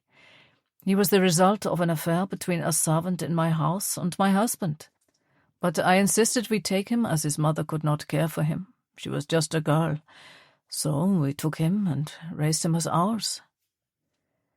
"I'm sorry you had such hardship, Catherine, but Willie loves you every bit as much as a natural-born son would," he said, and then without catching her eye at all went on. "And I doubt you were not pretty. In fact, I'm certain you were, and you still are." She laughed. "So this is the effect of the new drug, is it? Making you a charming liar?" Her laugh was gentle and teasing, and he smiled. "I'm serious." He turned to her. "I should have been better. I should have explained when you asked me about moving into your house." "The offer still stands, and it will remain open," she said, matter-of-factly. "You've done enough caring in your life, Catherine, and I don't know how my health is going to go. Not well, I would imagine. I can't let you take care of me. It wouldn't be right. If I was healthy then, I would have said yes to your kind offer, but now, no." "So what?" she demanded. "You'll fade away up here all on your own?" He shrugged. "Until I can't manage any more, and then I'll go wherever they send old men to die here. But I won't burden you. I know you are offering in the spirit of charity, and I appreciate it, but I can't let you." She stood up, and he saw the fury on her face. If you think charity was what I was offering, then you, David Frank, are an even bigger schmuck than I thought you were. She stormed off, leaving him stunned and bemused. Nobody, Jew or Gentile, had ever called him a schmuck before. Chapter 14. "Hi, Erich," Jamie called from behind the bar. There were only a few customers dotted around, all thankfully engaged in their own conversations. "Good to see you out and about, though you still look like you've done a few rounds with Sugar Ray Robinson." "Hi, Jamie. Is Liesl here?" Erich asked, trying not to wince as he walked. The pain was much more manageable now, and as the weeks had gone on, he was slowly coming back to himself. "No, she's up at Dr. Crosley's. Are you all right?" Jamie looked worried. "Why has she gone to the doctor's?" Erich asked, easing himself onto a high stool at the bar. "I called a few days ago and she never said anything." "Just a routine checkup, nothing to worry about." Erich settled himself on the stool and nodded. Jamie and he were friends, luckily. He couldn't imagine Liesl married to anyone he didn't like. "I'm fine. Can I get a—" Erich paused. He wasn't much of a drinker, but he needed one now. "A whiskey, please, Jamie." His brother-in-law looked doubtful. "Of course you can if you want one, but you're probably on a lot of medication, so maybe it's not the best idea. How about a lemonade or a cup of coffee?" "Whiskey, please," Erich insisted. "All right, but just the one. If anything happened to you, Liesl would skin me alive, and your mother, Daniel, and Elizabeth would then finish the job. It's just not worth it, mate." Jamie chuckled, and Erich tried to return his smile.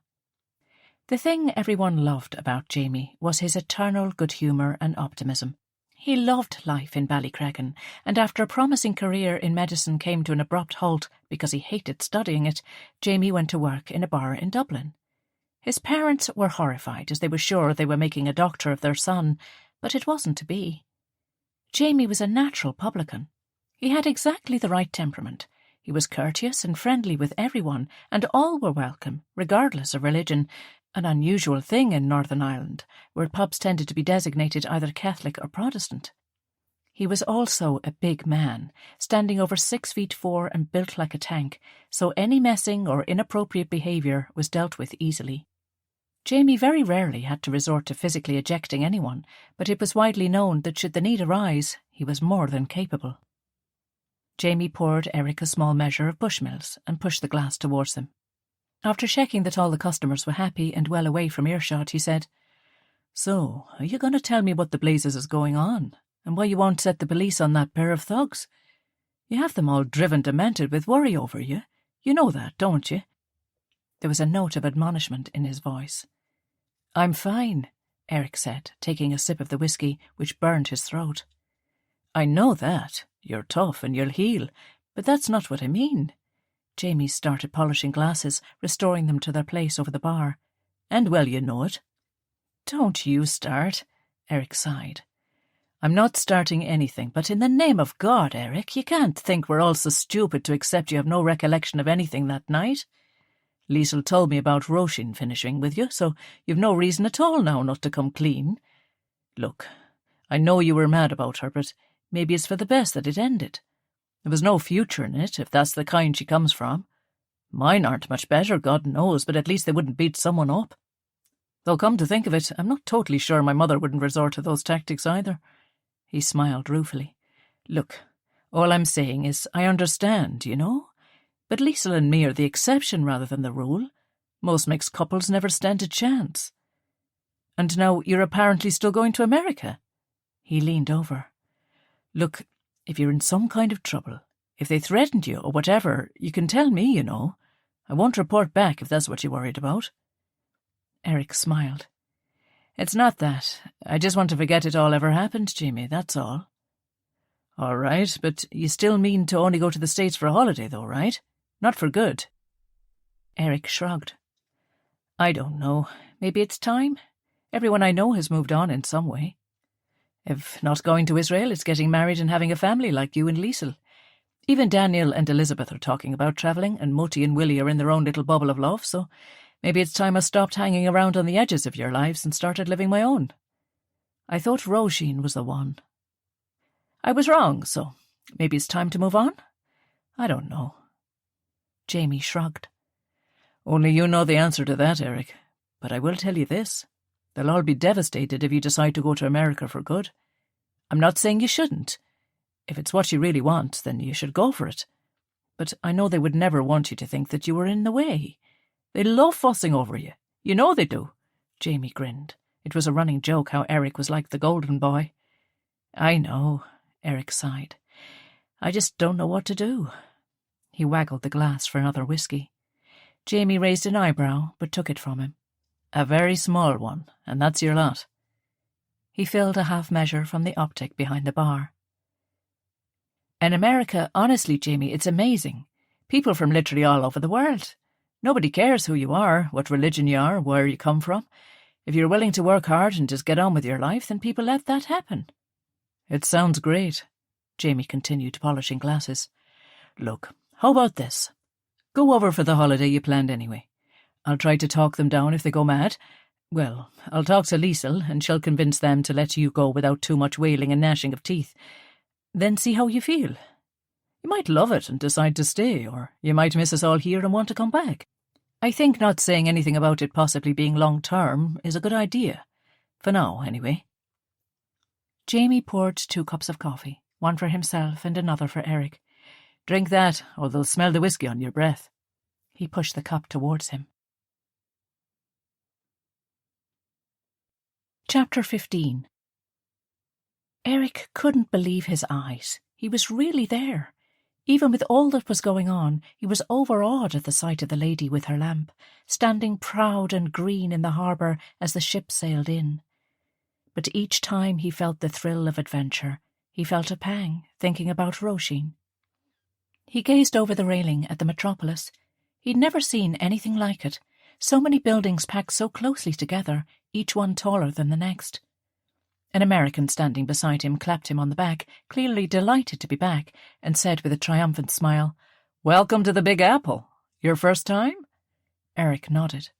"I was in America once before, but I never saw New York. You're in for a treat, my friend. It's the best city in the world." He clapped him on the back once more. "Take a big bite." As Erich disembarked and had his paperwork stamped, he took it all in. The accents, the noise. Once he was out of the terminal, he just stood and gazed at New York life in all its manic energy buzzing around him. It felt like another planet compared to Ballycreggan. Huge cars, yellow taxis mostly, pulled up every few seconds at the curbside, disgorging passengers and collecting more. Out of one, Bill Haley was belting Rock Around the Clock from a tinny radio, while in another a man yelled in some language Erich didn't understand, and gesticulated rudely because someone took his parking spot. Meanwhile, Frank Sinatra was crooning "Someone to Watch Over Me" from the radio of yet another. The sun was shining, and girls wore more daring dresses than anyone would wear at home. Erich loved every second of it. Everything was bigger, brighter, newer, and just better. The war deprivations hadn't touched this shiny, happy land. Nobody cared that he was a Jew. He might as well have been blue for all the interest the people had in that. "Hey, cutie," a girl called as she and her friend walked by. They wore a lot of makeup and dresses that would have scandalised the entire parish of Ballycreggan, regardless of what religion they were. They stopped and stood in front of him, a blonde and a redhead, both wearing dresses that barely contained their large breasts. "You new in town?" The blonde smiled. She reminded Erich of a cat, and he was very much the mouse. Yes, I am. I just arrived from Ireland." "Oh, Glenda, you hear that? He's Irish. Say something nice for me, sweetie, and me and Glenda here will show you a good time in New York." "Thanks," Erich swallowed. The last thing he wanted to do was get mixed up with these two. He suspected their interest in him was more commercial than social. "But I actually am meeting someone." Suddenly he wished that were true. He planned to spend 2 days alone in New York before going to Biloxi, as he wanted to see the sights. Glenda and her pal seemed intent on detaining him. She ran her hand down his arm and over his chest. "You're a strong boy. I guess growing all those potatoes builds up muscles." She nudged him suggestively. He knew from his last visit that his accent seemed to make girls melt, and everyone he spoke to had some Irish ancestors and wanted to know if he knew them. He tried to explain about the North and the South and the historical division of the island of Ireland, but it fell on deaf ears. The images of Ireland in the heads of these Americans was of green fields, old castles and cute villages, and nothing he said was going to change their minds. He stepped away, out of her clutches, when he heard his name being called. To his astonishment, Bud appeared. "Hey, Erich, how you doing?" Bud hugged him tightly. "I was afraid I missed you, buddy." "Bud, what are you doing here?" Erich was thrilled to see his old friend. "I thought I was meeting you in Biloxi." "Gabriella thought a cute Irish guy might need a backup in the big city, so she sent me to keep an eye on you. And just in the nick of time, too." He gave a wry smile in the direction of the two women. "Ladies," he addressed them, "nice meeting y'all, but we gotta go." He tipped his hat and picked up Erich's suitcase. They crossed the street. There was a bar on the corner. "Let's start with a beer and take it from there," Bud suggested, and Erich grinned. He was really there. Perfect. They took 2 seats and Bud went to the bar, returning moments later with 2 cold bottles of Dixie beer. They each took long draughts, the cold beer sliding down their throats and slaking their thirst. "I love you all over there in Europe, you know I do, Erich, but man, I'm glad to be back here where the beer is cold. I never understood how y'all yonder can drink that warm brown stuff. Ugh!" Bud shuddered. "I'm not a huge lover of it myself, to be honest," Erich smiled. "So, buddy, how about those gals, huh? The blonde with the pink dress? She looked like she was just about ready to eat you right up." Bud winked and nudged him. "You rescued me?" Erich laughed. "I'm not used to girls being so terrifying." "You know they were hookers, though, right?" Bud took another long drink. "I guessed." Erich nodded. "Lucky you showed up. God knows what they would have done to me, and me a poor innocent." He winked. Though Erich had only been 10 years old when he met Bud, then 18, they'd always operated as equals. Bud had been stationed with the RAF at Ballyhalbert Station. His mother was British, and Erich and Liesl had befriended him and taught him German. A firm friendship between the Bannon children and Corporal Thomas Smith, or Bud as he was known, had developed and survived his return to Biloxi with his Italian wife, who he had found wandering in 1944 in the bombed-out city of Caserta. Erich sighed. The sun was setting over the harbour now. "I'm really here, in New York City." He tried to take it all in. "And now you're here too, the icing on the cake. You didn't need to come, but I'm so happy you're here." Erich nibbled the small crunchy snacks in a basket the barman had put between them. They were salty and delicious. "What are these?" he asked. "What?" Bud looked confused. "I thought pretzels were German." Erich took another of the little snacks.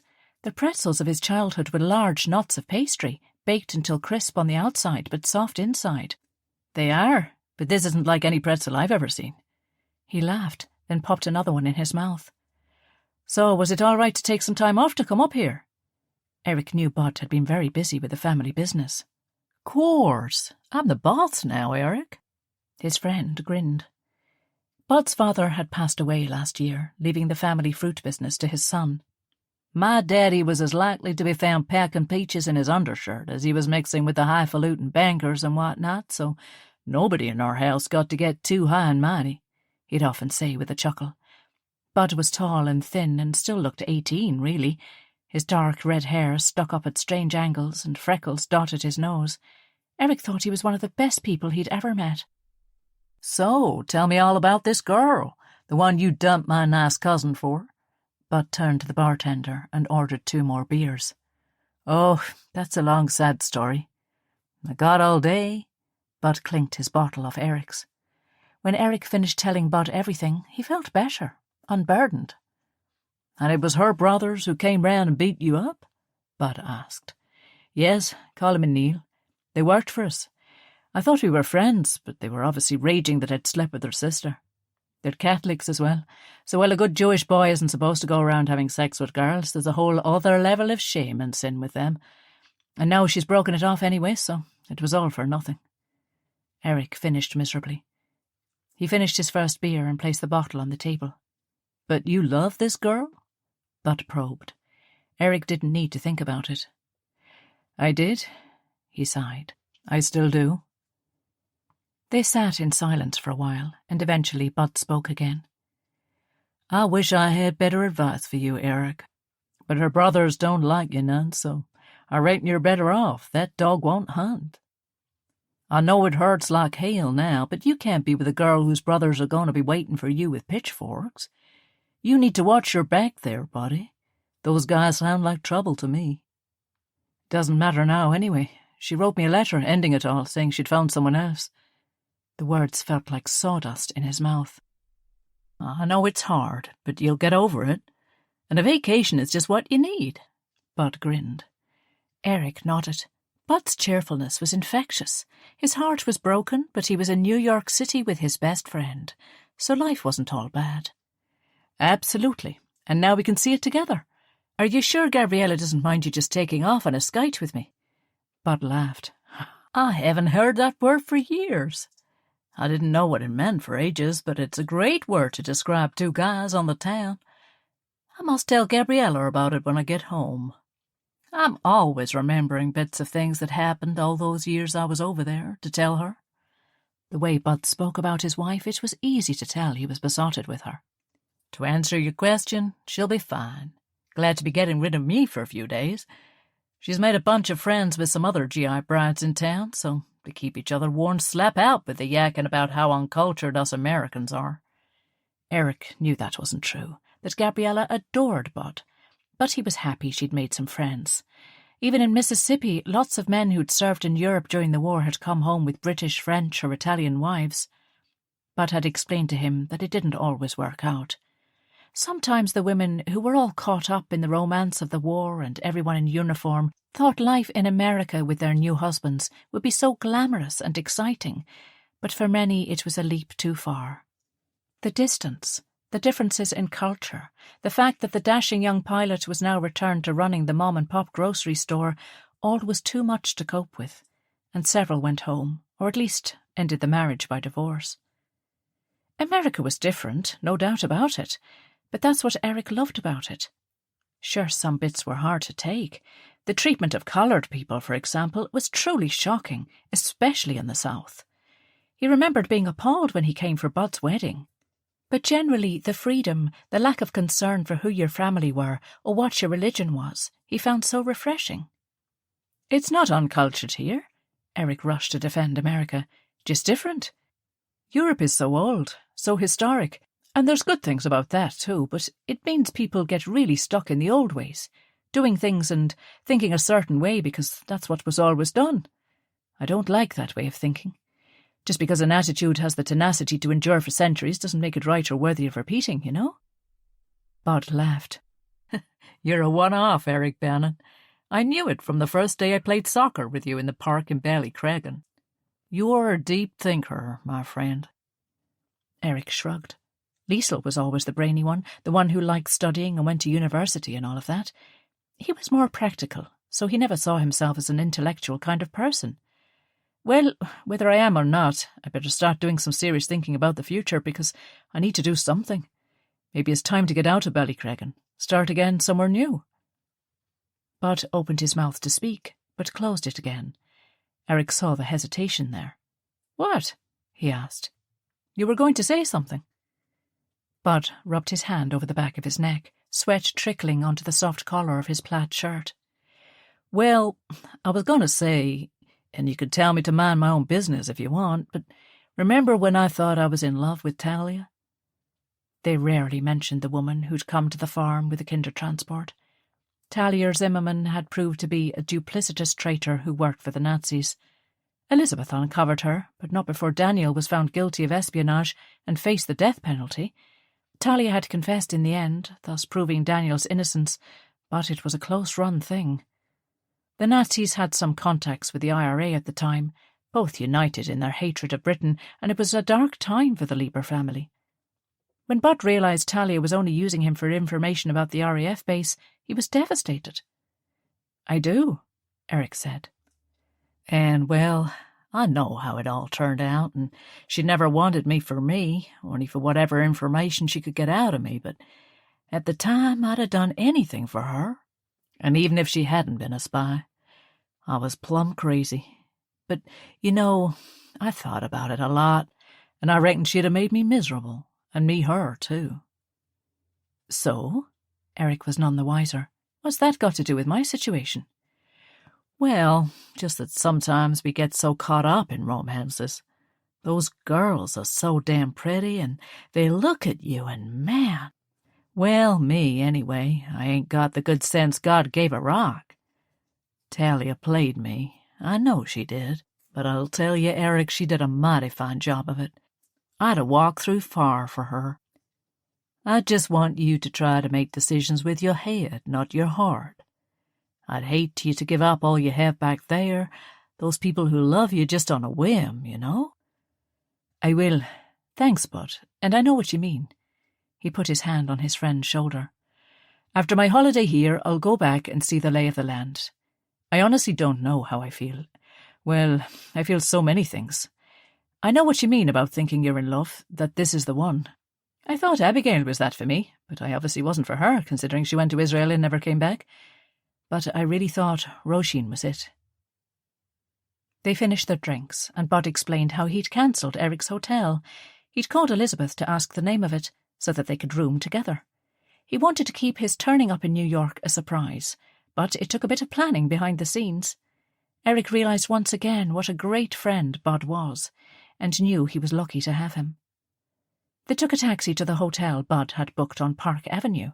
It was so different to the hotels at home, which were all steeped in history and furnished with antiques. This hotel was all glass and steel, and everything seemed to gleam in the evening sun. The bedroom was enormous, with 2 huge beds and its own bathroom. Erich had never seen anything so fancy. This place must have cost a fortune, Bud. He felt guilty putting his friend to such expense. Don't worry. We use a lot of these hotels for the business, and this is just one more. Bud winked. This is a business trip. We're investigating new sources of apples and pears. Now, first thing, I reserved us seats on the boat tour of Manhattan in the morning. It's the best way to see the waterfront, where all the cruise ships and tugboats come in. Thanks, Bud. I can't wait. They had a lovely dinner, catching up on all the news and reminiscing on Bud's years in the RAF. They laughed at how obsessed with aircraft Erich and his friends were, and how Erich was so proud of having Bud as a friend, and guarded him jealously from the others, who would have loved to befriend a Yank too. After a good night's sleep in the biggest bed Erich had ever seen, and following a sumptuous breakfast, Erich accompanied his friend down the street to Battery Park. Was he really there? It sure felt like it. New York was hot and sweaty, noisy and crowded, everything Ballycreggan wasn't, and he loved it. I was here for a few weeks when I got demobbed, Bud explained, as they waited at the ferry point for the tourist boat, Liberty Island with a beautiful statue out in front of them. Since I served for the RAF, not the US Air Force, I got my walking papers in England, so I was free as a bird. And when that ship pulled into New York that day in 1946, boy, did I see the sights. I never thought I'd come back alive, but here I was. Then, me and a bunch of guys from Tennessee went up to Times Square. There were some working gals there, you know what I mean, just like your pair yesterday. He grinned. But by then, I was plumb crazy about my Gabriella, so I went to the movies instead. Ingrid Bergman and Bing Crosby and the Bells of St. Mary's. The guys gave me a right old ribbon after when they heard. I thought I was some kind of choir boy going to a movie about a nun and a priest, but there was only one girl for me, and I wasn't messing that up for one night with a hooker. You were right, Erich agreed. Honestly, Bud, I can't believe I'm really here. He watched the ferries, pleasure boats and tugs all going about their business in the harbour. It's some city, all right. Those Yankees reckon they got the best of everything. We can give 'em a run for their money and lots of things, but they sure got one of the greatest cities on earth. Erich turned around and consulted the map in his hands. Wall Street is just a few blocks that way, and the New York Stock Exchange. And over that way, He pointed in the direction of the East River. "Is the new United Nations building?" 75 nations making sure we don't get ourselves in another mess and start shooting at each other again," Bud said quietly. Erich knew Bud had nightmares about the things he saw in the war, the carnage and death, but he tried, like everyone, to put it behind him and move on with his life. "It can't ever happen again, Bud. Not after everything." Erich was convinced. "They said that in 1918, buddy, and look how that turned out." Bud shrugged. "But let's not worry about it for now. Here comes the boat." They boarded the cruiser, taking their places at the rail. Erich didn't want to miss a thing. As they rounded the bottom of Manhattan Island, they saw all the national flags of the UN building blowing merrily in the wind, the nations having committed themselves to world peace. Erich felt a lump in his throat. Surely it was over now, the slaughter and misery. Surely people learned there were no winners, only losers. As they sailed under the George Washington Bridge, a massive structure going from New York to New Jersey, Erich closed his eyes and felt the hot summer wind on his face. He allowed the smells and the sounds of New York to wash over him. 20 minutes later, they disembarked and made their way up to Fifth Avenue. Erich took it all in. The mounted police, the crowds, the glamorous shops that appeared so expensive he was terrified even to look. They walked on, and the crowds and vibrancy of the whole scene were so exciting. Everyone was so well dressed, and the shabby coats and worn shoes of Ballycreggan seemed like a million miles away. Bud stopped in front of Tiffany's jewellery store and spotted a selection of necklaces with a jewelled initial hanging from each one. "I'm going to get my Gabriella one of those," he said. "Shouldn't you check the price first?" Erich could hardly believe the numbers written on tiny cards beside each piece. "It looks like a very expensive place." "She's worth it." Bud winked and went inside. Erich waited on the street, the jewellery shop definitely outside his budget. Besides, he wanted to soak it all up. He didn't have anyone to buy a necklace for now anyway. Bud emerged with his purchase and opened the little velvet box with the Tiffany's logo on the inside. The exquisite little G was encrusted with diamonds and hung on a gold chain. It was beautiful. Bud then reached into his pocket and handed an identical box to Erich. "What's this?" Erich asked, confused. "Open it," Bud urged. "Hey, you're a nice fella and all of that, Bud, but you're really not my type," Erich chuckled. "It's not for you, smart-ass," Bud drawled. "It's for Liesl." Erich opened the box, and there was the same necklace, only this time the chain held an L. "She'll love it, I know," Erich smiled. "She and Jamie are coming to the States next year with a baby. She was saying how she wished she could come. She missed the wedding too because of her injuries after the fire, so she's determined. I told her I'd take care of the bar." "Well, that's just great. She and Gabriella will get on like a house on fire, I know, and I'm looking forward to meeting her husband. You like him, right?" "Very much. He's a lovely fella, and he's mad about Liesl." "I can't imagine her married, and now with a baby on the way. To me, she'll always be the studious little girl with braids, fixing to take over the world." "Oh, she's still a right swat," Erich joked. "She buys me a book every year for my birthday, and I've never read one of them." "You two are like chalk and cheese, all right. But when I was a green kid from Biloxi and found myself over yonder thousands of miles from home with no family or friends, y'all opened your home to me. When Talia turned out to be a liar, it was your family that picked me up and put me back together. We may not be blood, but we're friends for life. So where to now?" They walked on, turning into Herald Square and then entering Macy's, the huge department store. Erich had never seen a shop of that size. He bought Elizabeth and his mother a scarf each and a little outfit for Liesl's baby. The lady on the desk advised him to get something white, which could be worn by either a boy or a girl. He got Willie a cigarette case and some chocolates and coffee for Daniel. They passed the statue of Atlas as they wandered, and Erich stopped to admire it. "I feel like him right now," he told Bud. "The weight of the world on me." "But you don't got his muscles, buddy," Bud joked, and Erich laughed too. "Look, I know you're sad, but try to put it out of your mind for now and enjoy New York." Erich knew his friend was right. He might never again see this wonderful city. They strolled through Rockefeller Centre. The channelled gardens were a riot of colour, and the sunken plaza with its gold statue of Prometheus almost took Erich's breath away. "Let's get something to eat," Bud suggested. "I'm starving." They ate lunch in the outdoor restaurant and talked and laughed as easily as they'd done when Erich was a boy and they played football together on the green of Ballycreggan. They talked about Liesl and Jamie and their plans to buy a house of their own, as well as everyone's excitement over Israel, and Bud told him of the miscarriage Gabriella had before becoming pregnant with little Tommy. After lunch, they went to the top floor of the RCA building to get a bird's-eye view of the city. Erich couldn't believe how many people worked there. There were shops, restaurants, theatres, and even radio and television studios in the building. He put a quarter in the telescope and scanned the whole city, from the Hudson River, over Central Park, which looked like an oasis of green in a sea of concrete, glass and steel, all the way to Queens and Long Island in the east. He could see the Chrysler Building and the Empire State Building, the tallest building on Earth. "That's 1,400 feet high, you know," Erich told Bud excitedly.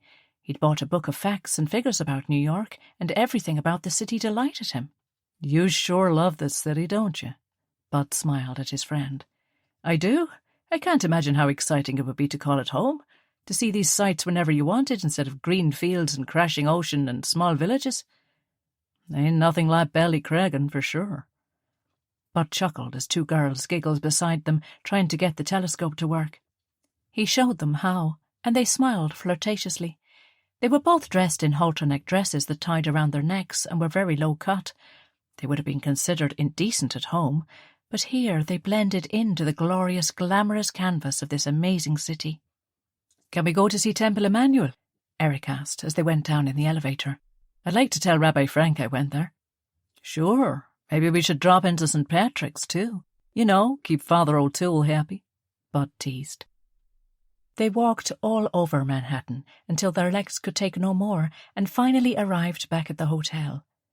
Erich had had no idea of the size of the city and felt silly at thinking he could see it all in a few days. He'd never got to Queens or the Bronx or Brooklyn, and now it was almost time for them to go south to Biloxi. The next day was going to be Madison Square Garden. Erich had seen the first boxing match televised in colour last year, with Joey Giardello taking on Willie Troy.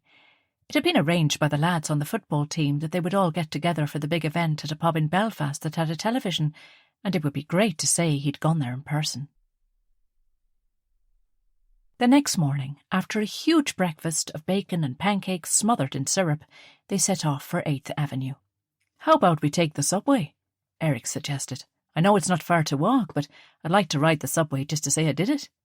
"Sure, Cinderella. You get to go to the ball," Bud laughed.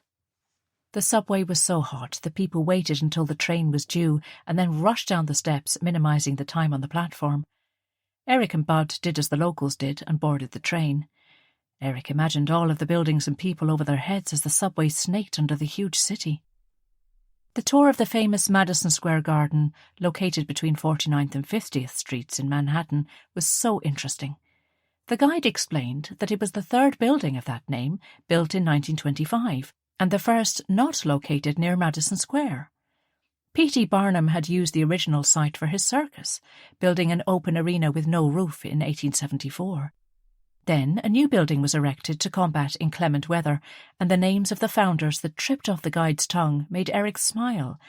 Men synonymous with this great city: J.P. Morgan, Andrew Carnegie, P.T. Barnum, Darius Mills, W.W. Astor. The rest of the day passed in a blur. Erich and Bud took a trip to Coney Island, and as they paddled in the water, licking ice cream cones, they admired the confident New York girls in their daring swimming costumes. "What do you think they make of that on the beach at Ballyhalbert?" Bud murmured, as two stunning-looking girls in polka-dot bikinis strolled by, oblivious to their admiring glances. "I think the rabbi would have a stroke, and poor Father O'Toole would collapse of exhaustion from the number of masses he'd be asked to say to pray for the moral degradation of the nation." Bud guffawed at that, and the girls turned and smiled at them. Erich blushed to the roots of his hair. That night they went to Chinatown to eat, and Erich was introduced to a cuisine he'd never heard of before as he tried shark fin soup, chicken chow mein, and dumplings. It was delicious, and he tucked in as all around him men and women called to each other in Chinese, and even the shops had Chinese writing. He'd never felt so foreign in his life before, and he loved every second of it. The following morning they boarded the train for Biloxi, the sounds of New York City still ringing in Erich's ears. Chapter 16. Rabbi Frank stood at the sink, his hand shaking so violently that he found it close to impossible to open the small brown glass bottle. He was taking the Percodan they'd prescribed at the hospital. He so badly needed it to take the edge off the pain, but he was overdosing, and he knew it. He tried to be more frugal with the tablets, but functioning without them was not an option. A car pulled into the farmyard, and he glanced outside. It was Daniel. Catherine had moved to the village, and he was thankfully alone with his pain. It was so hard to manage, but even harder to keep it from her, and it was becoming increasingly difficult to hide the deterioration of his condition. At night he lay on his bed, his body racked with agony so intense it was impossible to locate it to one part of him, willing God to take him. He knew the end was close. It had to be, and he should say his goodbyes, but something was stopping him. He had missed 2 appointments at the hospital, knowing they would say it was time to be admitted. His doctor had written, suggesting another drug, but it was pointless, he knew. It was time to go. He watched his friend cross the yard in the August sunshine. The land was now overgrown with weeds that he was no longer able to control, like everything else.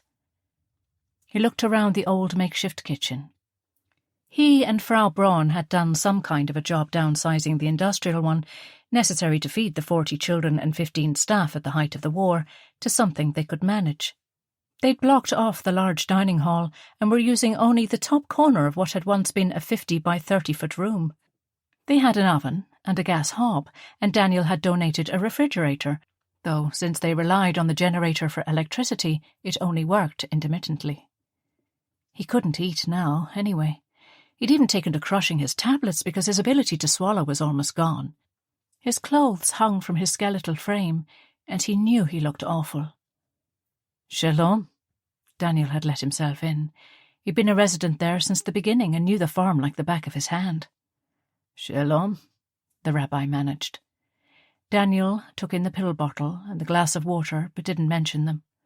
How are you? He asked. The rabbi shrugged. You don't look so good, Daniel said quietly. You need some of those?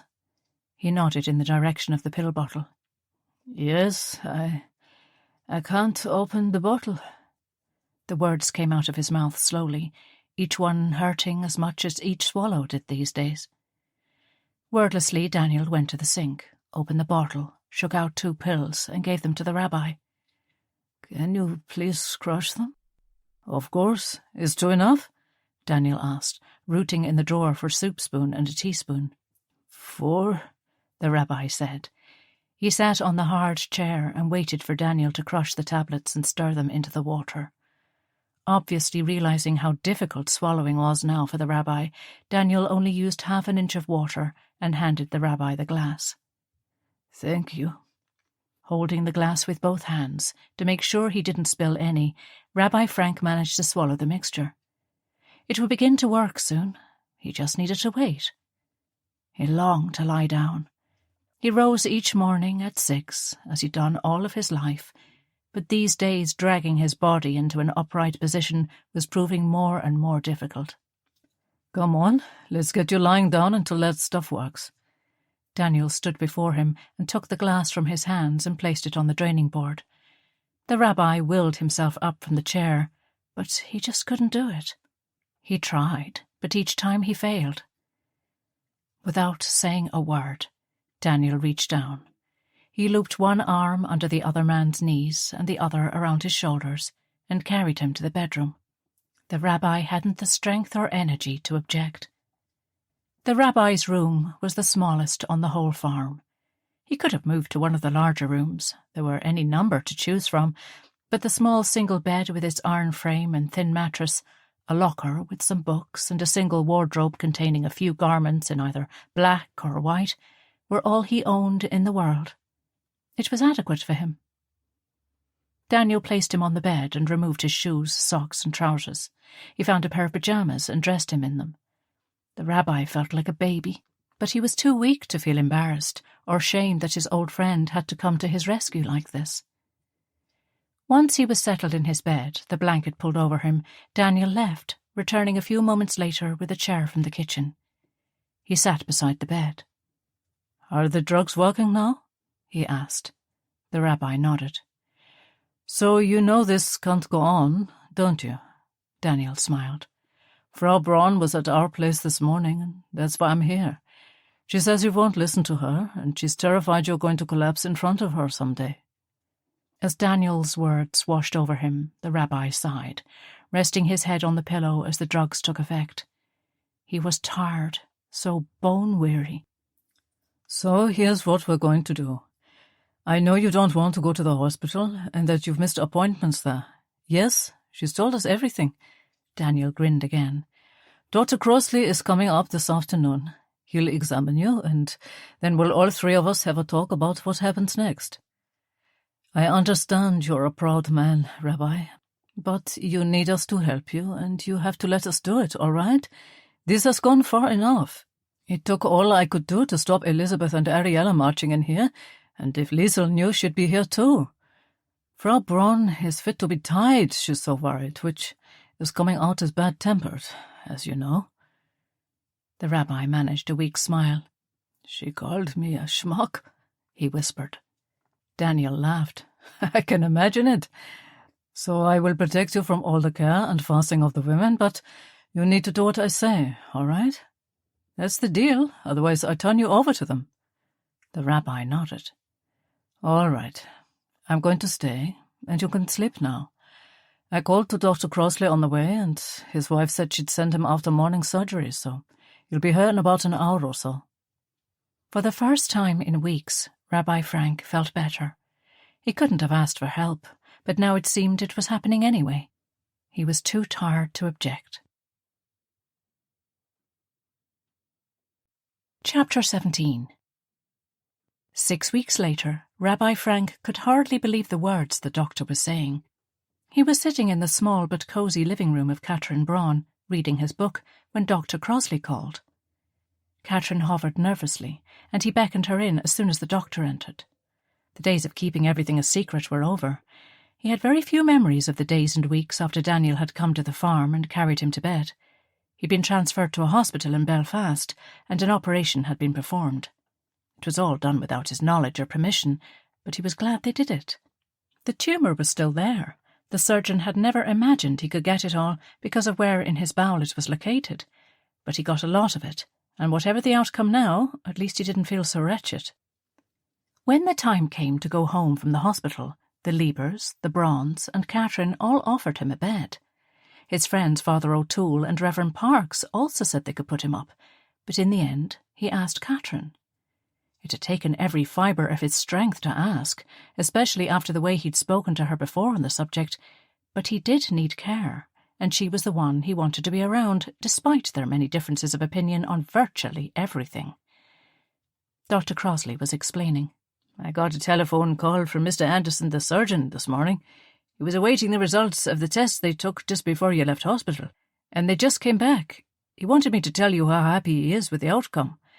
As you know, the surgery was simply to give you more time and to relieve suffering.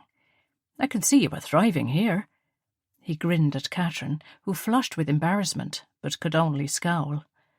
"So, all in all, it's a good outcome. I think we're managing your pain better, are we not?" he asked, and Rabbi Frank nodded. The new medication was definitely easier to take, and it seemed to take the edge off, certainly. "Yes, thank you, I feel better," he confirmed. "Well, feeling worse than you were would hardly have been possible, but that was due to a combination of overdoing things and not eating properly, as well as a somewhat haphazard approach to dosage and intervals." The rabbi heard the admonishment in the doctor's voice. "You were taking too much of the other drug without food, and it gave you an ulcer, which was bleeding." An unspoken conversation passed between the doctor and Frau Braun. So you need to follow the prescription exactly this time, the doctor continued. He was a gruff man who seemed at first to lack empathy, but Rabbi Frank had seen him provide care tenderly and with tremendous dedication to the children of the farm over the years, always for free, so he knew the doctor was not really like that. But I'm sure now that Mrs. Braun is in charge of your prescription and diet, things can only improve. Indeed, the rabbi agreed. It had been hard to admit he needed help, harder still to move into the home of a widow, worrying what people would think. But to his astonishment, nobody cared, and everyone just seemed concerned for his well-being. For the last week since he'd been there had been endless cakes and casseroles dropped off and cards from the children at the school, and Father O'Toole and Reverend Parks called every second day to check on him. He often thought, now that he had time for such contemplation, how the war had granted him a life full of people and love, where in peacetime his life had been one of solitude and loneliness. When Martha died, he buried himself in his work and his congregation and was, he realised now, very rigid and unapproachable. The care of the Kindertransport children had, as Ariella Braun had said, knocked the hard edges off him, and now in his final phase of life he found himself miraculously surrounded by love and friendship. Life truly was strange. So, as well as looking much better, the results show that your tumour, while still there, is now smaller as a result of the surgery, and seems not to be growing at the rate it once was. You'll be with us for a while yet, Rabbi, Dr. Crossley said cheerfully, extracting his thermometer to do his check-up. Frau Braun withdrew then, leaving them to it. As she heard Dr. Crossley let himself out, Frau Braun finished adding cream to the mushroom soup she prepared. Elizabeth and Liesel were back to school now. A new school year had begun, and the days were getting cooler. Willie had helped her to buy the little house in the middle of the main street, and she loved it. It was small, but perfectly appointed, with a sitting room and a kitchen downstairs, and 2 bedrooms and a bathroom upstairs. So far, the rabbi was able to make it up to his room unaided. Incredible, really, considering just a few weeks ago it seemed like he would die. The operation and the spell in hospital, where they'd changed his medication and seemed to get him back to at least some version of his old self, had done so much good. As she stirred the soup, she replayed the conversation they'd had in the hospital, hardly believing it was real. Those days after he was admitted seemed like a lifetime ago. Nobody was allowed in to see him, and then they called after 10 days and said he could have a visitor, just one, and he'd asked for her. She felt ridiculously pleased, and then silly, at her foolishness. It had turned out to be the best day of her life, and she smiled at the memory as she took the bread from the oven. The nurse told her on the way in that he refused to lie in bed wearing pyjamas and insisted on getting up and dressing properly each day. She'd gone into the room, and there he was, 10 short days after Daniel had to carry him because he was so weak, in his black trousers and white shirt, his beard and hair neatly combed. She nearly leapt for joy to see him restored to health. "Ah, Frau Braun, how are you?" he'd asked, as if they'd met in the middle of the street for a friendly chat. "I'm fine. You're the one causing all of the fuss," she said, sitting down on the only other chair. "Regretfully, you are right." The rabbi looked contrite. "Poor Daniel found me in a bad way, and for that I apologize. I had let it go too far. I was trying not to be a burden, and became an even bigger one as a result. Yes, well, you are very stubborn and, frankly, stupid." She'd been so worried, but it emerged as frustration. "You have cancer.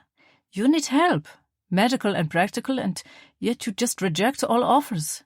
It's not just stupid, it's selfish, because these people around you actually care about you, and you're throwing their kindness back in their faces." "I am guilty, as you say, Catherine. I am so sorry, and I want to thank you especially. You have tried so hard to help me, and you're right. I'm a stubborn, proud old fool. You're absolutely right. I'm a schmuck." He smiled, and his eyes twinkled. "Yes, well..."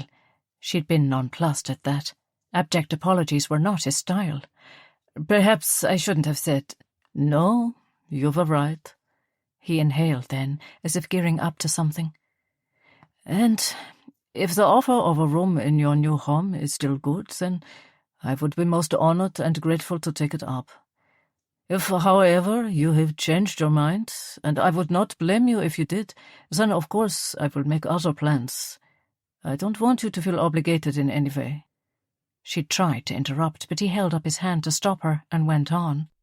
"Please, I have rehearsed my little speech to you all of these days, so let me finish, or I will forget the important bits."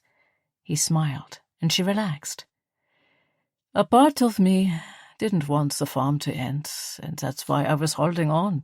They were the sentimental actions of an old man who realized the end is nigh. My life before the war, apart from the brief time with Martha, was uneventful, devoid of companionship, of love, of friendship. People respected my father, and later me, and I served my people to the best of my ability. I would watch, as they came to synagogue in Berlin, the families, and I would envy them going home to a Shabbat dinner, all sitting around the family table, sharing, loving, laughing, arguing, supporting. I never had that, and I'd resigned myself to believe that it was not something I could ever experience. But then the war came, and I found myself here, this most unlikely of places, and without asking to be, I became the leader of the farm, and the protector and parent, really, to all of these little ones. And though the circumstances were beyond comprehension, and I still find it hard to believe it happened, those years were the happiest of my life. For the first time, I've known what it is to belong to others, to care for them in a way, not just as their rabbi, but as me, as David, and I was afraid to let the farm go in case I lost that. But what you have, that family now, all of us, we're not going anywhere," Frau Braun explained. "Of course the children have moved on, but that was going to happen. And they're right. In seeing them so happy, that must make you proud?" He nodded with a smile. Each child was emblazoned in his memory forever, and she knew he could not care for them more if he was their own father. "And Daniel and Elizabeth and Ariella and Willie and your friends in Ballycreggan, they are your people, and nothing will change that now." "And you?" he asked quietly. "Are you my person?" His voice was barely audible. With the vulnerability and fear only barely overcome by a glimmer of hope, she fought back every urge she had to dismiss, to snap in response. A lifetime of never letting anyone in, of protecting herself by the construction of that hard, impenetrable shell, made being open, being emotional, so difficult. "Do you want me to be?" she managed, terrified she was misreading this. "Very much." And so he'd come home to her house from the hospital, and without ever discussing their relationship further, they were now together. She brought his lunch on a tray to the sitting room. "Ah, Catherine, I could have come to the table. You don't need to wait on me. I should be waiting on you." He stood up, much steadier on his feet than even a week ago. Weeks of living companionably side by side had passed, and she was so content knowing he was there. She prayed each night for another day, just one more. One day he would leave her, she knew that, but each night she thanked God for one more day. It was all she could do. "It's fine. I need to bake some strudel for the church bake sale, so I'll need the table, and I promised Father O'Toole I'd have them ready by 3. He took the tray and placed it on the side table, and as she turned to return to the kitchen, he called her back. When she turned, he was standing before her, a small leather box open in his hands.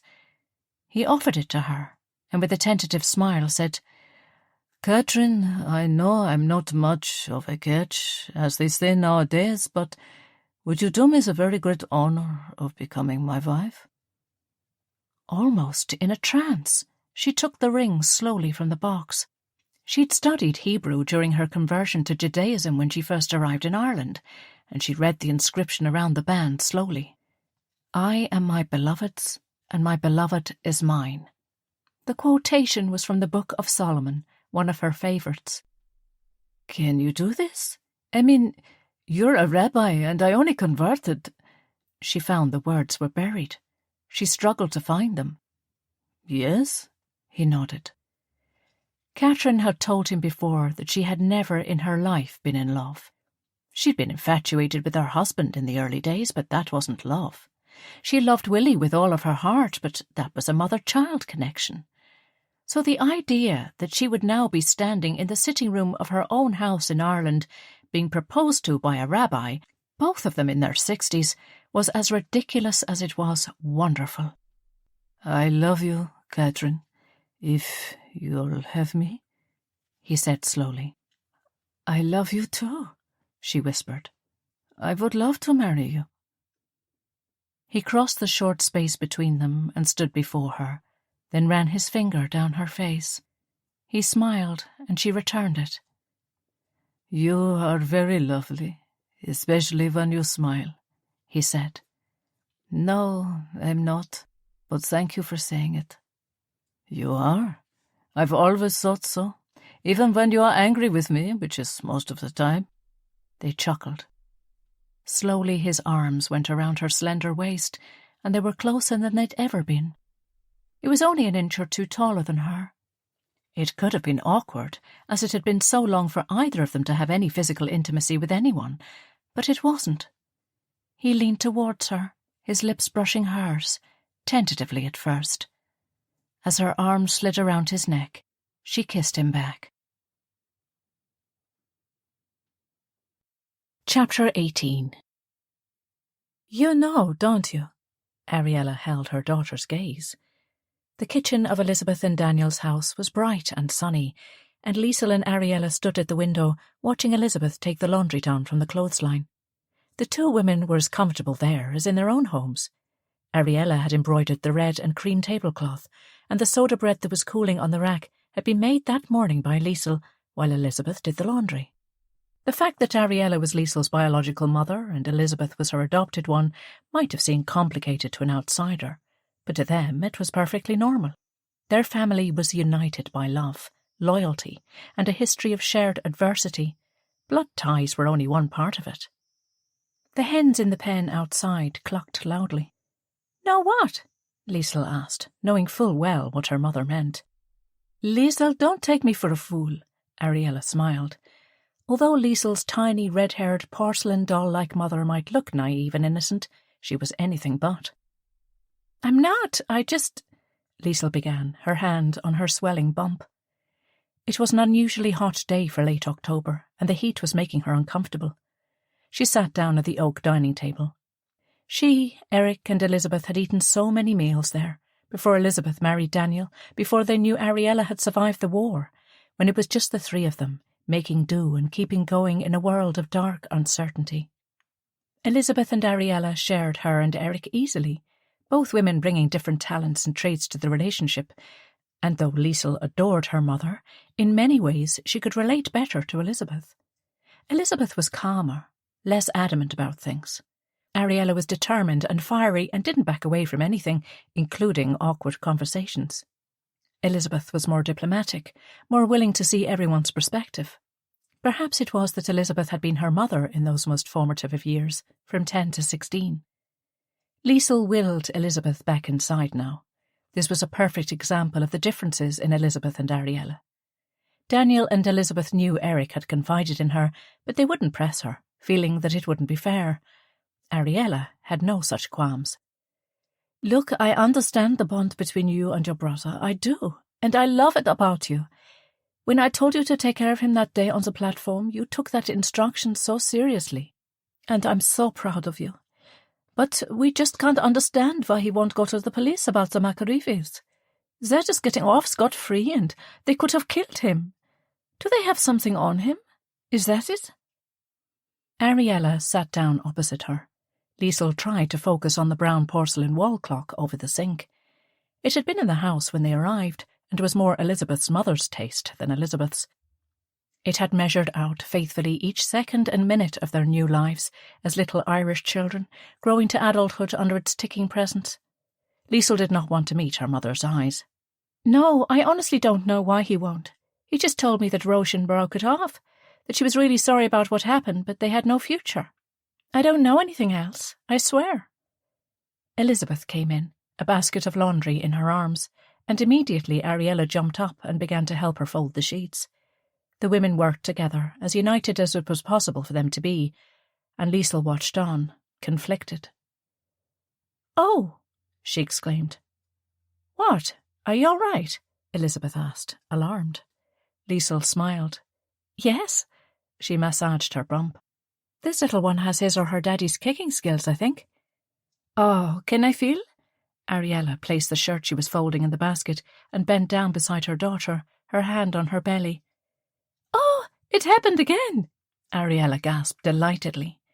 Elizabeth stood back, smiling at the mother-daughter moment. "Do you want to feel it?" Liesl asked her. Ariella moved back to allow her in, and Elizabeth placed her hand on the spot where Ariella had felt the kick.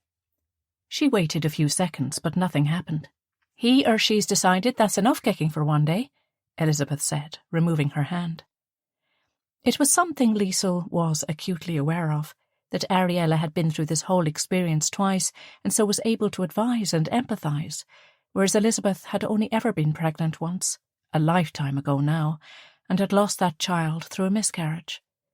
The last thing Liesl would ever do was exclude Elizabeth. She owed her everything, and loved her every bit as much as her mother, but it felt like the pregnancy was separating them, and it made her sad. She wished her baby would kick for Elizabeth. "So, cup of tea?" Ariella asked, filling the kettle. "Lovely," Liesl smiled. "I must just pop to the bathroom. Again?" She sighed. "Oh, I remember that. The summer you were born it was so hot I couldn't sleep. I would get Peter to drag the sofa to the long windows of our apartment and sleep right by them, hoping for a puff of air. And then, if I did fall asleep, I'd have to wake to go to the toilet every 5 minutes, it seemed like." Ariella chuckled at the memory. "By the time you were born, I was so huge I could hardly make it up the stairs." Liesl knew her mother didn't mean any harm, and of course she should share reminiscences of her pregnancies. But Liesl felt for Elizabeth.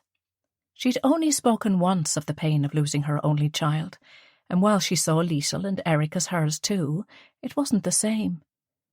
It hadn't seemed to matter so much before, but now that Liesl was about to be a mother herself, it was all the more difficult.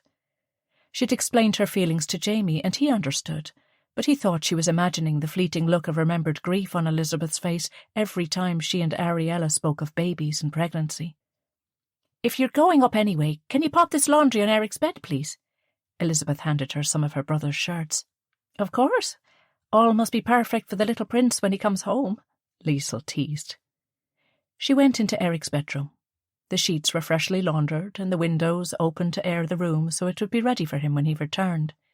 She opened a drawer to place the shirts inside when she spotted a letter. Normally she would never read a person's private letter, but she was worried too. Did the McAreeves have something on her brother? Impulsively she took the envelope and slipped the single sheet out. As she suspected, it was from Róisín. The murmur of muffled conversation between Elizabeth and Ariella in the kitchen was barely audible as she read. "Dear Erich, I'm sorry how everything turned out. I never meant for that to happen. I hope you feel better soon. I think it's best if we don't see each other anymore. It would never have worked anyway. We both knew that deep down, but it was fun while it lasted. I'm actually getting close with a lad from near where I grew up. He's more my type, if I'm honest. Best of luck, Róisín." Her heart thumping loudly in her chest, she stuffed the letter back into the envelope and hastily resealed it, thinking quickly. The little madam. Liesl was furious. How dare she be so callous? Erich had let on that Róisín was contrite and as devastated as he was, but this cold, mean little note gave no indication of that. She replaced the letter, seething with indignation. She needed to get away, to be on her own to process this information. She was a terrible liar, so she knew if she went back in and joined the conversation, immediately her mother would ask what was wrong. She popped her head in the kitchen door. "I just remembered that Jamie asked me to be home by midday because there's a brewery delivery and he needs me, so I better go. See you later." She tried to leave, but Ariella stopped her. "Needs you for what?" she demanded, following her daughter out into the hall. Ariella was suspicious of everything these days, knowing Liesl and Erich were in league over something. "Surely you're not lifting anything?" "Oh, no," Liesl lied clumsily. "Just to do the paperwork. He thinks they might have left him short before, and he needs to watch the delivery and tally it with the invoice. Her voice trailed off. It was the most pathetic effort at a fib ever, but it was all she could think of. Right. Ariella looked sceptical. No lifting or anything like that, all right? See you later, Liesl, Elizabeth called from the kitchen. Liesl laughed. Don't worry, Mutty. Jamie won't let me lift a spoon. It drives me mad, to be honest. Liesl was glad to change the subject. He's a good one, that boy. Ariella winked and kissed her daughter's cheek. Bye-bye, little one. She patted Liesl's belly. Liesl took her brother's car keys from the hall stand.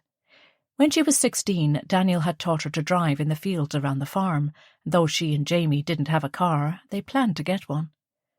She drove all the way to Raggedstown and stopped a woman to ask directions to the McAreevy's house. She was going to have this out with Róisín once and for all. The tiny terraced house exuded poverty and deprivation, but Liesl was too angry to notice as she rapped on the door. It opened, and a small, timid-looking woman stood there. She was in her late 40s, possibly. Her mousy brown hair hung down in straggles underneath a headscarf, and a faded blue housecoat covered her tiny frame. Mrs. McAreevy? Liesl asked. I am. The woman looked terrified, and Liesl melted a little. I'm looking for Róisín, she said, a little more gently. The woman's face moved as if she were trying not to cry. She shook her head and went to close the door. Mrs. McAreevy, I need to speak to Róisín. She tried again. I'm Erich Bannon's sister. She had no idea if the name would mean anything to this woman. There was a good chance that Róisín never even mentioned Erich to her family. You'd better come in. The woman stood aside and Liesl went in. The corridor leading to a back kitchen was tiny, and the whole house smelled of cabbage. Would you like tea? She asked. No, Liesl replied. No, thank you. I won't keep you. I just need to see Róisín, please. You can't. The words were barely audible. Why not? Is she at work? Liesl asked. The woman shook her head. Liesl had no idea what, but something was very wrong. Mrs. McAreevy, where is your daughter? The woman sat at the table and 2 fat tears ran down her face. They took her, she managed. Liesl pulled out a seat and sat opposite her, all fury dissipating in favour of a sense of dread. Who took her? Where? Monsignor Doherty. He was a cousin of my husband's, the woman whispered, as if saying his name aloud would summon him. I'm sorry, I don't understand. Is that a priest? Liesl was baffled. Aye, a Monsignor. Call him Neil and Fiach ordered it, so they took her. Mrs. McAreevy wiped her eye with the edge of her apron. Róisín's brothers ordered that this priest take her away. Liesl was struggling to make any sense of it all.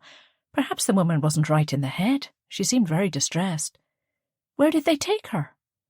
The woman shook her head. I don't know. A home for girls like her, I suppose, down south. She'll have the baby there, and they'll have it adopted. The woman's shoulders were shaking now, silent sobs racking her sparrow-like frame. Baby! A sudden awareness dawned. Mrs. McAreevy, is Róisín pregnant? My poor wee girl. Her brothers, they beat her. Then they sent her away. I tried to stop them, but they... Did they beat you too? Liesl asked quietly. The woman nodded. She had to ask, though she was sure of the answer. And the baby's father is my brother? Róisín loves him. Oh, the tears she's cried over him. She tried to get to him, but they watched her and me every minute of the day. They made her write to him, saying it was over, and then, once they realised she was pregnant, they arranged for her to leave. I tried to stop it, tried to hide the pregnancy, but it was no good. And you've no idea where she is now? Liesl was trying to stay calm. No, I wish I did, the woman said quietly. And your sons, Colm and Neil, where are they? I don't know. I've not seen them for days. England, maybe. I don't know. Is my brother in danger, Mrs. McAreevy? Liesl asked. She felt so sad for this downtrodden woman. She glanced around the tiny, chilly kitchen. There didn't appear to be much food. She took out her purse. "Please, take this." She handed the other woman a 10-shilling note. "I can't take your money, missus," she said with a force that surprised Liesl. "My boys nearly killed your brother. Róisín told me, and I'm truly sorry for that. Well, I don't have any control over them. I haven't had for a long time. Fiach, my eldest, is the only one they answer to. So yes, I would think your brother is in considerable danger. My sons are dangerous men, missus." "Gallagher," Liesl filled in. "But please, call me Liesl." "Sure, you're only a wee girl yourself, and with a baby on the way too." She gave a weak smile. "Fiach will not take this lying down, so please tell your brother to be very careful and to get away if he can. He'll not be safe here." Liesl stood up. "Here is my address and my parents' telephone number," she said, scribbling the information on a piece of paper from her bag. "If you hear from her or find out anything, please get in touch." "Aye, I will," the other woman said. Liesl shoved the money under a tin on the table — Mrs. McAreavy would find it when Liesl was gone — and left. Chapter 19. Liesl started as Jamie appeared at the kitchen door. He crossed the room and turned the gas off under the pot that was burning. "You could just say you don't like the flat. No need to burn it down," he chuckled, as he placed the blackened saucepan in the sink, where it emitted a loud hiss and a cloud of steam. "I'm sorry," Liesl replied, distressed. "That's the second time I've done that, and that was your dinner too." Jamie took her hands and led her to the small Queen Anne chair Ariella had bought at an auction for them. Liesl loved it. It was bright yellow velvet, and she was going to use it as a nursing chair for the baby once the time came. The flat over the bar was poky and a little drab, but despite offers from their parents, Jamie and Liesl wanted to save for their own place together. Daniel had tried to object, but Elizabeth knew how important independence was to Jamie in particular. Everyone was in agreement that Jamie had made an excellent job of the pub, but Liesl knew that, though Jamie was grateful, he hated being beholden and wanted them to buy a house of their own. Between her teaching job and his profits in the bar, they were almost there, and were now beginning to look at places to buy. Jamie heard before anyone who was moving on, who was dying, and what was for sale, as the local gossip was the stock in trade of the bar, and he'd been excited to report that there was a cottage going up for sale next month, right on the cliff overlooking the sea, and only a mile from the village. His plan was that they would buy it and do it up. She wished she could share his enthusiasm. Normally she would, but she was out of her mind with worry about Erich. It had been 2 days since she'd visited Róisín's mother, and she'd told nobody about what she'd learned, not even Jamie. But she had to do something. Erich wasn't due back until the end of November, and she couldn't wait that long. "Don't worry about it. I'll make a sandwich or something." He ran his hand over her hair, and she turned her face to his palm and kissed it. "Liesl," he asked, "is everything all right? You've been, I don't know, distracted or something. I don't want to be mithering you, and I'm sure carrying a baby around is exhausting, so if it's just that, then tell me. But I'm a bit worried. If there was something on your mind, you'd tell me, wouldn't you?" Liesl observed this man she'd married, and it struck her how odd it was that a boy raised in County Kerry, thousands of miles from Berlin, could now be her closest ally, her best friend, her love. Their upbringings could not have been more different, and yet she felt a unity with Jamie that she'd never felt with anyone. She trusted him completely and knew she was safe in his arms. But there was a vulnerability to him as well that she loved. He didn't have all the answers. He was, like her, flawed, but it felt right with him, like they were two pieces of a jigsaw puzzle that fit perfectly. "Is the bar busy?" she asked. "No, the tea-time crowd have been and gone. And the pickled regulars have to finish their dinner first for soakage," he laughed. As a non-drinker, he had no moral problem with alcohol, but he found those who spent all of their time and money in his pub each night kind of sad. One of the regulars, Matty Hancock, had explained to Liesl one night, whisky fumes nearly knocking Liesl out as Matty spoke, how Jamie was the only publican in the world who tried to talk fellas out of drink. But it was true. He only served them up to a point and did not allow any rowdy behaviour. Jamie was known to make a man a sandwich and a cup of tea at night, rather than giving him another drink. And when Liesl questioned the financial sense of it, Jamie explained that while it might not make him money, In fact, it cost him. He couldn't look the drinker's wife in the face the next day, knowing the condition he'd sent her husband home in. "It's hardly your fault, though, is it? I mean, it's a person's own choice," Liesl had argued. "I know, but poor Mrs. Hancock has enough to be dealing with, and Matty coming in roaring drunk and waking the kids at all hours isn't right. So if I can do something to keep him some way under control, then I will," Jamie had reasoned. "I can close up for an hour if you like, make you something to eat," Jamie offered. Liesl rested her head against the velvet chair. "I'm not hungry. Mutty dropped in with soup a while ago, but I would like to talk to you." "Give me 2 minutes." He sprang to his feet, his huge body dominating the small room. As he went downstairs and she heard him shoot the bolt on the front door, she tried to formulate her thoughts.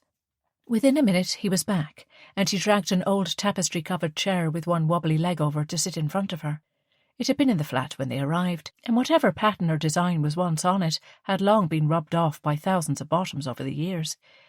Everything they owned was second-hand, or had been thrown out by someone else, but Liesl couldn't care less. She knit and sewed and made do.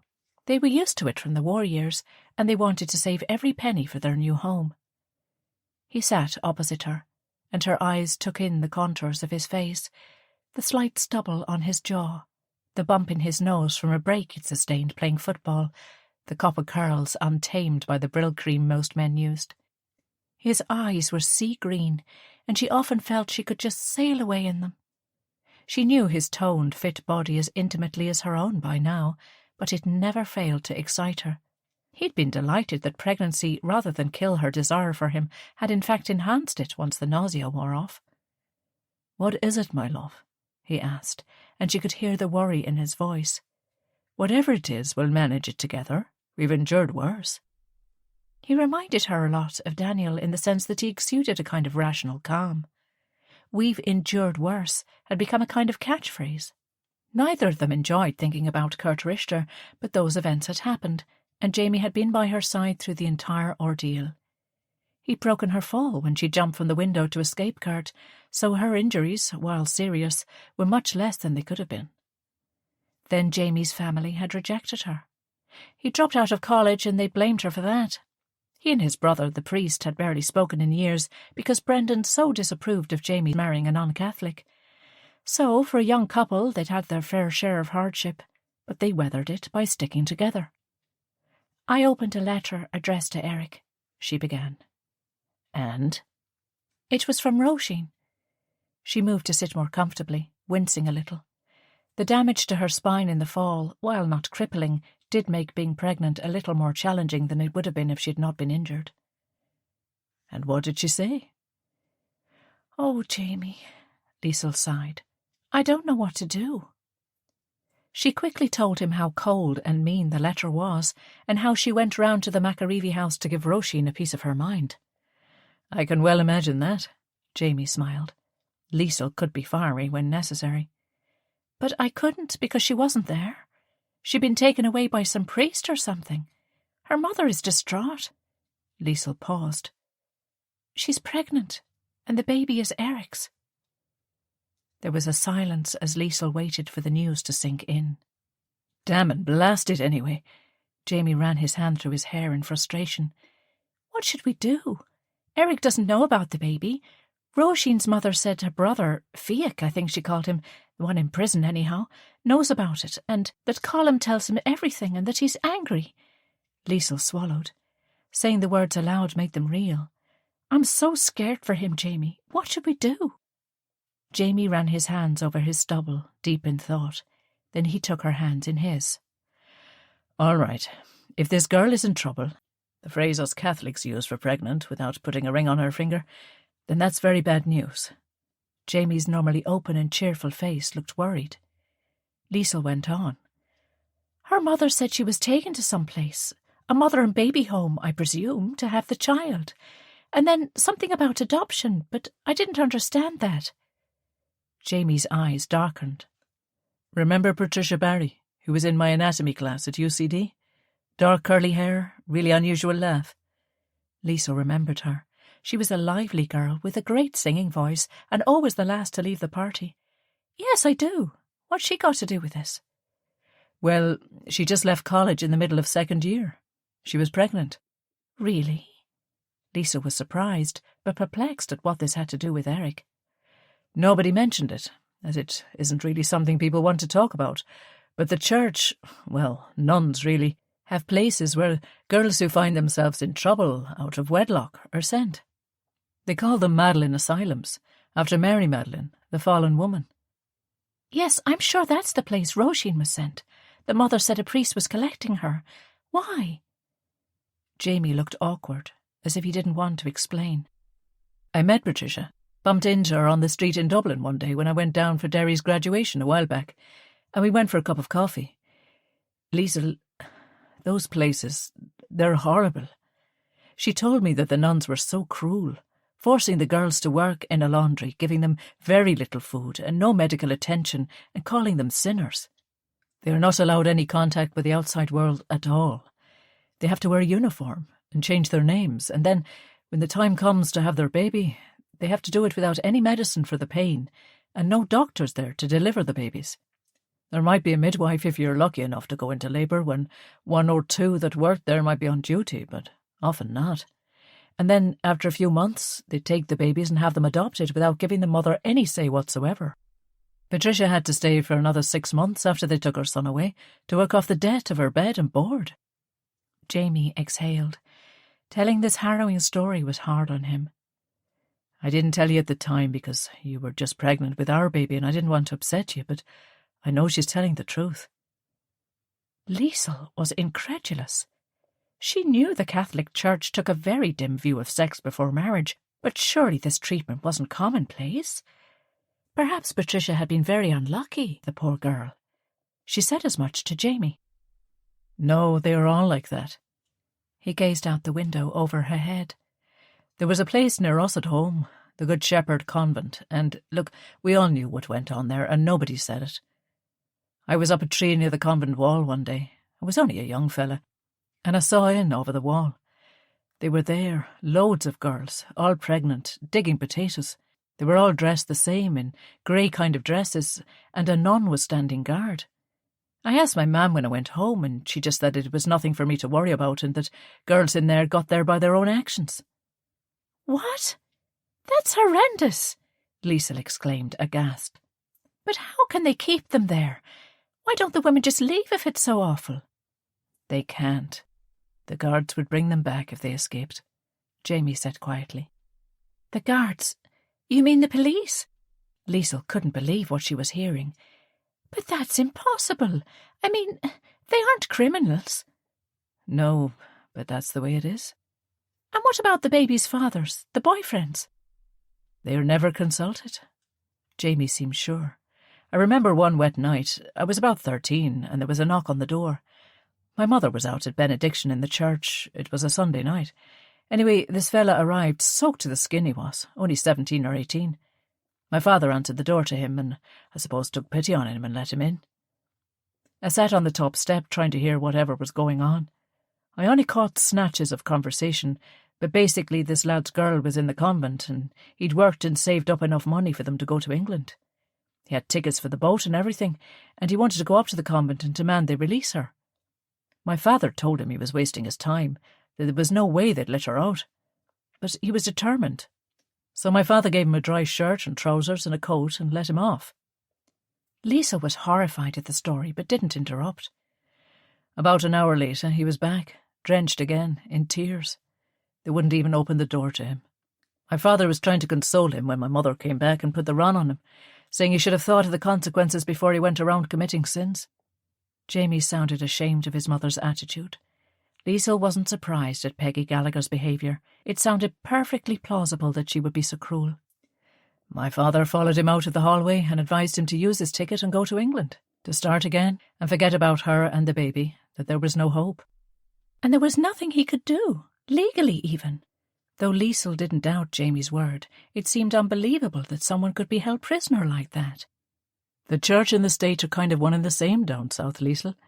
You wouldn't have noticed it so much, going to Trinity, where no Catholics go, so you wouldn't have known many.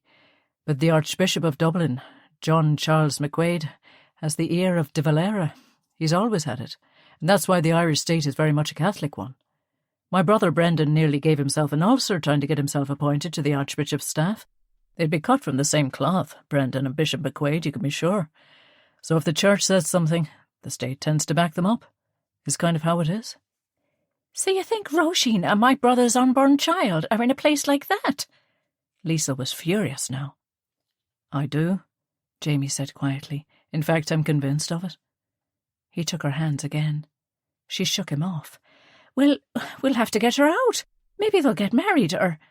Jamie tried to reason with her. Lisa, love, I know this sounds harsh, but there is no way on earth they are going to allow her to marry Erich. They just won't. And this is no world for an unmarried mother and her child. I know it sounds horrible, but maybe it's for the best. Liesl couldn't believe her ears. Are you serious? You of all people? I'm Jewish and we got married. How is it different for Erich? She could hear the indignation in her voice, but she was horrified to hear him speak like this. She had been sure he would be as outraged as she was. I'm not defending it, Liesl. You're right, it's terrible, but it's how it is. All over Ireland there are places like that for girls like her, and the people who run them are very powerful. Jamie was trying to be reasonable, she knew. They have the backing of the state, the church, the Gardaí, everyone. Nobody talks about it, but people know. And I agree it's mad. She's not a criminal, but she might as well be. No, Jamie, just no. I won't accept that. I can't contact Erich, tell him he's about to be a father, but unfortunately the child's mother has been kidnapped by a priest and can't be found. Oh, and by the way, your child is going to be sent for adoption, and neither you nor Róisín get a say in the matter. Can't you see how preposterous that is? Lisa was fuming now, and though taking it out on Jamie was unfair, he was the only Irish Catholic in the room. The flat felt stuffy and constricting, and Liesl stood up and opened the window. Then she closed it again, because she realised this conversation was not one she wanted reported to the entire village. What is wrong with that church of yours, with the people of your part of Ireland, that they allow this? Is sex such a shameful thing? Is the arrival of a new life so dreadful if the mother and father aren't married that it warrants that barbaric behaviour? Jamie tried to take her into his arms for a hug and to bury his face in her hair. She normally relaxed into him, his hugs making everything better, but now she was just too frustrated and angry. She wanted to scream, to rant, to find someone to blame. Poor Róisín, and poor Erich. This was awful. She pushed away from him and sat back down on her yellow chair. "Can I make you a cup of tea?" Jamie asked gently. "No," she snapped, then relented. "No, thanks.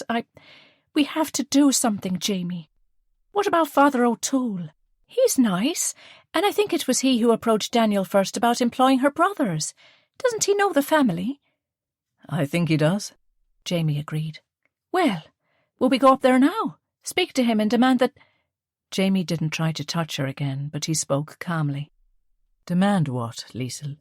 That he find her and release her? If he did that, which I can almost guarantee that he wouldn't, then what? Send her home to her mother? It was her family who sent her away. Or bring her here? Erich doesn't even know she's pregnant, and he had more or less come to the conclusion that the relationship was over before he left. You and I both know Erich is thinking of staying in America. He's done with Ballycreggan. So he doesn't love her. If he did, he wouldn't leave her, pregnant or not, now would he?" "So what are you saying?" Liesl asked, daring him to say it. "I'm saying that there's no easy answer here." He sighed. "You think we should just abandon her, don't you? That it's for the best?" Liesl couldn't believe what she was hearing. "No. I'm saying we need to tread carefully and not go in there like a bull in a china shop, issuing demands and accusations in a situation that really isn't our business." "Not our business?" Liesl was shouting now, and didn't care who heard her. "Are you serious? How can it not be my business? That child is my niece or nephew." Liesl, would you calm down? Let's talk about this rationally." He tried to take her hand, but she pulled it away. She needed to get away. Jamie was just as bad as all of those lunatic Catholics. He was just like his horrible, bigoted mother. Peggy Gallagher acted like she'd changed, but getting drunk the last time they visited and going on about their baby being raised in that horrible, mean, cruel faith. Well, she and her son and every single one of them could just bugger off. Liesl left the flat, slamming the door behind her. Chapter 20. Liesl got off the bus in Belfast. She'd taken the first one that had come along to the bus stop in the village after her dramatic walkout, and now she felt more than a little foolish. Storming off on Jamie like that was stupid. She knew. He wasn't defending the system, he was just explaining it to her. But her need to protect Erich ran into her bones. She could not let him down now. She needed to speak to him, and she couldn't make the call from anywhere in Ballycreggan without the whole village hearing about it. It was nice living in such a close community, but sometimes she had to admit it suffocated her. When she was a student, she always imagined she would end up working in Europe, using her linguistics training, living an exotic life, but fate had other ideas. She didn't ever regret marrying Jamie, and he wasn't stopping her. He'd follow her wherever she wanted to go. She knew he would. But the experience with Kurt, the accident, had made her nervous. She wondered if rushing back to the village of her family was not what she really wanted, but was just somewhere safe. Anyway, now she had Erich to worry about. Her brother was in love with Róisín, and her rejection of him broke his heart. The fact that she'd been forced to write that letter would surely give him comfort, even if the rest of the story was horrific. If she didn't do something, it might be the reason he stayed in America. He'd spoken to her about it before he left, and that was the attraction of America for him. He thought nobody would care what religion or nationality he was there. But he was wrong. It mattered everywhere. The core of all conflict, no matter where in the world it happened, was difference, with one group of people deciding they were better than another group, a better colour, a better religion, a better nationality. Her international studies had taught her that. It made no sense, but it was how it was, and Liesl doubted America was any different to anywhere else. She went into a shop and asked for change for the telephone, then found a call box on the street. Luckily, her address book was always in her handbag, which mercifully she'd remembered to snatch before leaving. She should call Jamie first, but they didn't have a phone, and if she called her mother, she'd want to know why Liesl was in Belfast and what had happened. The same with Elizabeth. Then she had an idea. Bridie in the sweet shop had just got a phone and took great delight in giving Liesl her new number, insisting she write it down in her address book. At the time, Liesl did it to humour her. Bridie had always been lovely to them as children, but Liesl could not think of a single occasion when she would need to ring Bridie, whose shop was no more than 30 yards from the pub. She dialed the number, and it was answered on the first ring. "Good afternoon, Bridie's sweet shop, Ballycreggan. Bridie speaking. How may I help you?"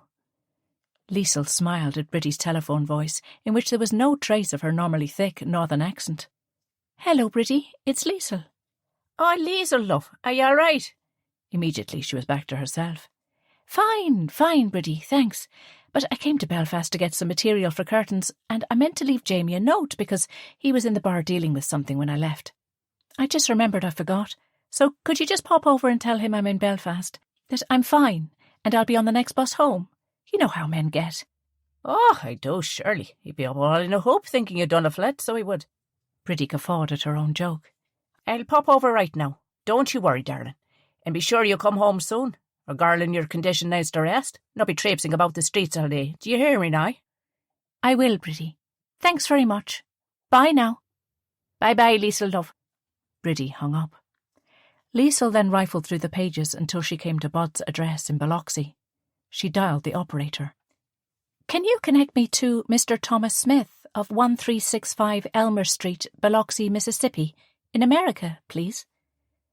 The operator's voice sounded robotic. "Do you have the number, caller?"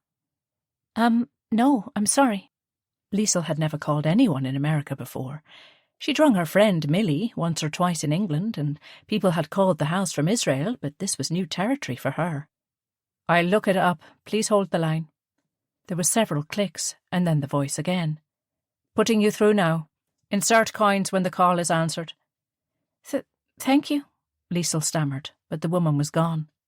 There was a long tone, not like the double ring she was used to. On and on it rang, and she held the money in her fist, ready to insert it in the slot. Hello, the Smith Residencia? An Italian-accented woman's voice answered as Liesl fumbled to insert the coins. She thought it must be Gabriella, Bud's wife. Oh, hello. My name is Liesl Bannon. My brother is staying there with you. Erich, I wonder, could I speak to him? Liesl, ciao. Erich, 1 minute, I will get him. The phone beeped to insert more coins, and as she did, Liesl prayed she'd have enough. Liesl? Erich sounded panicked. What's wrong? Everyone is fine, Erich. Don't worry. I just need to talk to you about Róisín. There was more beeping, and she put in all her remaining coins. This was news that should be broken gently, but she had no time. What about her? He asked. Is she all right? Yes, well, I think so. Look, Erich, she wrote to you, and I opened the letter. I'm sorry, but I was worried. Anyway, I went round to her house to have it out with her. How could she be so cutting to you? But I met her mother, who told me she's pregnant, and you're the father, and that she was taken away by a priest to some horrible place run by nuns, and that the child would be taken away from her or something. Jamie explained they have those kinds of places in the south, and I didn't know what to do. There was silence on the line, nothing but the crackle. A bus's brakes screeched beside her, followed by loud honking of horns. A boy on a bike had narrowly missed being knocked down. Erich, are you still there? She asked, pressing the receiver to her ear to try to block out the din outside the phone box. Yes, Liesl, I'm here. Did her mother say anything else? Like how she felt about me or anything? Liesl's heart broke for him. She said Róisín loves you, and that her brothers made her write that horrible letter. They kept her locked up, and then when they found out she was pregnant, they sent her away. She loves me? Erich sounded so relieved and happy, despite the terrible situation they found themselves in now. All right, look, I don't know what to do either. Let me see if I can change my ticket and get home. I need to... He sounded very far away. Do you want me to try to find her? Liesl asked. Though Jamie says it won't be possible, I could ask. No. Erich sounded sure about that, at least. You need to take it easy with the baby and everything. This is my mess, and I'll sort it out. But Liesl... The line crackled, and she missed what he said. It was so frustrating. She just caught, I want to handle this myself. I won't tell anyone. Jamie knows, but nobody else. Right. I'll try to change my ticket. I'll send a telegram if I can. Poor Róisín. Erich, I know you feel responsible, and you are in as much as she is, but if she's not the one for you, you don't need to do anything hasty, you know, like marry her or something. These nuns will try to have the child adopted. It seems that's what they do, and maybe it's for the best. She didn't believe it for a second. The idea that her brother's child would grow up thinking some other people were his or her parents was inconceivable, but she wanted him to know all the options. No, I won't abandon her. I love her, Liesl. More beeping. Erich, I don't have any more money. I'm sorry, The line went dead. She took the bus back to Ballycreggan as she promised she would, and was relieved to see Jamie standing at the bus stop waiting for her. She got off, and he held her hand as they walked along the street. They waited until they were inside their little flat before speaking. I rang Erich, Liesl said. I wanted to go somewhere I could speak to him without the whole parish being in on it. Hetty Devlin, the postmistress, was known to eavesdrop on some of the more juicy conversations that had to go through her telephone exchange. And to get away from your clumsy Catholic husband. Jamie raised an inquiring eyebrow. Well, I was angry, but it was unfair to take it out on you. You don't represent the Catholic Church, I know that, but I'm sorry. Jamie helped her off with her light autumn coat. It was a pink one that she'd made herself, and she liked it. So many maternity clothes were navy, beige or grey, like a woman carrying a child should fade into the background. She liked her coat making a splash. It drew some looks from the women more than the men, as if it was a bit unseemly to be so bright with such an obvious bump, but she didn't care. Her long dark hair also hung loose the way Jamie liked it, not tied back in a modest bun or roll as befitting a married woman. Jamie refused to wear the dark trousers and white shirts of the men in the village, and he didn't even own a tie. He lived in sweaters she knit him in the winter and short-sleeve casual shirts in the summer. Elizabeth despaired of the worn corduroy or canvas trousers he wore daily, but Liesl loved that he looked so rugged and handsome and not stuffy and old-fashioned like most of the other men she knew. They were a slightly bohemian couple, and they got away with it because people liked them. "So," he asked, resting his arms on her shoulders and looking down into her face, a cheeky smile playing around his lips. "Are we friends again?" "Friends," she smiled and leaned up on her tiptoes to kiss his nose. "Well, what did Romeo have to say for himself?"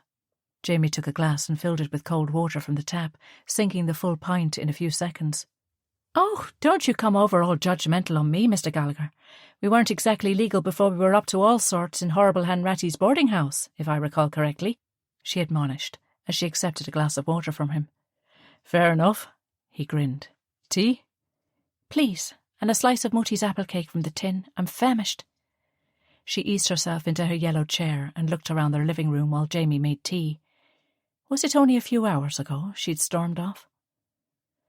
Though buying a proper house of their own was exciting, a part of her would miss this first home they had together.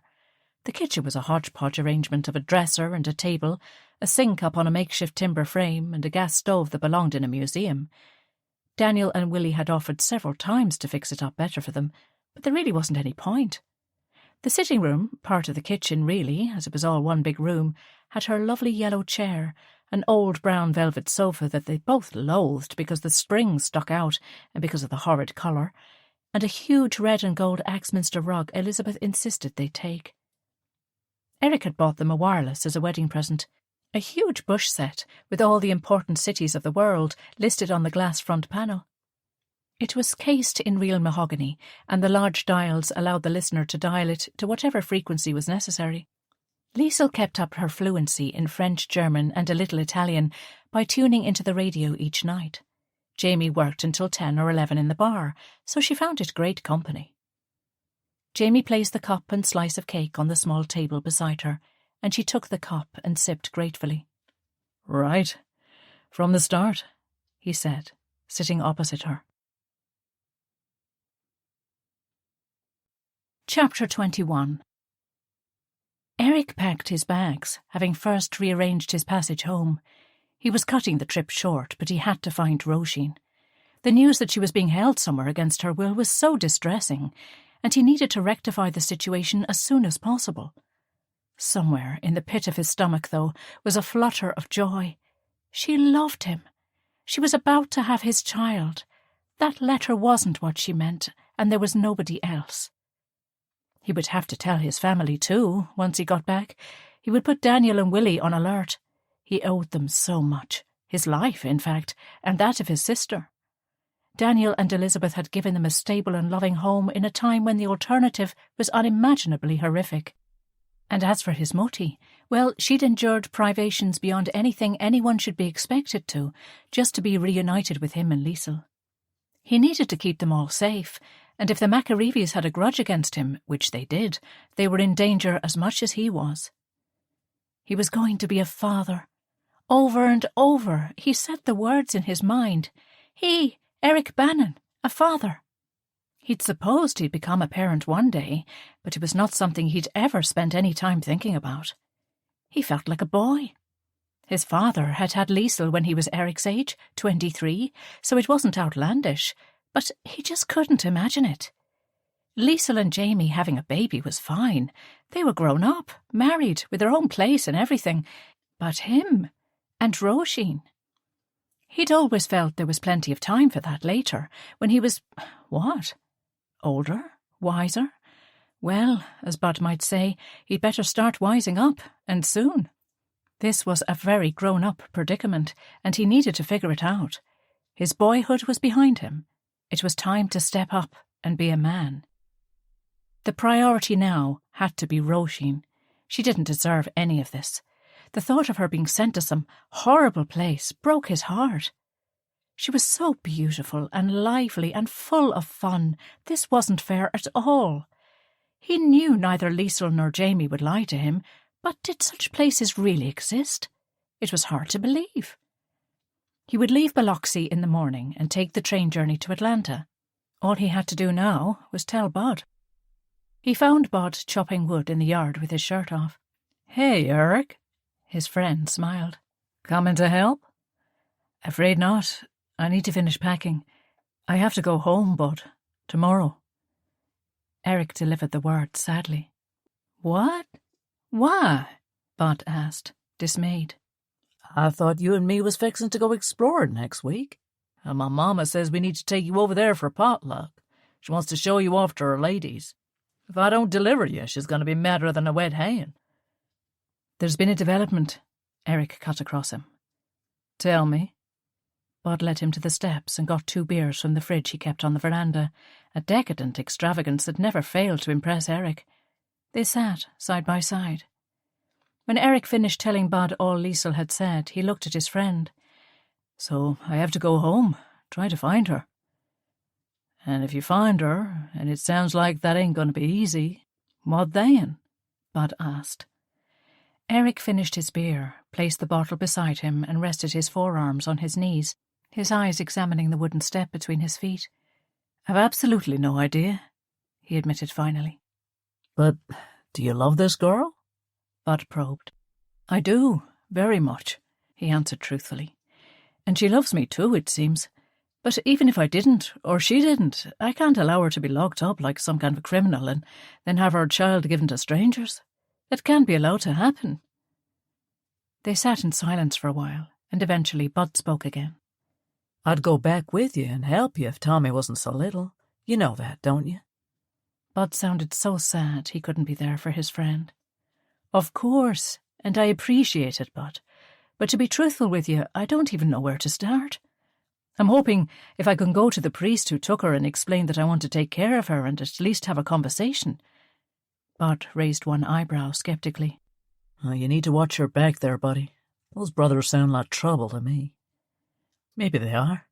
All Liesl knows is that she was taken to the south. That could mean anywhere from Donegal to Kerry. But if the priest sees me as genuine, maybe they'll let her out, or let me go to see her or something. I don't know." "So, are we going back right away?" Bud asked. "Yes, I sail the day after tomorrow. There's a train to Atlanta at 8 a.m. and from there to New York. That should get me there on time. I'll book a taxi to take me to the station." "Don't matter if you're bound for heaven or hell, you still got to change at Atlanta, huh? I'll drive you to the station in the morning." Bud chuckled. Thanks, Bud, but there's no need. I'll be fine," Erich protested. "Now, you hush your mouth. I know I don't got to do it, but we're friends, and I don't know when I'm going to see you again. I want to wave you off like a broken-hearted sweetheart, waving my handkerchief." He gave Erich a playful nudge, and they laughed. Chapter 22. The voyage back across the ocean was uneventful, and as Erich hoped, his cabin was a single one.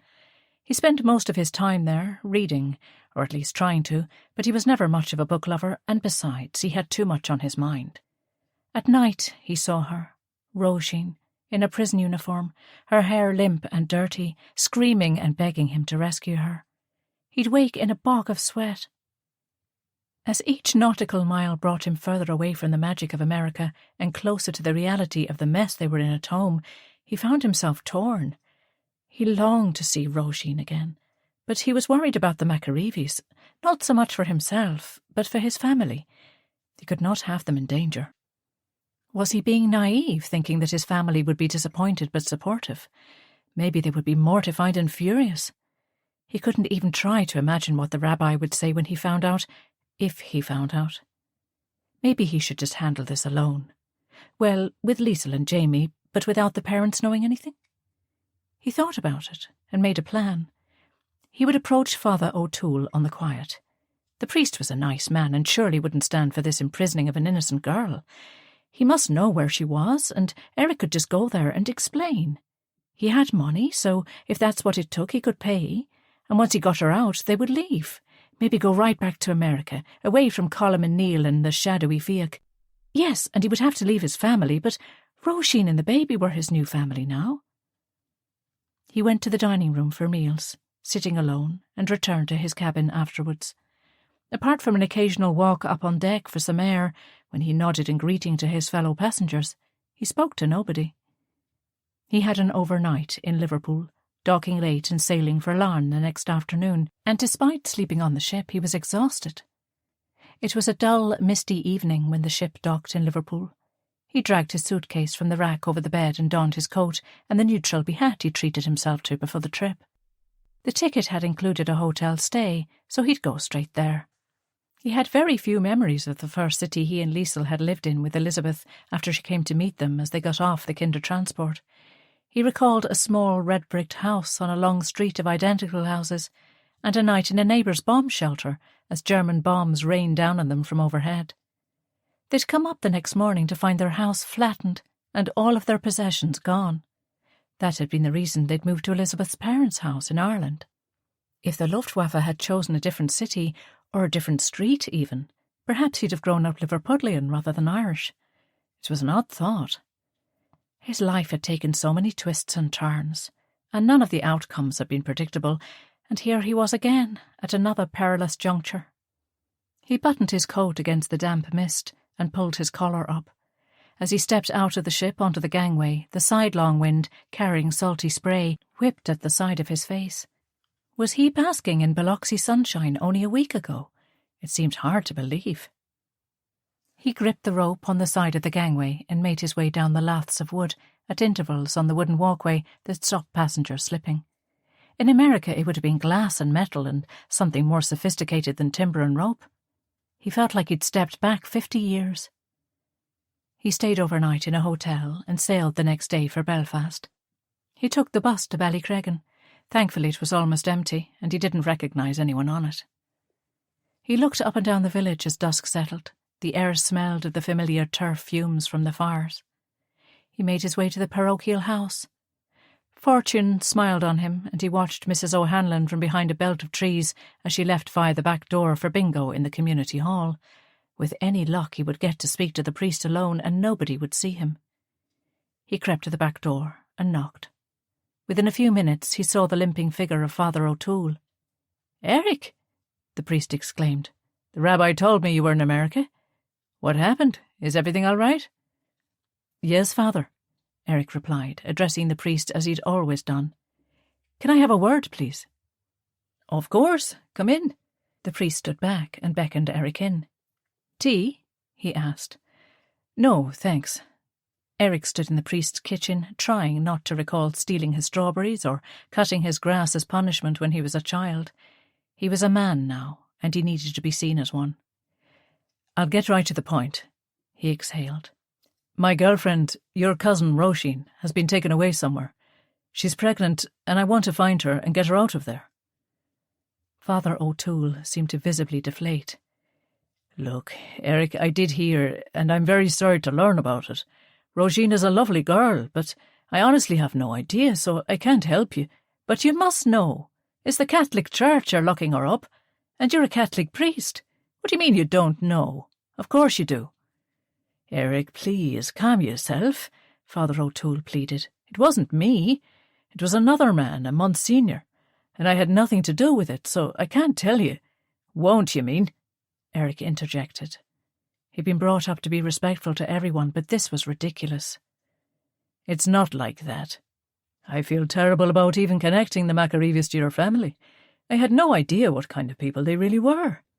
I only met the mother, my cousin, a few times in my life. I knew the older boy was bad news, but I thought the younger ones were. I don't care about them. Róisín is the only one I want to know about. They're irrelevant." He did nothing to hide his frustration. "Erich, please, listen to me." Father O'Toole was visibly upset. "You do not want to be making more of an enemy of them. Please trust me on this. Fiach Macarivi is a very dangerous person, and him being locked up seems to have no impact on his influence. I urge you, please, let this go, for your own sake and for the girls." "Are you mad?" Erich knew he was being rude, but didn't care. "She is carrying my child and has been whisked away someplace where they will treat her terribly and then take the baby, and you think I should do nothing?" "Unfortunately, yes. There is nothing you can do. I wish you could see that." I thought you were better than this, Father O'Toole, I really did. Erich walked out into the night.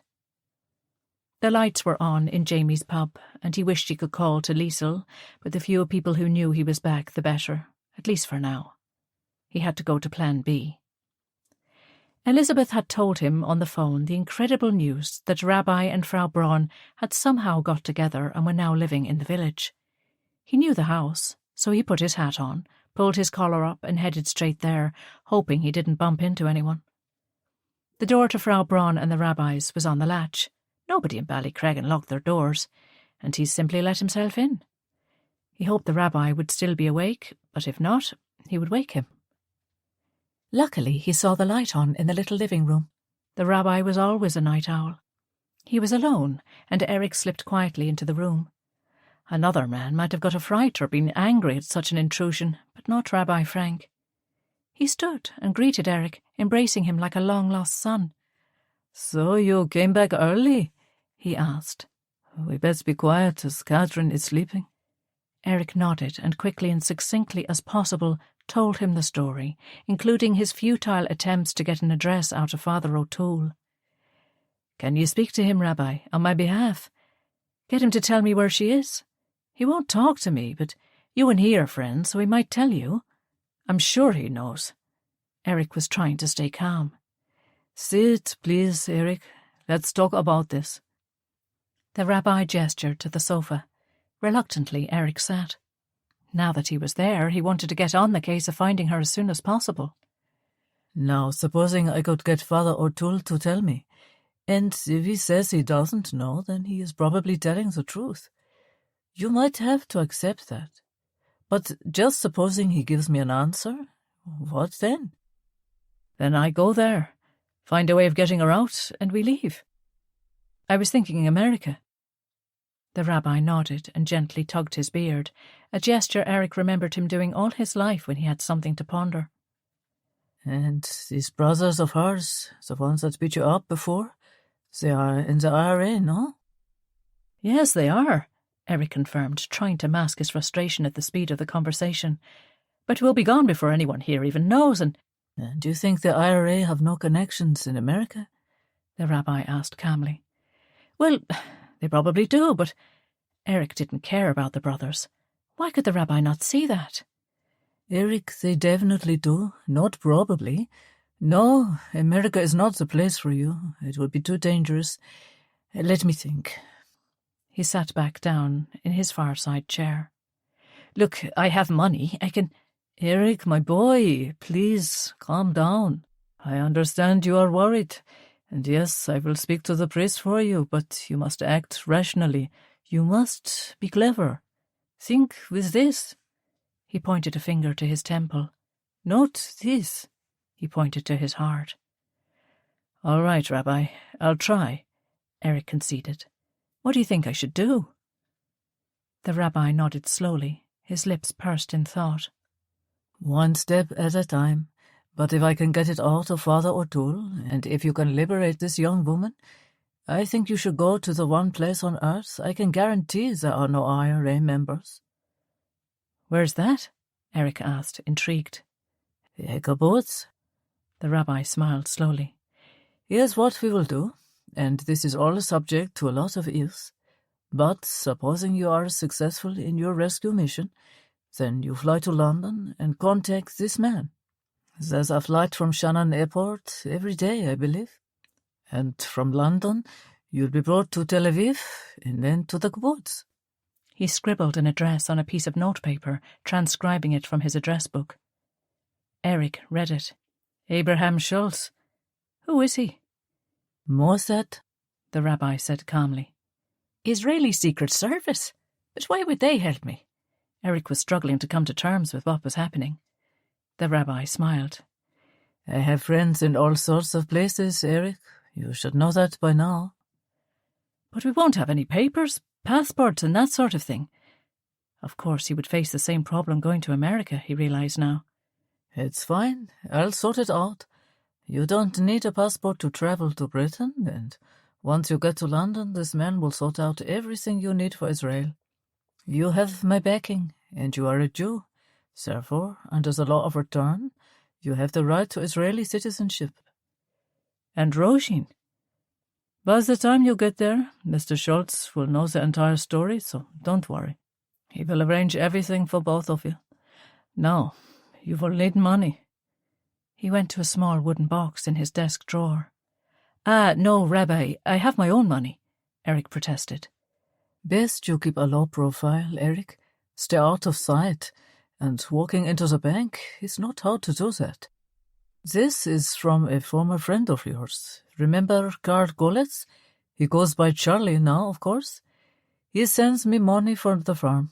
I don't think it's exactly the most legitimately earned money in the world, but he won't accept it back, and I don't want to offend him in case he doesn't contact me again. He needs guidance, so I've been keeping it. He handed Erich a large wad of rolled-up banknotes. So you'll stay here in the spare room and stay out of sight until I can talk to Father O'Toole in the morning. He stood. And what about Frau Erich began. It was so hard to call her Frau Frank now. The rabbi smiled. I will confide in Catherine. If she has proven anything in all these years, it is that she can keep a secret. Rabbi, can you keep this between us? I don't want my family knowing anything. It's safer for them that way. I'll contact them myself once we're safely in Israel. If I can get Róisín out of there, that is. The rabbi nodded and patted Erich on the shoulder.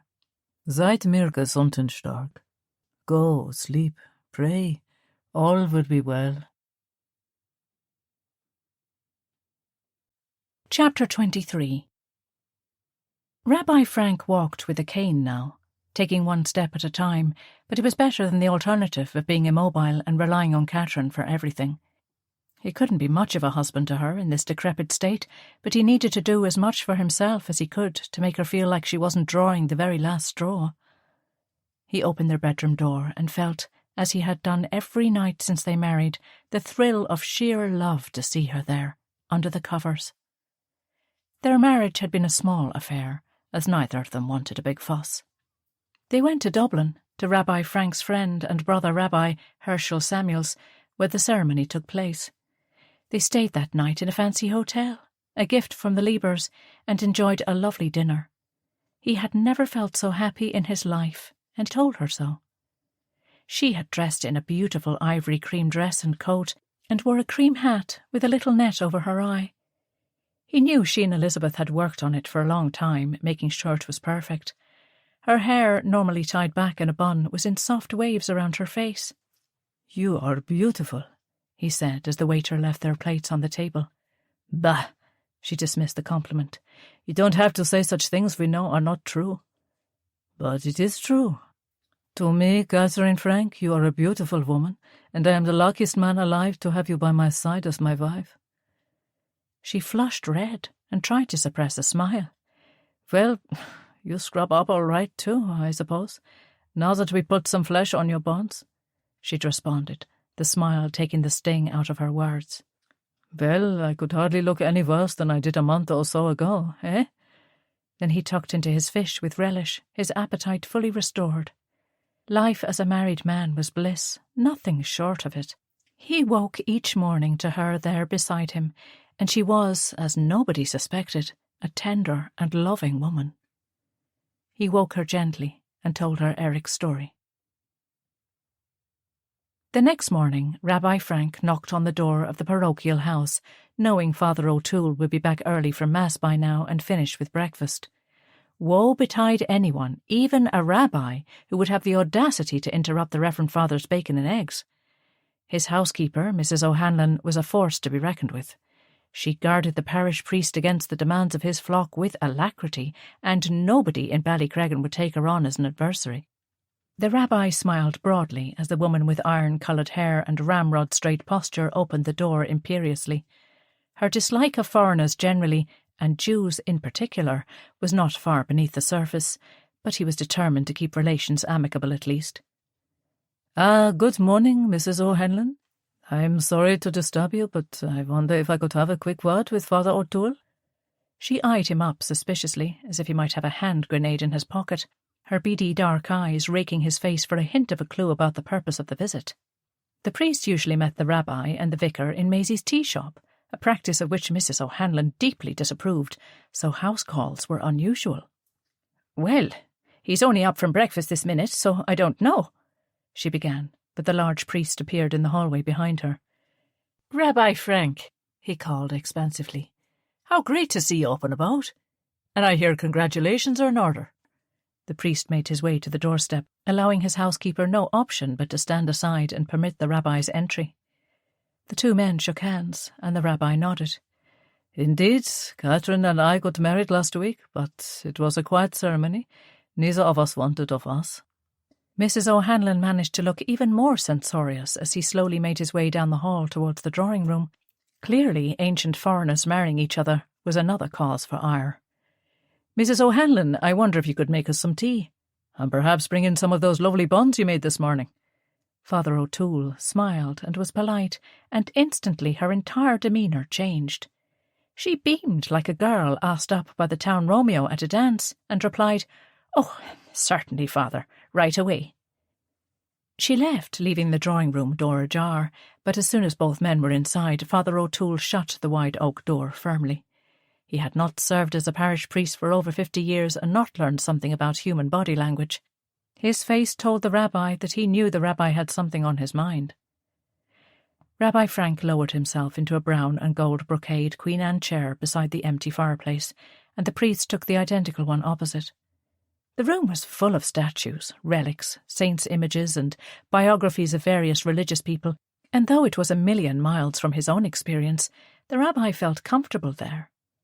If someone had told him, as a conservative rabbi in Berlin, that his friends would one day be a Catholic priest and a Protestant vicar, he would have said they were mad. But life took all manner of twists and turns, and one of those was while he was here that day. "So what can I do for you, Rabbi?" "You guessed it's not a social call?" The rabbi smiled. 50 years hearing people's confessions gives you a nose for these things." Paddy O'Toole shrugged. "I hope it's not advice about the ladies you're after, though, because you're barking up the wrong tree with me, I'm afraid." Rabbi Frank chuckled. "No, that's all fine, though denying you the comfort of a wife seems an unnecessary cruelty of your faith, I have to say." Matters of doctrine and faith were often discussed among the men, and the subject of Catholic clergy celibacy sometimes came up. "I'm not sure Andrew would agree with you," the priest shrugged. Reverend Parks's wife, the formidable Amelia Parks, was a large, blustery woman who had a penchant for dressing in lurid florals, making her look rather like a sofa with legs. She tolerated no dissension on any subject from her husband, the mild-mannered vicar. "Ah, he wouldn't have it any other way," the rabbi said. Father O'Toole looked up as Mrs. O'Hanlon appeared with a tray. She placed it on the table and offered to pour, but the priest gently ushered her out. He filled 2 cups and put 1 spoon of sugar in one for the rabbi and a splash of milk in his own. He handed the rabbi the cup and went back to retrieve the small plate of buns, offering him one. "They're quite delicious, I must say." He lowered his voice. "She may be a little sour sometimes, God knows, but her buns are lovely and sweet." The rabbi sipped his tea, a taste for which he'd developed only in Ireland, and took a bite of the bun. It was as light as a feather, and he enjoyed it before speaking. "I have a problem, and I need your help," he began. "If I can, I will," Paddy O'Toole replied without hesitation. "Well, you know young Erich Bannon?" The priest nodded, an air of resignation settling over him. "Of course. He was here last night, but then you know that." "I do. He came to me afterwards, very upset." Father O'Toole inhaled through his teeth, making a whistling sound. "I know you told him that you don't know where she is, but I was hoping you could find out where the girl has been taken and hopefully intercede on Erich's behalf with the authorities there to release her. You'll have to deal with her family then, he knows that, but at least the girl and the child would be safe, and that's his main objective." The silence was thick in the room between the two men. When Erich came to see Rabbi Frank and told him the story, he'd been sympathetic. The old rabbi he was back in Berlin would have been appalled, or at least disappointed, but not now, not after all he'd seen. Erich and this girl were young and in love, and they found themselves in the same position as so many young couples all over the world. Why should the natural expression of that love between a man and a woman be associated with such shame and guilt? Erich Bannon was a good person, and he assumed this girl was too. Erich wouldn't have chosen her if she wasn't, so why not let them be happy? He knew he was not like other rabbis now, and he didn't care. The war and life in Ballycreggan had taught him that all there was left after everything else was kindness. The time for judgment and recriminations was over. It was time to help and support. It's not that easy, Rabbi, I'm sorry to say. Why not? Do you know this priest, the one who took the girl away? Father O'Toole nodded slowly. Not really. He is Monsignor Doherty. He's on the McAreevy side of the family, and he's politically aligned that way too, if you know what I mean. I'm related to the girl's mother. Either way, I can't do anything for you, my friend. But why not? The rabbi was confused. He'd known Paddy O'Toole since he arrived in Ballycreggan 17 years ago and knew him to be a kind and compassionate man. Erich wants to marry this girl who is expecting his child. Surely that's what the church and the family want for her and the baby, a husband and a stable home. I don't agree with locking girls up who get into trouble, but maybe it's a kindness in the long run if they have no men and no way to support the child. I don't know. But that's not the case here. Look, I know they probably won't be thrilled about him being Jewish. We've come to expect that. We Jews are used to it. The rabbi paused, seeing the hurt in his friend's eyes. Not here, not in Ballycreggan, he rushed to correct himself. Of course not. We've been welcomed with open arms. But in general, we all have come to expect that most Christians won't want a mixed marriage. To be honest, there was a time I wouldn't have wanted it either, but you know as well as I do that life knocks the edges of your family-held beliefs. For every rule there are 100 exceptions, and in this case, the boy loves her. He thinks she loves him, and they want to be together and raise their child. Why would anyone object to that? They're willing to leave, to go abroad if that is what the family demand. Father O'Toole stood and walked to the window, his huge hands thrust in the pockets of his black trousers. It's a very complicated situation, Rabbi. Even if the girl in question wasn't a member of a very prominent Republican family with links to organised crime in Britain and the United States, he sighed heavily. But when she is... These McAreevis are bad news, we know that. Look what they did to Erich. But we can't allow them to bully us. Surely you can see that. Rabbi Frank was getting frustrated now. They are more than bad news. They are dangerous murderers, and they would think nothing of killing Erich or anyone else connected to him if things don't go their way. I'm really sorry for both of them, I genuinely am. But Erich won't be living happily ever after with this girl, and that's a certainty. If I tell you, I'm just putting that family in even more danger, and I feel responsible enough as it is asking Daniel to take them on. The priest turned and sat back down. But Erich met her before those people come to work for Daniel, so that's not your fault. The rabbi tried to get through to his old friend. I don't see it like that, but either way, Rabbi, once a girl goes into that system, it's out of her hands.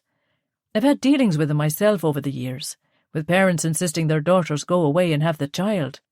They can return then, maybe even marry or emigrate without the stigma or responsibility of a child out of wedlock. I know it sounds cruel, and I suppose it is, but there's no place for an unmarried mother in our world. It's harsh but true. But surely, if they got married... The rabbi couldn't believe what his friend was saying. Rabbi, listen to me. They would never release her to a Catholic, yet alone a Jew, not in a million years. She and the child are their property now.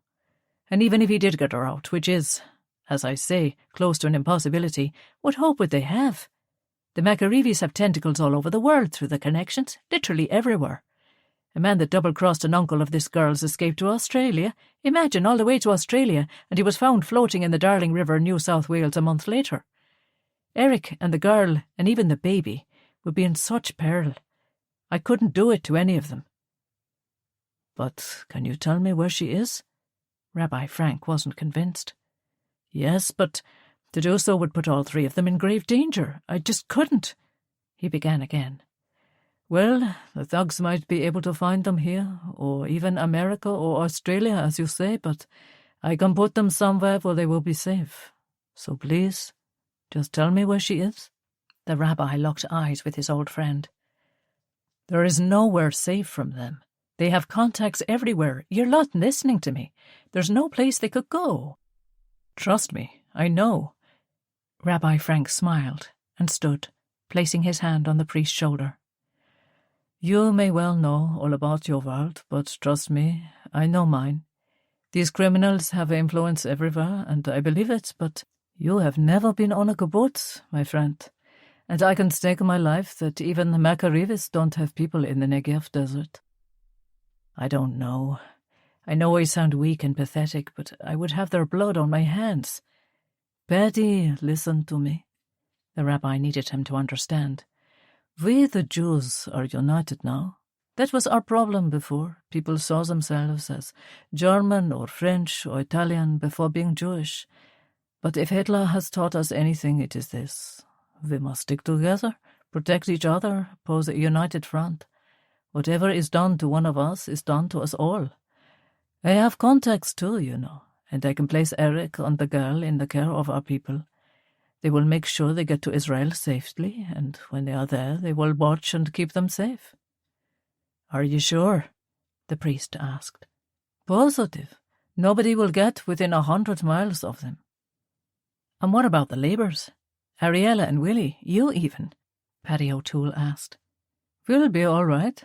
We've had our fair share of adversity, and we survived. We live a nice, peaceful life here now, Paddy, but don't forget what we've endured. We are tougher than we look.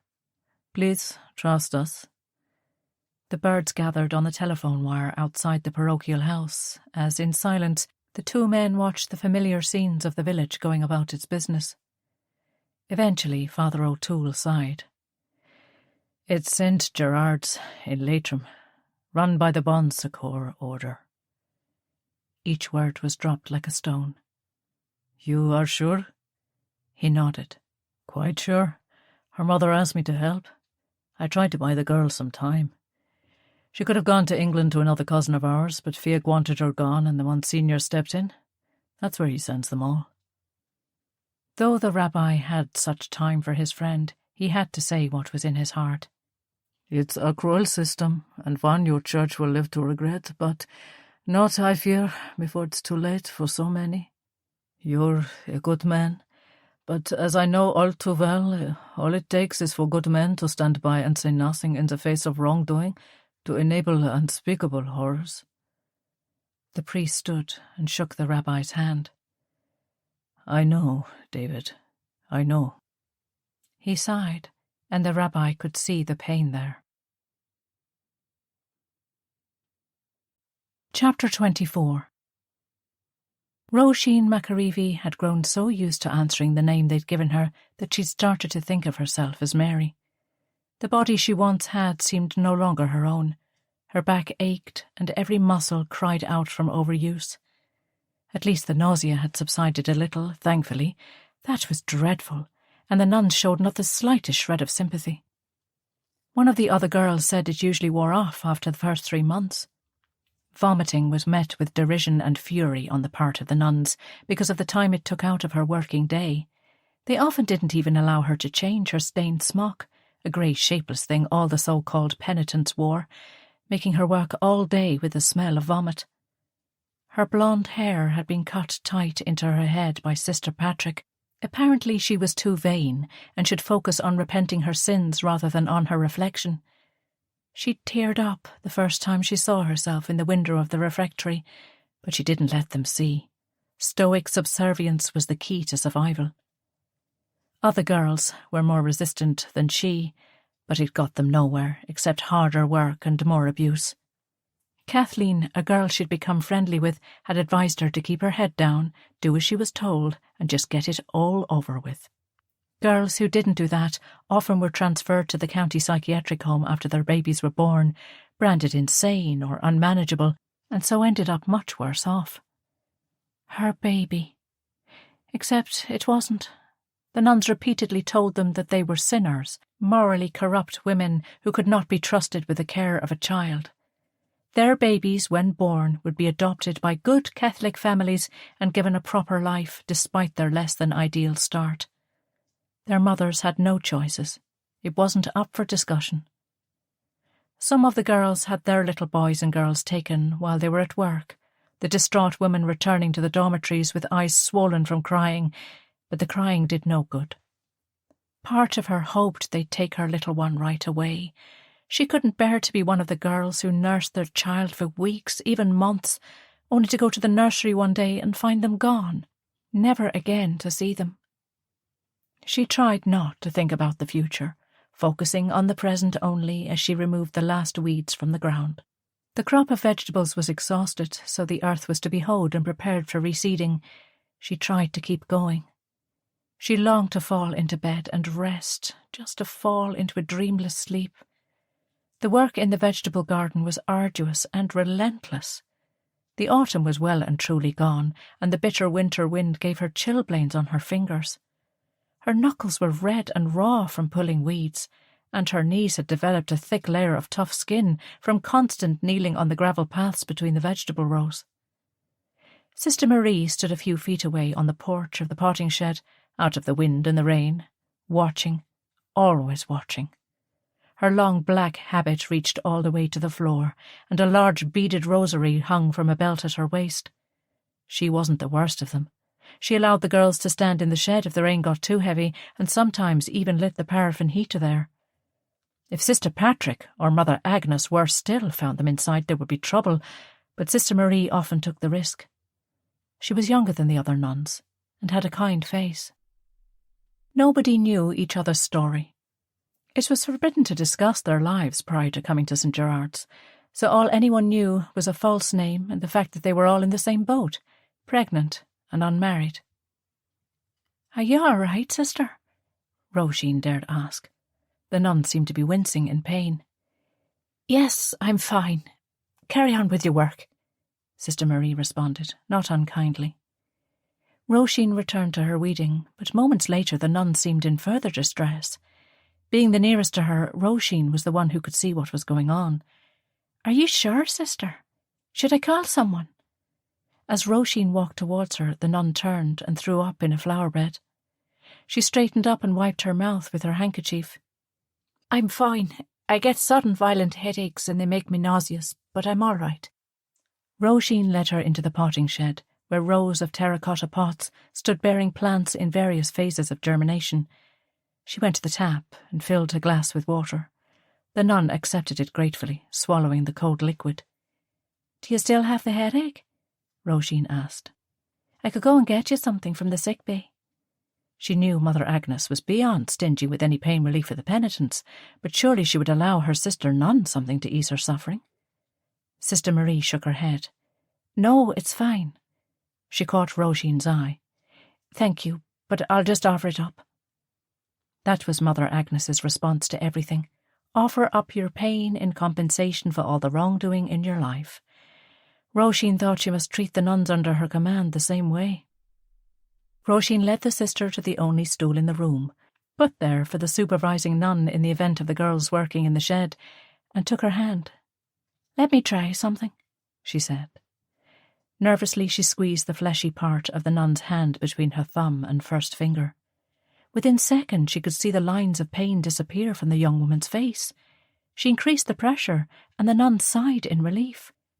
"How did you do that?" the sister asked in amazement. "The pain is gone." Róisín smiled. "It's part of Chinese medicine. That pressure point in the hand is connected to the head. So if you apply pressure there, it relieves headaches." "And how on earth do you know that?" the nun smiled. Róisín considered whether she should tell the truth. "Please, tell me," Sister Marie prompted. "I had a friend in Belfast when I was a wee girl. Mai-Ling was her name. Her parents had a laundry at the end of our road, but her daddy used to do Chinese medicine on people. He was cheaper than the doctor, and people used to swear by him. He told my mammy to do this for my dad when he had a hangover, for the pain in his head." "Amazing!" Sister Marie seemed genuinely fascinated. "I tried it on my boyfriend one night.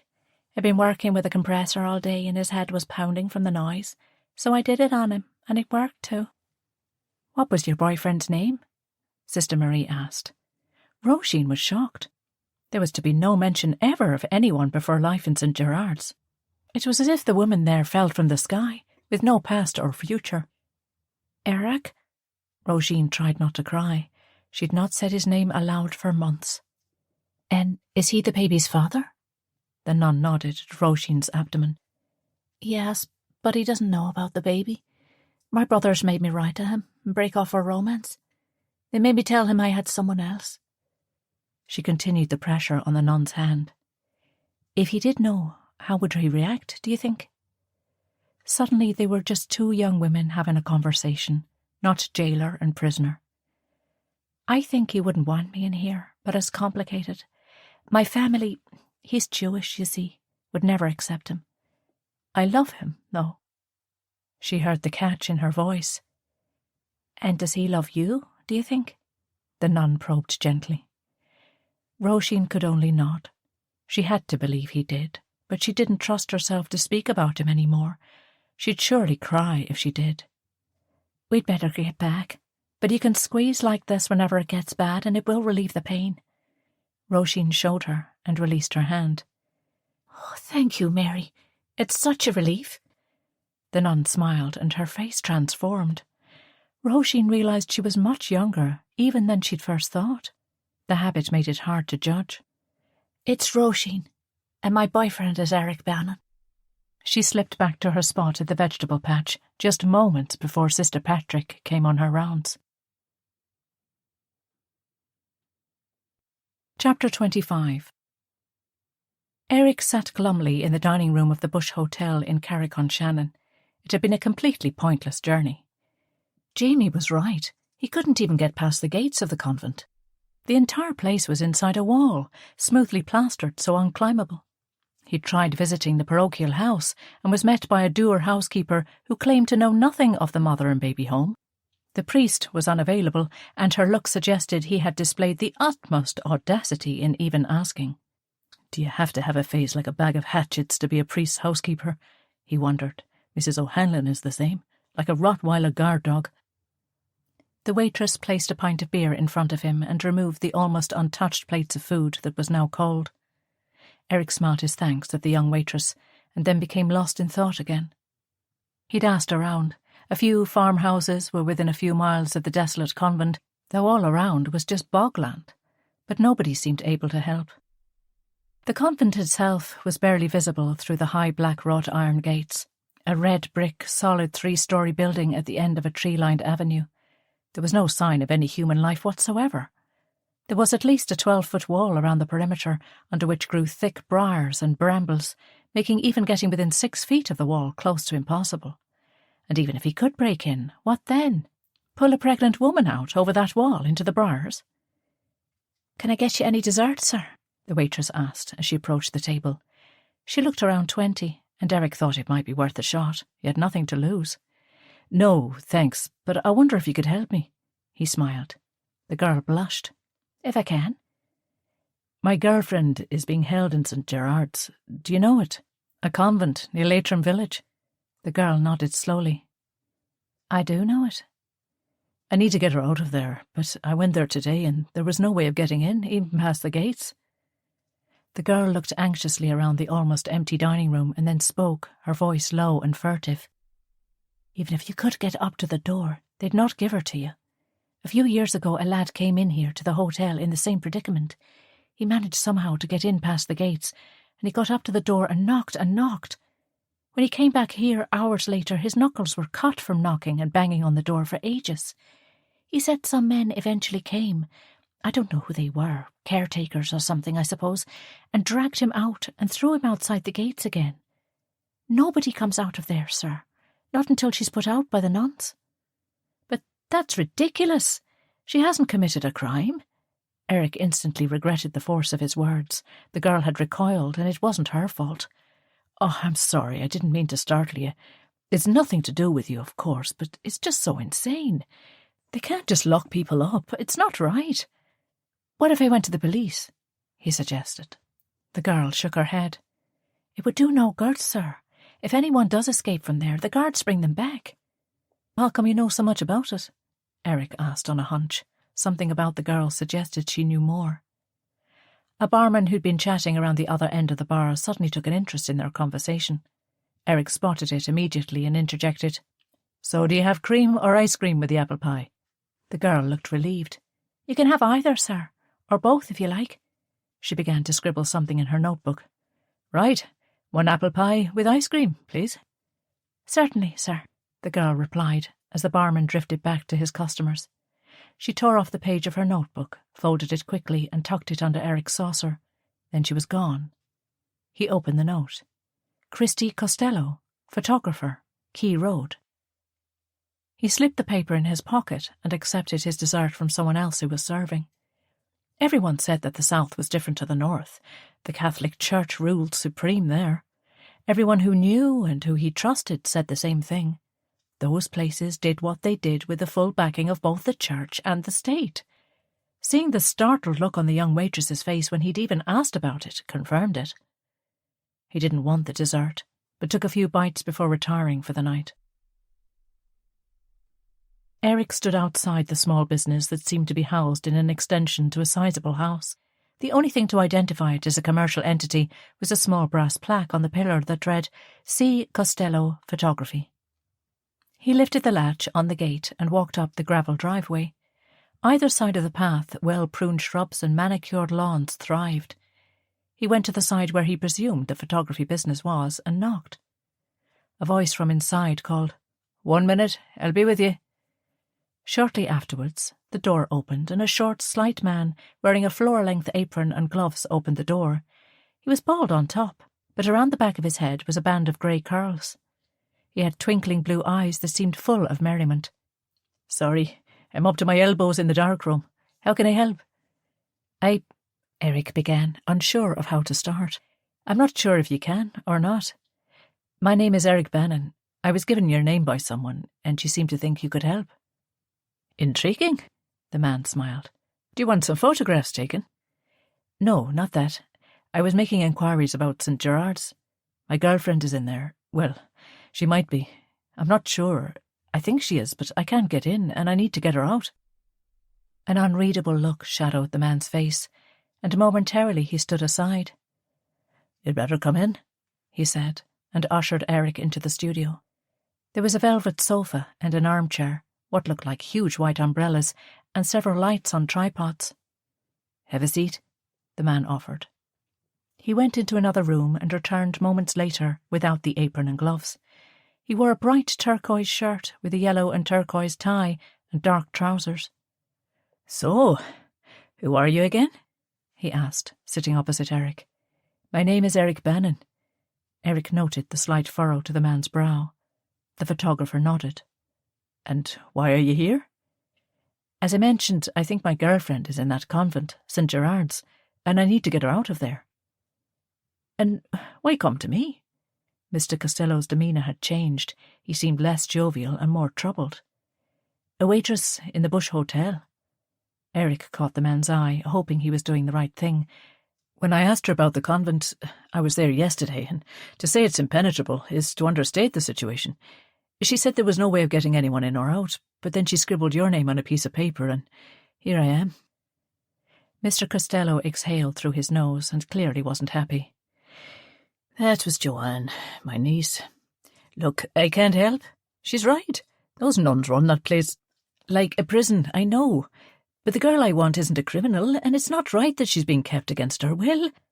Erich tried to keep the frustration out of his voice. "Are you Catholic?" the man asked, eyeing Erich carefully. "No, I'm a Jew," Erich said quietly. The photographer exhaled loudly through his teeth, an unreadable look crossing his face. "What does she look like?" he asked wearily. "Well, her name is Róisín." "They won't call her that. Should have been given another name." "Well, she's blonde, and her eyes are 2 different colours. One is blue, the other green. She has a dark freckle just under her lip. She's tall, and she has a Belfast accent." "And how far along is she?" Erich did the calculations. The cricket club dance was in June, and it was November now. "About 5 months." The man thought for a moment. I take the photographs up there." The admission pained him. Erich could see, but he didn't know what that meant. Of the girls? He asked. Why would the nuns be taking their photographs? No, Mr. Costello's eyes were downcast. Of the babies. They need them for the prospective parents to see what they're getting ahead of time, and for passports, you see. Most of them go to America to be adopted, so they need a passport picture. And you take them? Erich tried to keep the note of accusation out of his voice, but he failed. Look, I know what you must be thinking, that I'm as bad as the rest of them being part of it, but if I don't do it, someone else will. I know you don't want to hear this, but in the case of most of those girls and their kids, it's for the best. What business has a single girl trying to raise a child on her own? This is not a kind society to the mothers or their offspring, and this way the kids get a decent home and the girls get a new start. But it's hard. I hate going up there. They send for me around once every 3 months, and I do all the ones that are ready. His expression told Erich that he knew how shocking the words were. Ready for sale? Erich couldn't help himself. Well, you could say that. The man agreed miserably. When are you next due to go there, Mr. Costello? The man shook his head. Well, I was to go last week, but I had 2 weddings to do, so I had to put it off. Could you go today, and at least find out for sure if she's there? And if she is, give her a message from me that I'm trying to get her out. You won't be able to. That sentence again. Erich was sick of hearing it. Well, I have to try. But first I need to know for sure that she's there. Mr. Costello stood and sighed. I'll try, but I wouldn't be anywhere near the girls that haven't given birth yet. Some of them think, God love them, that they'll be given the picture to remind them. I think that's what the nuns tell them. They only let the mothers hold them because babies are less inclined to cry if they can sense their mothers. Better chance of having them adopted if they're happy looking. That's barbaric. Erich was outraged now. Girls forced to pose with their children only to have them stolen from them. It is, but as I say, for most of them it's for the best. But a girl who has a man wanting her and the child, well, that's different. He fixed Erich with a gaze. You do want them, don't you? I need to be sure because it's a big risk me even asking. I want them, both of them, very much. I love her and I want to marry her. Erich needed this man to understand just how much this meant to him. Well, look, I'll go up this morning, see what I can find out, all right? Thank you, Mr. Costello. I'll wait and come back this afternoon if that's all right. Erich felt a slight hope. At least he would be one step closer to finding her. Christy, please. The man took his coat from the coat stand inside the door and began gathering a bag with cameras and several lenses. Right, I should be back. He checked his watch. Around 3? I'll see you then. Erich shook the man's hand. Thank you. The photographer shook his head. Don't thank me yet, son. There's a bloody big wall and some fairly ferocious nuns between you and your girl yet. And better men than me have failed to get a young one out of that hellhole, so don't get your hopes up. But I'll try to find out if she's there anyway. Tall, blonde, from Belfast, 2 different coloured eyes? Yes. Well, that'll be helpful right enough.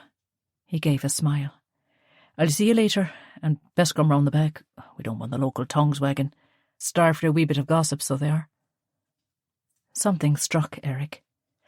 Though his life had been blessed with the kindness of strangers, he wondered why someone like this man would risk the wrath of the church, and possibly even the police, to help total strangers.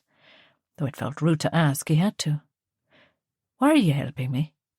The man gazed at him, as if trying to memorize his face or find something there. When I was a young fella, things were bad here, very bad, with the British and all of that, you know? Erich nodded. The Irish War of Independence and the subsequent Civil War formed one of the bloodiest chapters in an already brutal history of this small, beautiful island. I was down in Cork, apprenticed to a photographer down there. Anyway, one night at a dance, I met a girl. She was a beauty, but more than that, she was so passionate and so worked up about the struggle for Irish independence that she got me involved too. She was in Command na Marne, you know, the Women's Army, and we spent the years of War of Independence together, and after, during the Civil War too. Erich was confused as to what this had to do with him and Róisín. She was a Jew. There were loads of them in Cork at that time. Her family and others fled to Cork after the Limerick pogrom of 1904, and she... well, we found ourselves in a similar position to you and your young lady.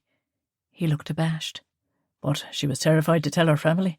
Not just that she was expecting, but that it was with me, a Catholic. We planned to run away together, but, well, we never got that far. Erich could hear the pain in his voice. "I'm sorry," he said. "Did her family not allow it?" "No. She was injured during the burning of Cork by the British in December 1920, and she lost the baby. Her mother sent her to live with some relatives in England, I think, or possibly America. She had cousins there, and I never heard from her again. Rachel was her name. Rachel Abrahams. I spent the next few years either in jail or on the run, so I hadn't much to offer her anyway, but—" The two men stood silently, lost in thought. It was such a sad story, and a familiar one. "Thank you for helping me. I really appreciate it," Erich said quietly. The photographer just nodded sadly. "As I say, I'll do my best, but I'm making no promises." Erich walked back to the hotel where he had yet to check out and went to his room. He sat on the bed. It was going to be a long time till 3. He tried to read but found he couldn't concentrate. Different scenarios went round and round in his head. What if she wasn't there? Where would he look then? He'd never experienced anything so covert, so secretive. It was as if they operated outside of the law, outside of society. They were a law unto themselves. He'd never actually met a nun. He'd seen them from a distance, but had never spoken to one. Father O'Toole was his only experience with Catholic clergy, and because Ballycreggan was largely a Protestant area, that version of Christianity seemed to dominate village life. That said, he never sensed too much animosity there. People were happy enough to live and let live for the most part. It was a different story elsewhere in Northern Ireland, though. Religion dominated everything. Róisín had some terrible stories of sectarian hatred in her childhood. Once again he found himself at the same thought crossroads. What was the point of it all? Religion just divided people, created barriers where none were needed. He was a Jew because he was born to a Jewish mother. He didn't choose it. Róisín was a Catholic for the same reason. Bud's family were Baptists, and nice people, but completely convinced theirs was the right way. He'd had to endure an aunt of Bud's explain at great length how devastated she was to discover her daughter was dating a Mormon. He was too polite to point out that religion was a stupid thing to divide people over. To claim one belief system was right and another wrong seemed nonsensical to him. None of them spoke to him. He was comfortable in his faith culturally, and it did give him a sense of belonging, but did he believe it, any of it, on a doctrinal level? He didn't know, and right now he didn't care. Supposing he did, by some miracle, liberate Róisín from the clutches of the nuns, was Israel the right option? He could see the rabbi's point. They would be safe there, as even the Maccabees couldn't penetrate a kibbutz. But wouldn't a kibbutz be full of people emphatic in their faith? He certainly wasn't that, and Róisín was like him. Being Catholic was her culture, but did she believe in transubstantiation or the existence of angels and saints? He suspected she probably didn't. So there they were, two young people united by love and the new life they made together, and yet the world around them just saw a Catholic and a Jew. It was mad. He thought about how to get her out if she was there. Offer a bribe? How would he even talk to someone to do that? Perhaps Christy could intervene on his behalf, ask the boss nun, whatever she was called, if she'd sell Róisín to Erich. Had it come to this? If it weren't so serious, it would be laughable. And why would they take his money if they had American couples queuing up to take these babies? What did they do with the money anyway? Were nuns not supposed to be poor? The whole thing went round and round until he thought he was going out of his mind. The walls were closing in on him, so he went out for a walk. Carrick-on-Shannon was a busy town, with lots of shops and people coming and going. He wandered aimlessly until he came to a small, quaint jewellery shop. It wasn't Tiffany's of New York, but they had some lovely necklaces and brooches nonetheless. He stopped, looked in the window, took a breath, and went in. Chapter 26. Christy set the tripod up in the wooden-panelled room. It was warm and beautifully decorated, and he knew, in stark contrast to the living quarters of the poor misfortunate girls he encountered there every 3 months. He smiled as the next young woman entered, her baby on her hip. "Ah, isn't he a smashing little lad?" He said the same to everyone, but the girls beamed with pride in their babies, and it felt good to make them smile, even for a moment. He wanted to allow them that bit of parental pride. "His name's Joseph, after my brother who was killed on the buildings in England." The girl's accent was southern, Cork or Kerry maybe. "I'm sorry for your troubles, but his namesake is a fine bonny lad, isn't he?" Christy made cooing noises, and the baby beamed. "He likes you," the girl remarked, sitting where she was told. "Ah, sure, I'm so mad-looking. They think I'm a clown out of the circus." He chuckled, and the baby gave a gummy grin again. He used that exact moment to take the picture. It was lovely, and he'd be snapped right up. It was vital that no trace of the mother appeared in the photo, so he'd enlarged the head and shoulders of the baby in the cutting room. "Maybe he'll go to a circus someday," the girl said, and the loss expressed in her voice was palpable. She sighed raggedly, the breath like hope leaving her body. She kissed the top of her son's head. Christy tried to allow the mothers to stay as long as possible. Time cuddling their child was restricted to be almost negligible, in this as in all things, but the nuns had a strict in-and-out policy. They did everything they could to minimise the time mothers got with their babies. He knew that if the women cuddled their babies while nursing them, the children would be weaned early and given a bottle. "I'm sure he'll have a lovely life," was all Christy could say. It sounded pathetic, he knew, but what else could he do? At least today it was the nice young nun supervising the photographs, Sister Marie. It was often that old trout, Sister Patrick, who had a face to turn milk sour. The girl stood and walked out of the room, knowing it might well be the last day she would ever see her child. Once they were weaned and their pictures taken, it was only a matter of time. Christy was about to go out and call the next mother in when he realised the nun was crying. "Sister, are you all right?" he asked. He rarely engaged the other nuns in conversation, but Sister Marie was different. She had a shred of humanity about her. They'd spoken about it before a few times. She looked mortified. "I'm sorry, Mr. Costello. I just hate this. It's so cruel. How can they do it?" He went down on his hunkers in front of her and took her hand in his. "I know. It's very hard. It isn't the life for everyone. Do yourself a favour, sister, and get out of here. There's nothing in this place but tears and heartbreak. Would you not go out to the missions?" "I was sent here, but—" She tried to compose herself. "I just don't know how many more times I can take a baby from its mother.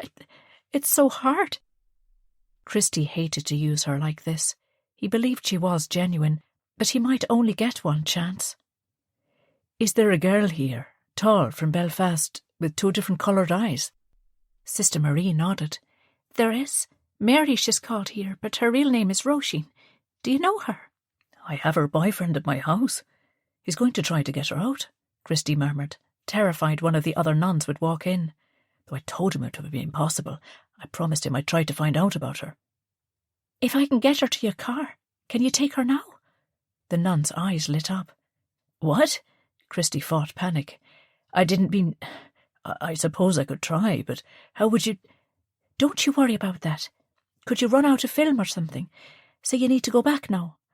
I'll go and hide Róisín in the boot of your car. Is it open?" "It is, but—" This was all going too fast. If they caught him... He stopped. So what if they caught him? He'd lose the job he hated anyway. Nobody had given him and Rachel a chance all those years ago. But maybe if someone had, he might have had a very different life, with a wife and kids of his own, instead of spending his days taking pictures of families and going home to an empty house every night. He made his decision. "Do it. I'm parked by the graveyard wall." He glanced at his watch. "Yeah, 15 minutes. I'll go to the Reverend Mother now, make something up."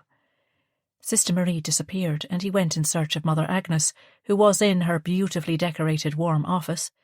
A cup of tea and a slice of cream cake were on her desk. No such comfort was offered to the poor misfortunates in her care. He knocked on the open door, and she looked up, her glasses perched on the end of her nose. "Mr. Costello, is everything all right?" she asked. "Reverend Mother, would you believe it? The bulb is blown in my flesh, and I thought I had a spare, but I don't. I'm so sorry about this." She looked at him with merry, kind blue eyes, and if he didn't know better, he would have thought she was as sweet as honey. "Ah, Mr. Costello, the good Lord sends these things to try us." She smiled. I could do no more now without the flesh, but would you like me to come back later today? Or will tomorrow do? He asked, fervently hoping he sounded convincing. That woman had eyes that could see into a man's soul. Oh, I wouldn't dream of dragging you back today. She gave a girlish laugh. Not at all. Come back tomorrow when you're rested, and we'll get the rest of the job done. He stood there. He'd surely only left Sister Marie a few minutes ago. He needed to give her time.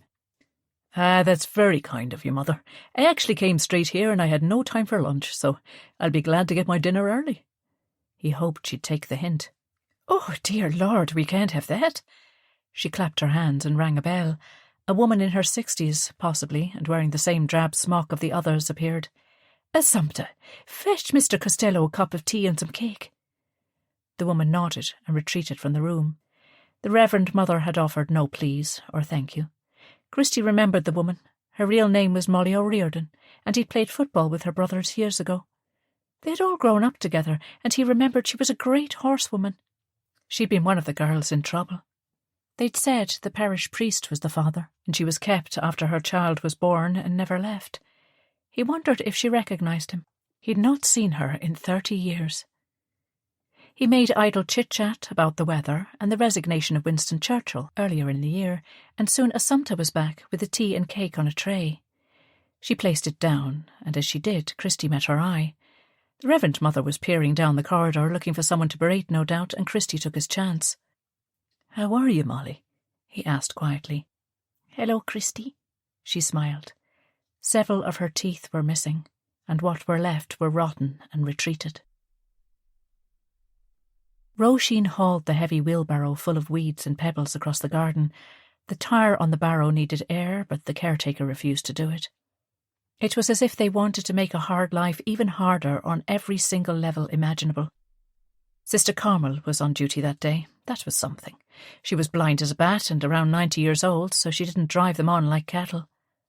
As Róisín tipped the barrow of weeds and stones onto the heap behind the milking parlour, she heard a voice hiss, "Mary!" She looked around, but nobody was there. Then she heard the voice again. "Mary, over here!" It was Sister Marie. Róisín stepped into the smelly milking parlour where the herd of Frisians were brought in twice a day to be milked by hand.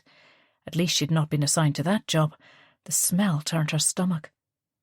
"The photographer is here. He came today and asked me if I knew you, and he said to tell you your boyfriend Erich is trying to get you out of here." The mention of Erich's name alone sent Róisín into a panic. Could it be true? He was trying to rescue her. She longed for nothing so much as that, but even if it could be done, her brothers would surely track them down and kill him. "Where is Erich? Is he here?" she asked urgently. Sister Marie spotted another nun heading their way, and she ducked behind a wall just as Sister Kevin rounded the corner. "You there, you have no business in here. You're on garden duty. What are you doing in the milking parlour?" Sister Kevin was mean and terrifying, and the best advice was to not cross her path. I'm sorry, sister. My barrow has a flat wheel, and I was looking for something to pump it up with," she stammered. "A likely story. Go directly to Mother Agnes this minute and tell her I sent you for being in the milking parlour when you should have been weeding. See what she thinks of such insubordination." "But, sister," Róisín protested. "Do not argue with me, girl. Such attitude of superiority is what got you into the sorry state you were in. Go." She pointed out the other end of the milking parlour to the back door of the convent. The Reverend Mother's office was on the first floor. Róisín walked as slowly as she dared, knowing Sister Kevin's eyes were on her back the whole time. To her astonishment, Sister Marie flew around the corner into the cobbled courtyard between the milking parlour and the back door of the convent. "Mary, Sister Patrick needs to speak to you urgently. Come this minute." Sister Kevin heard the exchange and moved with remarkable speed to join them. "What's this about?" she snapped at the younger nun. "I was sending this penitent to Mother Agnes." "Oh, I'm so sorry, sister, but she's needed now. I'll send her right back as soon as Sister Patrick is finished dealing with her." Sister Marie grabbed Róisín roughly and began to drag her. "I see you're causing trouble in more areas than one, young lady." Sister Kevin sneered. "Well, once a problem, always a problem, I suppose. Take her, Sister Marie, but mind you send her directly to Mother Agnes afterwards." "I will, sister. You can count on it." Sister Marie tried to look stern as she turned back to Róisín. "Get on with you. We can't keep her waiting all day. Sister Patrick has enough to do without waiting on the likes of you." Yes, sister. Róisín tried to look meek as she was led away. Once they were around the corner, Sister Marie pulled her into an alcove and reached under her voluminous habit. She extracted a dress and a pair of shoes. Quickly, put these on. On questioning, Róisín pulled off the smock and pulled the dress over her head.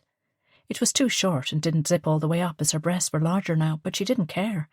She shoved her feet into the shoes, also too small. Now, put the smock on again over it, just in case. Quickly, through here. Sister Marie took a small key from her pocket and opened the padlock on the garden gate. How did you get that? Róisín asked incredulously. I thought Mother Agnes never let the keys out of her hands. She doesn't. Mr. O'Brien is a bit less careful, though. Sister Marie giggled, and she seemed so young. Luckily they employed a caretaker as old as Methuselah then. Róisín smiled and slipped through the garden gate. Where are we going? Is Erich here? She whispered, barely daring to believe it. No, he's in town. We're going to put you in the boot of the photographer's car. He knows about it, so all you have to do is lie still until you get out of here. The two women made for the graveyard, made so much closer now by taking a shortcut through the wall. Róisín could feel her heart thumping as they walked quickly, and she prayed fervently, Dear God, don't let them catch me. Let me get out. Please, Jesus, just keep me safe for the next while. The photographer's car was where he said it would be, beside the graveyard wall. It was a reasonable size, a blue Ford Popula. Sister Marie opened the boot, and within seconds Róisín was inside. The nun threw a tartan rug over her. Róisín fought feelings of panic at being enclosed in such a small space, and she struggled to breathe. I can't, she began, but the nun pushed her gently down into the boot. You'll be all right, Sister Marie said quietly. It won't be for long, and you'll be free. But what about you? Róisín held the door of the boot open a crack. You told Sister Kevin that Sister Patrick wanted me. They'll find you out. Don't worry about me, I'll be fine. I don't think this is the right for me anyway, so I'm leaving. This was my last kick at the gate. Good luck, Róisín, and your little one. Thank you, Sister Marie. Dolores. My name is Dolores McGann. Thank you, Dolores, and good luck to you too. The nun closed the boot over her, and moments later Róisín heard feet on gravel. She was walking away. She tried to breathe normally, tried to visualise Erich's face and not think about the tiny space into which she was locked. She prayed the photographer wouldn't be long and that nobody would check the car. She didn't know if they did that or not. There were very few visitors to St. Gerard, so it was possible that they did search cars, but she had no way of knowing. She tried to listen for the sound of approaching feet on the gravel. Would she be able to tell if it was him or not? Good afternoon, sister. God bless the work. Róisín thought she was going to vomit. Her guts churned and twisted as she heard the unmistakably soft and deceptively kind voice of Sister Patrick. Ah, Sister Patrick. Yes, I was just pruning the cyclamen in the Sisters' cemetery. We'll have nice colour there for Christmas. The second voice sounded like Sister Finbar. She was a nice one. She loved gardening and had taught Róisín a lot about plants and vegetables. She took care of the lawns and tall hedges and preferred to do it alone, so she didn't interact with the penitents as much as some of the others. Indeed, it's always lovely to walk in there, at any time of the year. You do a beautiful job of it. Róisín was sure they could hear her heart thumping from where they stood, just feet away by the sounds of it. The nuns' cemetery was strictly off-limits, but rumour had it that it was an oasis of colour and flowers, a beautiful place in complete contrast to the grey drabness of the rest of St. Gerard's. The penitent and infant cemetery, on the other hand, wasn't even a proper graveyard. It was outside the wall of the nuns' enclosure, and all each baby or mother got was a mark on the wall beside the hole they were buried in. In the 6 weeks she'd been there, 8 babies had died. No explanation was ever given, and oftentimes the mother wasn't even allowed to go to the burial. More footsteps. Ah, sisters, how are you both? Getting fine and chilly now, isn't it? A man's voice, cheery. This must be the photographer. Good afternoon, Mr. Costello, Sister Patrick responded. I take it you've completed your tasks today? I did indeed, sister, though I blew a bulb, so I'll need to come back tomorrow. Mother Agnes was most understanding. I'll have all those ready for you by the end of the week. I can have young Jeremy, my nephew, deliver them once I've developed them. Very good, Mr. Costello. And be sure to furnish us with a bill as well.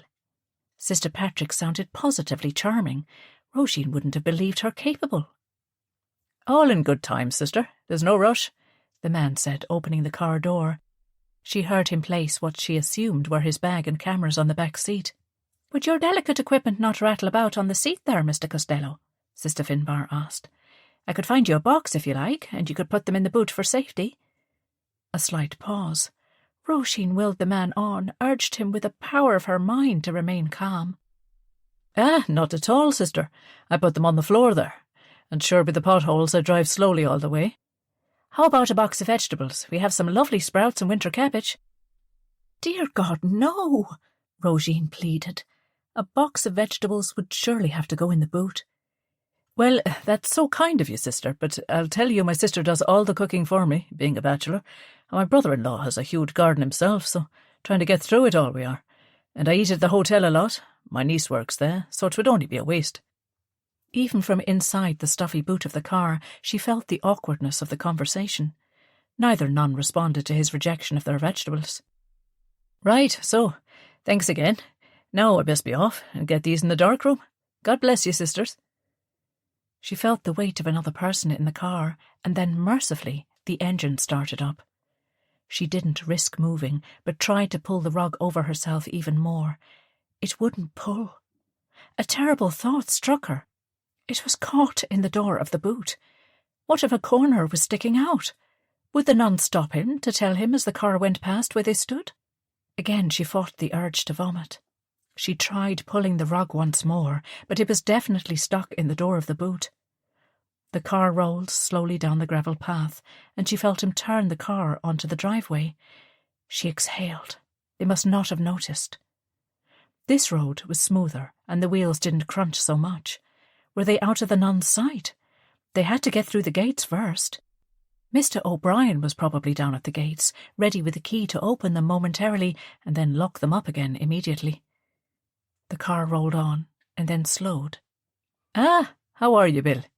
The photographer greeted the caretaker, a local man. She figured he'd have known him all his life. "Christy, 'tis yourself. How'd you get on above? Did they give you the tea and cake?" Mr. O'Brien chuckled, a wheezy rattling sound. Róisín heard the creaking of the huge metal gates. "Oh, indeed they did. The finest of cake. Let me just have a quick look in the boot here. Some of them young ones want to be up to all kinds of tricks, and the Reverend Mother says we must check everything going in or out.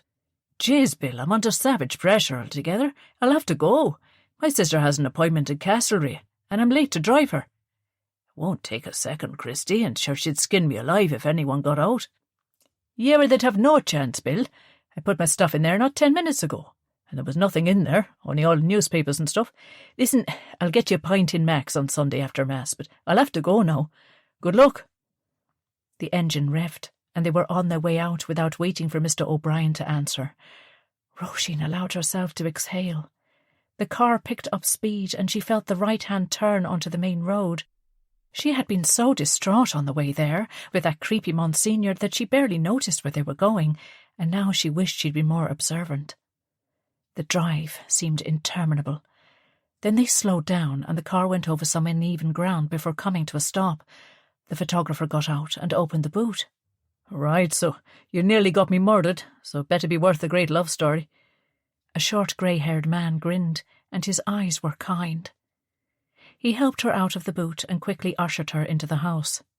"Right, your man is below in the Bush Hotel in the village. He's to come back here at 3, but we're a bit early. How about you go into the bathroom here and have a wash and tidy yourself up a bit? My niece is about your size, so I'll run to my sister's next door and borrow something better for you to wear.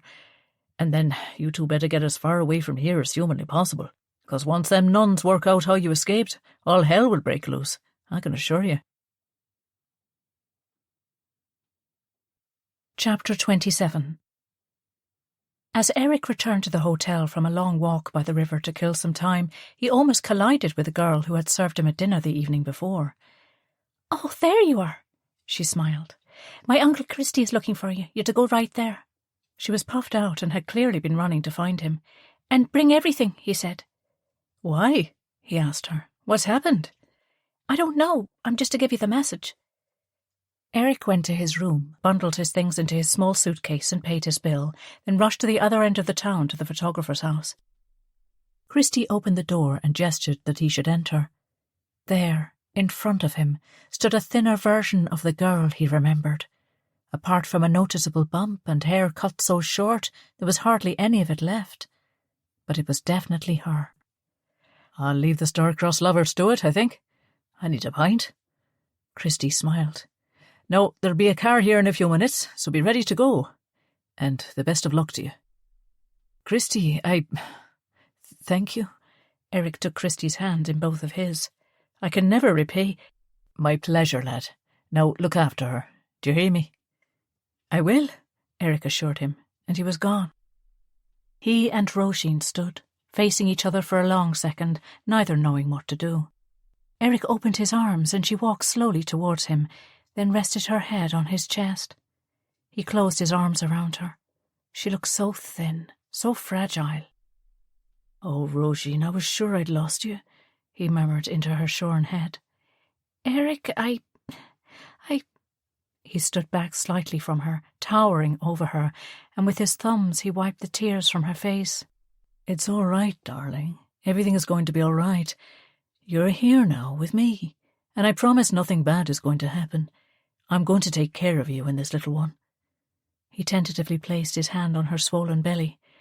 I can't believe it. We're going to be parents, Ro. You and me. It's amazing, isn't it?" She nodded. "They made me write that letter. I never would have—" "I know, sweetheart, don't worry. I know what happened, but it's all right now. I love you, and we're going to be together, if that's what you want." "Very much. But what about Fiach? Erich, if he catches us, he'll kill us." Erich smiled. "He hasn't a hope of finding us where we're going." He quickly filled her in on the plan for Israel, and she visibly relaxed. "You always wanted to travel, so now's your chance." He grinned and kissed her nose. "This morning I was thinning turnips, and now I'm going to fly to Israel." She looked up at him. "Am I dreaming?" "No, not dreaming. It's happening, and the nightmare is over." He drew her to him once more and kissed her tenderly. As the car pulled up outside, she pulled on a coat Christie had found for her that fastened over her belly and disguised her condition, and a hat to cover her head. The drive down to Shannon was torturous. The man driving asked no end of questions, and Erich had to make the whole story up as they drove along. The car stank of some kind of animal, and the man himself also had a cavalier attitude to personal hygiene. He prattled away endlessly as they pulled out onto the main road to Limerick. He was kind, though, and offered them several sweets that had been languishing in the bottom of his coat pocket. Erich recoiled, trying to hide his disgust, but to his amazement, Róisín accepted, and after picking the fluff and goodness knew what else off them, happily sucked the sweets. The man told them all about the local area, stories of kings and queens and evil British governors, of rivers that ran red with blood as the Irish fought for their land and their birthright.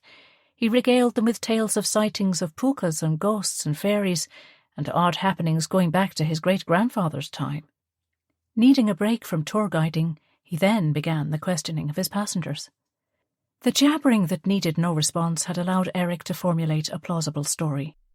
He said he was German, which was kind of true, though he no longer referred to himself as German, and that his wife was also German and spoke no English, which spared Róisín answering any awkward questions. He mentioned that they were on their honeymoon and were going back to Germany now that they had seen Ireland, and the man who had been driving them around all week had to go home suddenly because of a family emergency. Erich had never told so many untruths in his life. The driver, who they learned was called Bird for some unexplained reason, seemed happy enough with his explanation as to who he and Róisín were, and so began again with his own diatribe. This one involved an interminable relating of an argument with his brother, a man called Duck, about a gate or a fence or a goat. Apparently the battle was bitter, and terrible things were said and done, aspersions cast and insinuations made, all of which were taken deeply personally. The slights mounted on either side in this drawn-out tale of fraternal rivalry, a who said what to who type saga, and so Erich was greatly relieved when they pulled into Shannon Airport. "And you've no luggage, only that small bag?" The man looked sceptically at Eric's overnight case as they stood on the pavement outside the terminal. "Oh, we had. It's being shipped. We bought a lot of things, so we got our baggage sent ahead." Erich lied again. "Ah, right." The man seemed happy enough with that. Erich gave him a decent fee for the transport, at which his eyes lit up. "There's no need, really," he said, stuffing the notes in his pocket. "I owe Christy a favour since he took a picture of myself and my brother 2 weeks ago." He pulled a battered and dog-eared photo from his pocket to show them. Beaming out were the driver and a man indistinguishable from him. Both had eyebrows like hedges and jowly, fleshy faces. Erich couldn't help it. "Is this a different brother?" "A different brother? Sure, haven't I only the one brother?" The man seemed perplexed. "Oh, right, so this is Doc?" Erich asked. He could feel Róisín squeezing his hand as she tried not to giggle. "Aye, Doc, me brother." He spoke like Erich was a little slow on the uptake. "Oh, I just thought you and he had fallen out?" Erich asked. "We did," the driver replied innocently. Erich laughed. "Bird, it was a pleasure to meet you. Thank you for the drive." The men shook hands, and Róisín smiled. "Good luck to you now in your married life together." With a theatrical bow, Bird got back into his smelly car and drove away. The flight to London was later that day, and they bought 2 seats. Erich thought about phoning home, but decided against it for fear Hetty Devlin would listen in. He settled Róisín in a corner of the airport where they could see the doors, just in case the McAreevies had discovered her absence and had someone looking for them. He bought 2 sandwiches and 2 cups of hot tea, and they sat side by side, talking quietly. They had a 2-hour wait, so it was fraught, and he was sure the hands of his watch had never moved that slowly before. He told her about his trip to America and Liesl's visit to her mother. Róisín was worried for her mam, but Erich tried to reassure her that Father O'Toole, now that he knew the situation, would keep a close eye on her. Liesl's baby was due soon, and he would miss it, but this was more important. He wished he could contact his family, and he would once he was safely out of the country, but for now they had to keep as low a profile as possible. At one stage, a rough-looking man entered the airport and seemed to scan the waiting area. Erich and Róisín slunk down in their seats, but he left again, allowing them both to exhale. Eventually they were called forward and shown to their seats on the aircraft. "Ah, Mr. Green and Miss Clark." The air hostess checked their tickets using the names they had assumed. "Seats 14A and 14B. Róisín had never flown before, and Erich only once, but they had too much on their minds to be excited. They just needed to get airborne, and then they would be safe. "Almost there now, Ro," Erich reassured her as she gripped his hand tightly. The pilot came on the public address system and welcomed them aboard, then explained the route the flight would take and the altitude they expected to reach. Róisín's eyes were squeezed shut as the mighty engines roared to life and the plane began its taxi to the runway. "You're going to miss it if you don't open your eyes," Erich whispered in her ear, kissing her cheek as he did so. "I'm terrified, Erich," she admitted. "Of flying? Or of your brothers? Or for the baby? Or what?" he asked. "All of it," she gasped. "Me too," Erich winked, and they both started to laugh. The plane gained momentum, and suddenly they were airborne. Everyone else gazed out the windows or looked nervous, but nobody was in fits of hysterical laughter like the handsome young couple in row 14. Eventually, when their mirth subsided, she leaned against him, sipping the orange juice the hostess had given her. "I didn't think you'd come," she said quietly. "I didn't even know if you knew about the baby. And Erich, I know you've said we can go to Israel, but I don't want you to feel like you have to stay with me. I'm so grateful to get out of that place, but I lied to you, and my brothers are—" Erich didn't answer, but stood up in the aisle and reached into his pocket, extracting the little box he'd bought that morning in Carrick-on-Shannon. To the amusement of their fellow passengers who could see what was happening, he knelt down in the aisle and reached for her hand. Her other hand flew to her mouth in astonishment as she saw what he was doing. He opened the box, and there on the blood-red velvet was an exquisite diamond ring. "Róisín, will you marry me?" he asked quietly. Tears filled her eyes and spilled down her hollow cheeks. "Are you sure?" she asked. "Well, I'd hardly be on my knees on an airplane over the Irish Sea if I wasn't, would I?" He grinned. "I love you. and I want to take care of you and our baby. And whatever the future holds, I want to face it with you." "Then, yes," she beamed, a trace of the old spark there. "I'd love to." He slipped the ring on her finger and announced to the plane, She said yes. The entire aircraft erupted into applause, and the air hostess managed to produce 2 glasses of champagne. A few moments later, the pilot's voice cracked over the intercom. "Ladies and gentlemen, we will shortly be starting our descent into London Heathrow. I would ask you to fasten your seatbelts and for the cabin crew to prepare the cabin for landing.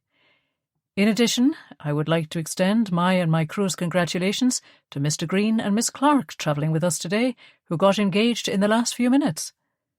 More applause, and Erich and Róisín looked at each other.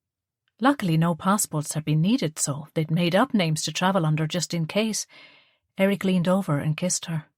"It's going to be fine, I promise," he whispered, cupping her face in his hands. She nodded, her eyes locked with his. "I love you," she whispered. "I love you too," he replied. Chapter 28. Liesl waited until Jamie was gone to work before deciding to clean the windows. She knew he'd object if he saw her, but she was going mad just sitting around. Her mother was calling later that morning. She knew they'd arranged a rota of allegedly random visitors, ostensibly so she wouldn't be alone. Each morning and afternoon, Liesl had a caller. Willie, Elizabeth, Frau Braun, or Bridie from the shop. Her mother visited every day, and that was lovely. They talked about the new baby, and Ariella told Liesl about when she and Erich were born. Both of their mothers, as she saw Ariella and Elizabeth, were as close as sisters, and there was no rivalry. However, Liesl knew her mother enjoyed those times when it was just the two of them. Sometimes they spoke about Erich and tried to imagine his new life in Israel. They were both worried about him, but from his frequent letters and occasional telephone calls, he seemed happy enough. He'd made new friends, and he and Róisín were a good match. She knew he was sad to be missing the birth of the baby, and he was lonely for Ballycreggan and everyone here. They'd been inseparable since they were put on the train in Berlin in 1939, and life without him was somehow empty. She shook herself out of her maudlin thoughts and decided to take advantage of her rare time alone. She filled a bowl with soapy water and pushed a chair up to the window. She washed the windows and polished them with newspaper till they shone. Satisfied, she climbed down off the chair. She had no idea where the sudden burst of energy had come from, but she was happy it had. The house looked lovely. The cushions Elizabeth had made matched the curtains, and Daniel and Willie had laid a beautiful wooden floor. Their new home was beautiful, just what they wanted. It was a sandstone cottage perched on the cliff, just a mile outside the village, but with uninterrupted views of the sea. It was 3-bedroomed and had a little garden. The Gallaghers were on the way up from Kerry, wanting to be there for the birth, and they had toyed with the idea of having Jamie's parents to stay with them, but Jamie had vetoed the idea. He knew his mother of old and was positive she would get on Liesl's nerves. Elizabeth tactfully agreed and insisted on hosting them. They told the Gallaghers the guest room wasn't ready yet. Liesl and Jamie's new home had been owned by the Paisley sisters, an eccentric pair who had a 50-year-long romance with 2 Welsh brothers, but nobody ever took the relationship further than long-distance love. Penny had died of pneumonia last winter, and her sister June followed her within weeks, of a broken heart, people said. The 2 boyfriend brothers, now in their 80s, came over for the funeral and were inconsolable. It was all very emotional. The house was well cared for, if a little old-fashioned, but Willie and Daniel had worked day and night to get it up to a more modern standard. The stove had been lit since before Jamie went to work, and Christmas was around the corner. He'd made her promise that she wouldn't try to decorate the house alone. The Gallaghers were arriving that afternoon, no doubt laden with food and all manner of Christmas fare, but Liesl didn't mind. She'd even told Jamie that if the baby hadn't arrived, she would go to midnight mass with him and his parents. As she stood at the sink, emptying the water, she felt a strange dragging sensation, followed by a small gush of liquid down her legs. She gripped the sink as a pain, the like of which she'd never experienced before, gripped her abdomen. She needed to get to the telephone. Jamie had had one installed in their new house in the first week so she could keep in touch with Erich. As she tried to cross the hallway, another, stronger pain stopped her in her tracks. Her mother had explained that first labour could take a long time and not to panic, so she tried to remain calm. She managed to get to the telephone and rang Hetty. "Hello, Miss Devlin, it's Liesl. Can you call Jamie for me, please?" she asked, trying not to gasp. The pain was not unmanageable, but it was strong. "Certainly, Liesl. One moment." She waited, hoping to hear her husband's voice, but it was Hetty who came on the line again. "I'm sorry, Liesl, he is not answering. Do you want to try again later?" "No," Liesl said, fighting panic. "Can you get my Moti, or Daniel?" Elizabeth would be at school. "Of course, dear. Is everything all right?" "I think the baby is coming." Liesl groaned as the pain caused what seemed like spasms in her belly. "Oh, dear me. Right. Oh, stay where you are. I'll get Dr. Crossley as well. Just stay on the line, dear, and I'll get someone out there to you right away. And I'll send someone to fetch Jamie." "Thank you," Liesl managed. She needed to sit down, to lie down, something. She needed Jamie. He was the only one she wanted. She kept the telephone off the hook and got to the sofa. She was wet and needed a change of dress and underwear, but she couldn't face the stairs to their bedroom, so would just have to wait. Within minutes she heard brakes screech outside and Daniel and Willie burst in. "Oh, Liesl, are you all right?" Daniel rushed to her and he and Willie helped her into a sitting position and then to stand. "I want to get upstairs to my bedroom. I need—" she managed with no embarrassment. The two men helped her upstairs. "I've delivered puppies and a donkey foal before, so I'm sure it will be fine," Willie joked. He could always make her laugh. She giggled as the pain subsided, only to build again. "What do you need?" Daniel asked, sitting on her bed. "A nightie, in the drawer, there." She pointed at the ornately carved oak chest in the corner of the sunny bedroom that overlooked the sea. Daniel extracted it, while Willie held her hand, not wincing as she squeezed it at each pain.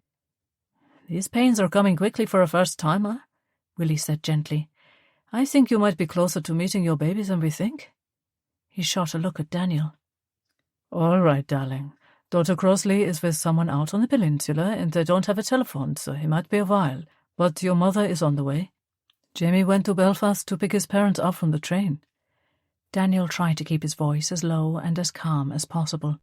"So for now it's just us. But don't worry, everything is going to be fine."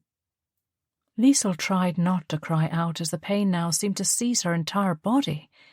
Willie rubbed her back and gave her sips of water as Daniel took off her dress and slip and pulled the nightie over her head. Together they helped her onto the bed, dry and more comfortable at least.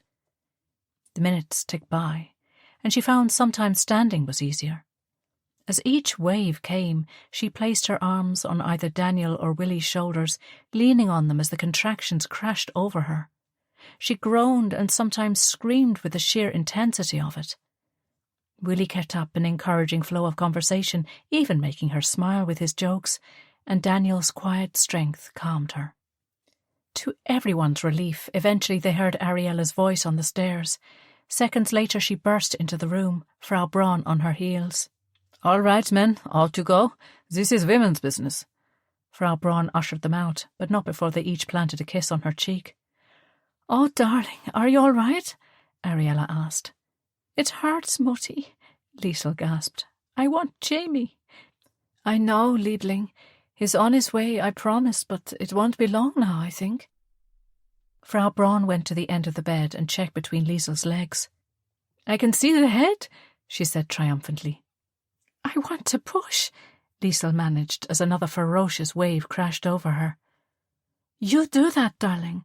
Here, hold my hand and push as hard as you can." Ariella wiped the beads of perspiration from her daughter's brow as Liesl bore down hard. "Good girl, Liesl. Well done. Not too much more. The head is out and the shoulders are coming now," Frau Braun called. Wave after wave the contractions came, and with each one Liesl pushed harder until she felt she could do no more. "One more big push, Liesl, just one more. You can do this. Come on, almost there." Frau Braun encouraged her as Ariella climbed onto the bed beside her daughter. With one arm around Liesl's shoulders and the other gripping her hand, she kissed her temple. "Come, my love, one more. Let's meet this little person, eh?" Liesl was so exhausted that she felt she could drift away, but her body surged once more and she bore down for all she was worth. Then she felt it, That instant release, the baby sliding out of her body, and then the pain was gone. Silence, then a loud wail. "It's a little boy, Liesl. Oh, he is perfect, a perfect son." Frau Braun's old wrinkled face was wet with tears as she cut the cord and wrapped the baby in a flannel sheet that was lying in preparation on the dresser. She handed Liesl her son. Liesl gazed in adoration at him, taking in his scrunched-up face and fine head of reddish hair. "He's beautiful," she breathed, kissing his head. "Oh, Mutti, look! Isn't he just perfect?" Together the three women admired the new arrival. Liesl couldn't take her eyes off him. After a while, Frau Braun took him. Ariella helped Liesl into a fresh nightie, changed her sheets, tied Liesl's hair back and washed her face, while Frau Braun put a napkin and a long white gown on the baby. Once Liesl was sitting up and feeling fresher, Ariella allowed Daniel and Willie into the room to admire their grandson, and both men too were transfixed. Frau Braun went downstairs to make Liesl some tea and toast. "Let me introduce you to your family, Peter Gallagher." Liesl caught her mother's eye and saw the look of love there. She had asked Jamie if the baby was a boy if he would mind if they named him after her father. Of course he agreed, but they kept their plan a secret. Liesl smiled as she spoke to her son. "So this is complicated, but basically you have more grandparents than most little boys." A commotion downstairs interrupted her. Jamie had arrived, and he thundered up the stairs, with his parents and Elizabeth behind. "Now we can introduce you to everyone properly," Liesl smiled. Jamie crossed the room, gazing in wonderment at the sight. "Well, you missed the drama, but here we are. Peter, this is your daddy." Liesl held her son out for Jamie to take, and with trembling hands the big Kerryman took his infant son in his arms. "Liesl, he's so beautiful." Jamie could barely get the words out. His voice choked, and tears pooled in his eyes. He took him across the room to where his parents stood. "Look, Ma'am, Dad, isn't he smashing? This is Peter, and these are some of your grannies and granddads, son." Jamie chuckled. Peggy was transfixed. She held her little finger out, and the baby gripped it. She turned to her husband. "Look, Donny, our grandson." "He's a smasher, all right, an absolute smasher," Jamie's father agreed. Jamie went back to the bed as Peter let out a howl. "I think he's hungry," Liesl said with a smile. "We've had a busy few hours." Frau Braun appeared with a tray and in a tone brooking no argument ushered everyone but Jamie out. Elizabeth leaned down and kissed the baby's head before leaving. "Welcome to our family, Peter. We're very happy you're here." They all retreated, leaving Jamie and Liesl alone with her baby, who suckled happily at Liesl's breast as they both watched in delighted amazement. "I'm sorry I wasn't here," Jamie whispered. "I'm not," Liesl grinned. "Frau Braun, I don't think I can ever get used to calling her Frau Frank, was amazing, and so was Mutti." "Was it awful?" he asked, clearly half afraid of her answer. Liesl shook her head. "Yes, and it was the best thing that has ever happened to me." Chapter 29. Rabbi Frank gazed into the fire as Catherine drew the curtains. The wireless was on in the background, playing some old romance serial his wife loved. He teased her about her romantic streak, but it was one of the things he loved most about her. He knew her in a way nobody else did, especially now since they'd married. She was gradually allowing him to see the real Catherine, a woman of passion and mischief, beaten down by years of an abusive marriage and a hard life.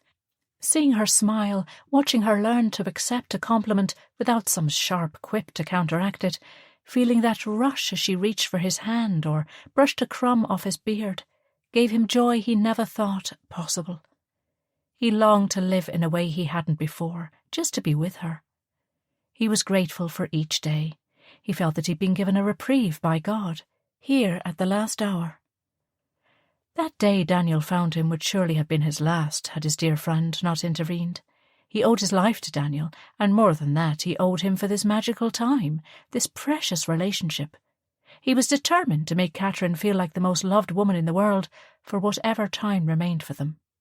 They'd enjoyed a wonderful Hanukkah and Christmas with the Liebers and the Brauns, celebrating both traditions, the only note of sadness being the absence of Erich. But little Peter was such a delight and such a welcome addition. It was a joy-filled affair. They'd even joined the entire village on New Year's Eve in the village green, where everyone held hands at midnight and sang Auld Lang Syne to ring in 1956. Their home, a terraced 2-storey on the side of the main street that really felt like theirs, was decorated simply. He'd nailed the ornamental casing of the mezuzah to the right-hand doorpost, and several people had stopped to ask him what he was doing as they passed on their way to getting their groceries. Though his flock was ever dwindling, it was nice to explain to the neighbours about the Shema prayer, rolled up in the parchment and held within. He showed them how it was customary to touch it as one entered the home and then kiss one's fingers. They seemed genuinely interested, and he often commented on how often in Ireland he found himself explaining aspects of Judaism to people far more than he'd ever done in Germany. Perhaps that was how the whole thing was allowed to happen, because Gentiles were so separate from Jews. Maybe if they opened up to each other, were more forthright about their faiths, it wouldn't be so easy to dehumanize, to kill. "What's on your mind, Schätzi?" she asked, placing a cup of cocoa beside him. He smiled at the pet name she'd started calling him in private. It was a term of affection he'd heard others use, but never imagined anyone would call him. He gratefully took a sip of the cocoa. "I'm thinking about Daniel and the whole family," he sighed. "Has something happened?" she asked, sitting in the opposite far-side chair facing him. "No, not that I know of. Erich and Róisín are getting on well at the kibbutz. Erich wrote to me, thanking me for everything and saying that even though it was a strange new place and so hot, he was enjoying it. Amazingly, one of his friends, remember Simon? Well, he met a girl from that kibbutz last month at some event and is thinking of moving there, so Erich and he will be reunited." "So what's the problem?" she asked. "Just the worry, I suppose. He likes it, and Róisín is being very well cared for, and she's happy enough, but she's not Jewish. And reading between the lines, I think Erich won't stay there long term. He's dying to see Liesel's new baby, and if he leaves, then Róisín's family will surely be after them. Father O'Toole told me how the Maccareevis sent someone to the convent and demanded to know who released her. He said he told them he didn't know where they went, but as Father O'Toole says, that family has tentacles everywhere." "So they can't come back?" she asked. "No, it would seem not. I know the family are putting a brave face on it, but they miss him, and he misses them. Liesel's baby is getting bigger now, and he feels like he's missing out. And Liesel wants her brother here to meet his nephew. It's like a forced exile." He sighed, leaned back on the armchair and closed his eyes. Though the medication was working much better now, he didn't have the stamina he once had and tired more easily. "But there's nothing we can do, is there?" she asked. "Maybe, probably not," he replied, not opening his eyes. "David," she used his name only rarely, and when she did, it was normally music to his ears, but this time he could hear the admonishment there. "What are you up to?" He smiled, a half-lopsided grin that she found hard to resist. "How many more times must I tell you you're a foolish, sick old man? Please do not begin meddling in things you should not meddle with." He knew she spoke out of concern, though she sounded so frustrated with him. He suppressed a chortle. "Promise me you won't stick your nose in any further. I know they are lonely for Erich, we all are. And now with a new baby, it would be lovely to have the whole family together." Her tone softened. "Willie and Ariella won't have a child, so I'll never be a grandma. But I feel we are a little like honorary grandparents to the Bannon children's children, after all we've been through together." He knew how such an admittance of vulnerability cost her. It was part of the gradual chipping away of the walls of protection built over decades. He wanted Erich back in Ballycreggan for her as much as for anyone. That family meant the world to her, and to him as well. They might just be away, but perhaps she was right. He was meddling in things that could rapidly get out of control, so perhaps it was best to let sleeping dogs lie. "I think they feel the same way, Catherine." He leaned over and took her hand. The war was the worst thing to happen to our people. The world will never again be the same. So much loss, so much pain and suffering. But for us, you and me, I feel bad saying it, but my life has been so enriched by Ballycreggan, in the Libbers, in the children. And then into my odd long life comes you. I'd never considered, even for a second, that possibility that I would find a family, let alone love, at this, the last act. But I have. And it astounds me the blessings God has piled upon me. I feel unworthy of such joy, and I want to find a way to repay these people for their kindness to me. And for them, being together is central to their happiness. It is why Erich never chose to go to Israel when all of his friends did.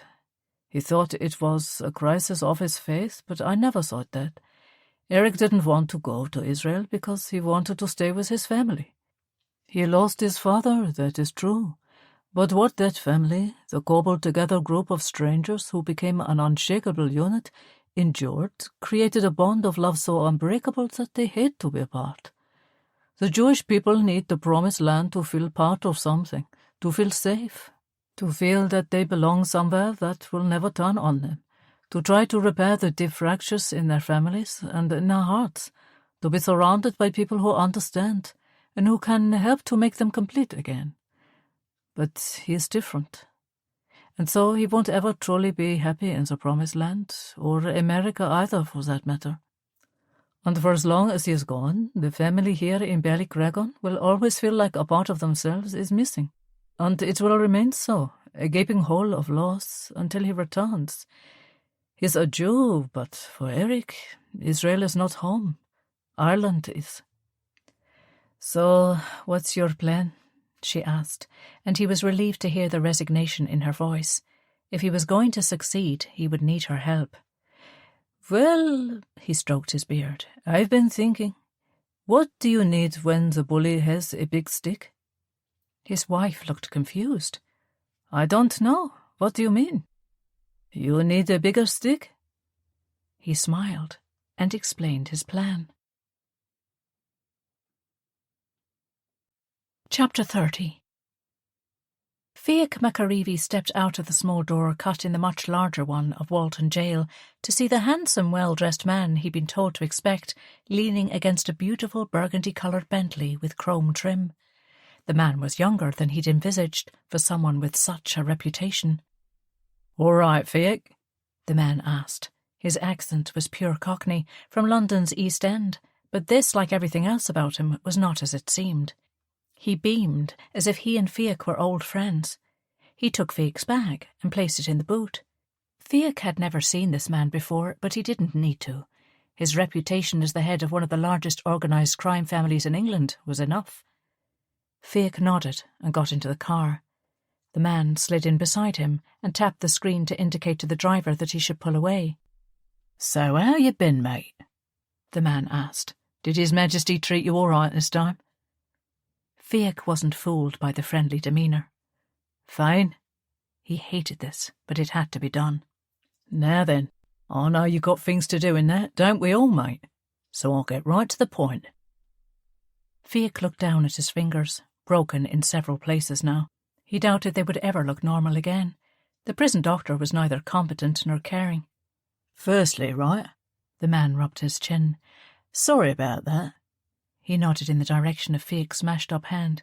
"My boys, well, what can I say? They're not the smartest, know what I mean?" He tapped his temple. "But then that's how come they winds up in there." He jerked his head to indicate the grey looming prison behind them. "I'm blue in the face, I am, from telling them, don't get caught, but do they listen?" He shook his head as a mother might as her children ran across a clean floor in muddy boots. "Anyways, they was a bit heavy-handed, if you pardon the horrible pun, and for that I apologise. I've got a bloke in Harley Street, a surgeon. He'll sort you out. Tell him I sent you." Fiach made a non-committal noise. He knew his role now was to listen, not to speak. "So here we are. Now, the reason I come all the way up here to talk to you myself, in person, though I hate the North, bloody miserable place, is 'cause we need to be crystal clear, you know?" He smiled again. Clearly this time he wanted a response. Fiach nodded. "Now," he went on as the car sped through the Liverpool streets, "my boys tell me you're some kind of little mini gangster, and you reckon you got some influence. And I don't doubt it, my friend, I don't, good-looking lad like you. And all you Irish is a bit, well, let's just say it, shall we, a bit aggressive. And so this line of work is ideal for you." Fiach raged inside at the condescending tone, but knew better than to show it. "And don't get me wrong, mate. You do whatever you want. I ain't got no interest in this." The man waved his hand dismissively at the city, wrinkling his nose in disgust at the large silos on the docks. "But for some reason, about which I care absolutely nothing, mind you, you got into a bit of a feud with a bloke called Erich Bannon, and that, I'm afraid, has got to stop." Fiach said nothing, keeping his eyes firmly on the back of the passenger seat. They were headed away from the city now, deeper into the docklands and further from people. Fiach's heart began to beat even louder, but he couldn't show fear. This man was infamous for the inventive and gruesome ways he dealt with anyone he considered an enemy. The very last thing Fiach could countenance, even for a second, was to make an enemy of him. Fiach knew a feud would mean all-out gangland war, and it was not one he stood even a ghost of a chance of winning. He'd made connections over the years, it was true, and there were those who feared him, but he knew that he was no match for the man sitting beside him, and he wasn't stupid enough to give him cause to start anything. "So Erich and his girl are going to come home from the Promised Land. You know where that is, right? The land promised to my people by God himself." Fiach nodded. "I do," he murmured. "Good. That's important that people know that, see? Because we've had enough to be dealing with, you know what I mean?" Fiach nodded again. "So this Erich and I, well, I know him, and I know his rabbi. Him and me as mates, actually, and he's worried about the lad. Course he was. Some tough bloke like you after him. Who wouldn't be scared?" The man chuckled. "Now, this old man, this rabbi, was so worried. Him and his old missus had to come all the way over to London to visit me, to tell me their tale of woe. Now, this rabbi was very good to me when I was a nipper, much better than I deserved, to be truthful about it, and he's never asked me for nothing in return. Not once. So when he asks me a favour, I want to help him, don't I?" The man lit a putrid-smelling cigarette and turned his head to Fiach as he spoke, blowing the foul smoke into his face. "Now, I know my lad's had a word with you in there, and I understand you got the message that you'll allow Erich and his girl to come back safely to Ireland. So I'm just tying up any loose ends where that's concerned, just in case any bits of how this is going to go down are unclear to you." Fiach had no choice but to bear the insults. He kept his eyes firmly on the back of the seat in front of him, desperate to keep his expression neutral. The man took 2 pulls from his cigarette and threw it out of the window. "Now, you and me isn't going to fall out over this, are we? So we're clear. Erich Bannon and all of his family and all of that are entirely off limits to you. You let 'em be. Let 'em live their lives happily ever after, and everything will be all right." The upward cheery inflection in his voice suggested a simple transaction. "'Cause I will not be happy if I hear even a whisper of something going wrong for anyone to do with him. Now, Fiach, what are you getting out of this little arrangement, I hear you ask?" The man turned in the seat, pivoting his whole body now towards Fiach, his immaculately cut charcoal suit moving easily on him as he did so, and put his finger under Fiach's chin, moving Fiach's face around to look squarely into his cold grey eyes. The man was so close that Fiach could see the shadow of beard on his shaved jaw, the pores on his sallow skin, his perfectly coiffed dark hair, his manicured fingernails. The mingling aromas of his own sweat, the man's cologne and the cigarette smoke combined with the terror to churn his guts. The car had stopped at the quayside. There was nobody about. The journey had started at dusk, but by now night had fallen and the dock was illuminated only by an odd yellow streetlight, the one nearest to the car flickering on and off. The Arctic wind outside was buffeting even the sturdy car as it stirred up white horses on the dark sea. The only noise was the clinking of chains coming from a deserted cargo boat moored alongside the dock. "The answer," the man said slowly, his eyes never breaking contact with Fiach's. "You thick Paddy, is nothing at all."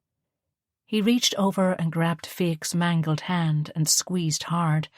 Fiach knew better than to scream, despite the excruciating pain. "But I will not rain my wrath down on your Irish head, provided you keep your end of the bargain. But if anything, and I mean anything at all, happens to Erich or his girl or their family, then we have a very big problem. Do we understand each other?" the man asked quietly, releasing the hand. "Yes, Mr. Collins, I understand," Fiach whimpered. Charlie Collins patted his cheek patronisingly. "Good lad." Then he nodded to the driver, who got out and opened the passenger door. Fiach fought the panic. Was he going to be killed anyway? The freezing wind rushed into the warm car, and Charlie Collett shivered dramatically. "Out you get, mate. You know the way back, don't you?" Fiach nodded and climbed out of the car. Chapter 31. Erich watched as Abigail and Róisín strolled up from the orchard, chatting animatedly. Abigail had announced that she'd got engaged to an Israeli man called Eli, and she was madly in love and over the moon. They'd come to visit from Haifa, and Erich had been thrilled to see her. He and Róisín were hosting a dinner in their house tonight, an unusual event as they normally ate communally, but they'd got special permission because Abigail and Eli were visiting. Erich had been to the market to get supplies. He actually loved life on the kibbutz, much to his amazement, and Róisín was really happy there too. She'd made lots of friends, and although the heat nearly killed both of them, they were enjoying life. They liked the food, most of which they had never seen before, and nobody pushed Róisín on the religious aspects. Erich had practiced and found comfort and strength from the camaraderie of his faith.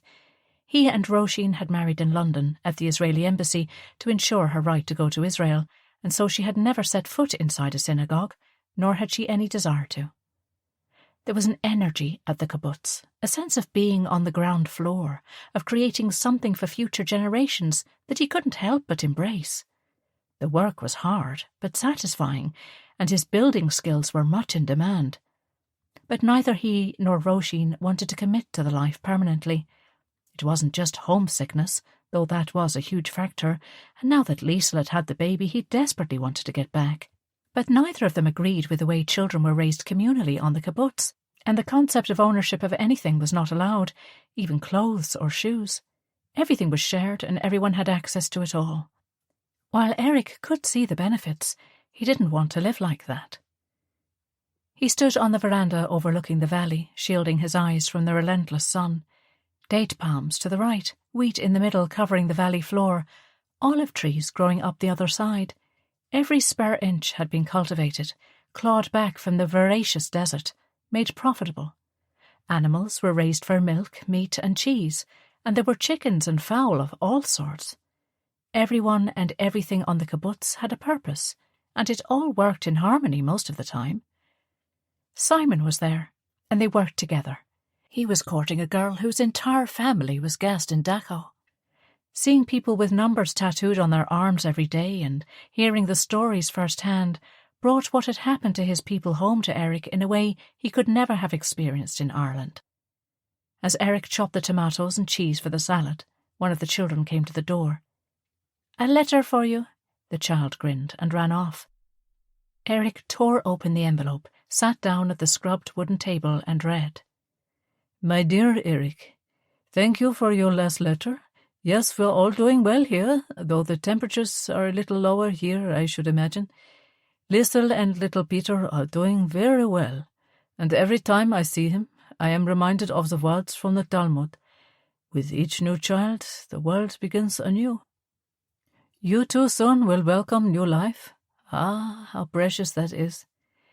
Now I am writing with some news. It is now safe for you to return to Ireland, should you so wish. There is no further threat to you or Róisín's safety. I cannot say exactly how I make such a claim, but you will have to trust me, as you always have. Please give my best wishes to Simon and any others from Ballycreggan that you encounter, and remind them that their old rabbi loves to hear from them, so to spare a moment in the construction of the promised land for him. I look forward to seeing you in Ballycreggan soon. God bless you, Rabbi Frank.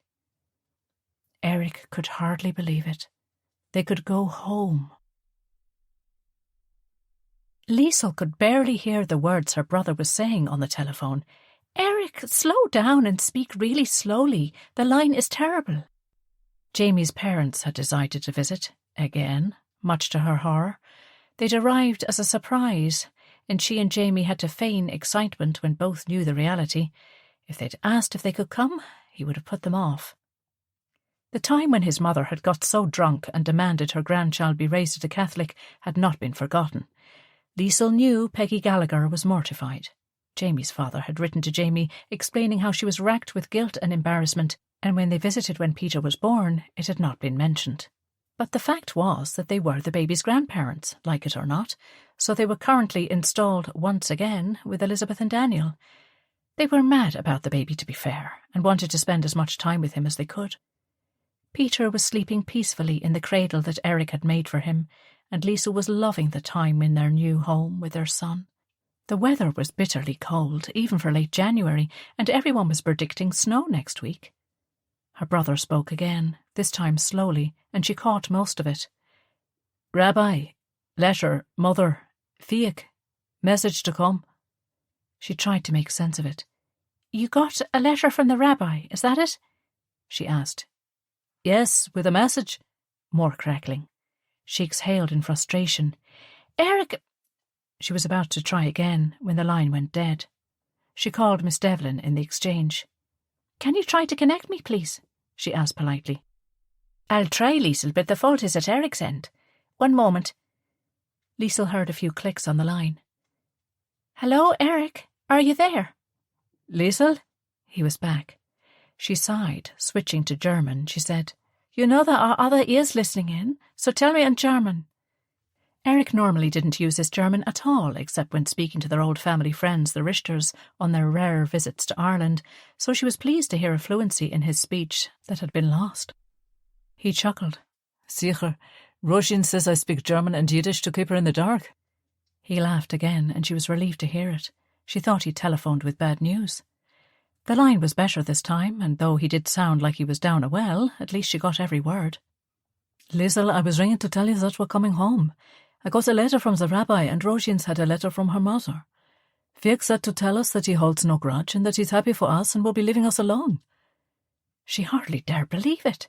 She missed her brother more than words could say, and the idea of him in permanent exile caused her deep pain. But could this be true? But why is the sudden change of mind? He didn't surely just wake up one morning and decide all is forgiven. She longed to believe it, but it seemed implausible. I've no idea, and I don't care either. He says the debt is lifted and there is no bad blood between us. Look, I know it's a risk, Liesl, but what else am I to do? Stay here, hiding forever? People have been so kind, everyone really, and having Simon here now as well, it's great. I like the work, and the women are so good to Róisín. They don't care at all that she's not Jewish. But my heart isn't here. I'm an uncle, and I want to be there for Peter, and for you and Mutti and Elizabeth and everyone. And Ro misses home, too. She can't stand the heat here. Her skin can't take it, and we both just want to come home. And how's she doing with the pregnancy? Liesl asked. She prayed the longing to come back to Ballycreggan wasn't clouding her brother's judgment. Good, really good, actually. She's such a trooper, Liesl. She just gets on with it, even though she's in a puddle of sweat most of the time and has no idea what people are saying. She works in the nursery, taking care of the little ones while the mothers are at work, and she really loves it.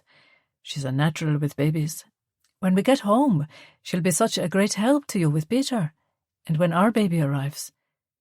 Her brother was going to be a father. Little Erich. It was hard to picture, but it sounded like he and Róisín were happy together, so that was wonderful. So she's due in March? She asked. Yes, we think around then. So my child will be only a few months younger than yours. Can you believe this is happening, Liesl? She could hear the emotion roughening his voice. Us, as parents. It's wonderful, and I desperately want Peter to grow up with his cousin, but Erich, I'm scared. What if it's a trap? Ro and I have talked about it. We don't think it is. There's no way the rabbi would let that happen, and we want to risk it anyway. All right. Well, better than all right. It's wonderful news. But please be very careful and watch your back. Once you leave the kibbutz, leave Israel, you'll be outside of their protection. I will, Liesl. I just can't wait to see you all. We've missed you too, little man. She smiled as she used the pet name Daniel had given Erich when he first met him. See you soon, then, Erich said, and the line went dead again. She hung up the phone. Liesl smiled as she pictured Hetty Devlin's face. The woman had actually had the audacity to admonish Liesl when she bumped into her in the library for speaking German to her brother over the last couple of months on the telephone. She claimed it was against regulations for the Department of Posts and Telegraphs or some other such nonsense, when everyone knew she was just furious that she couldn't listen in. Cooey! Liesl's heart sank. It was her mother-in-law.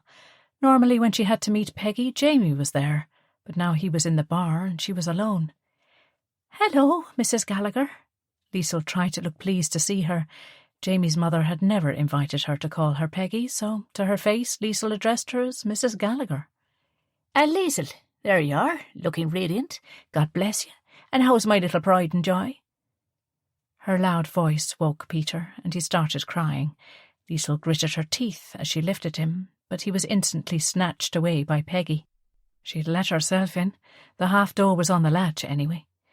She now cast a judgmental glance around the kitchen. The breakfast-ware was still on the table despite it being almost midday.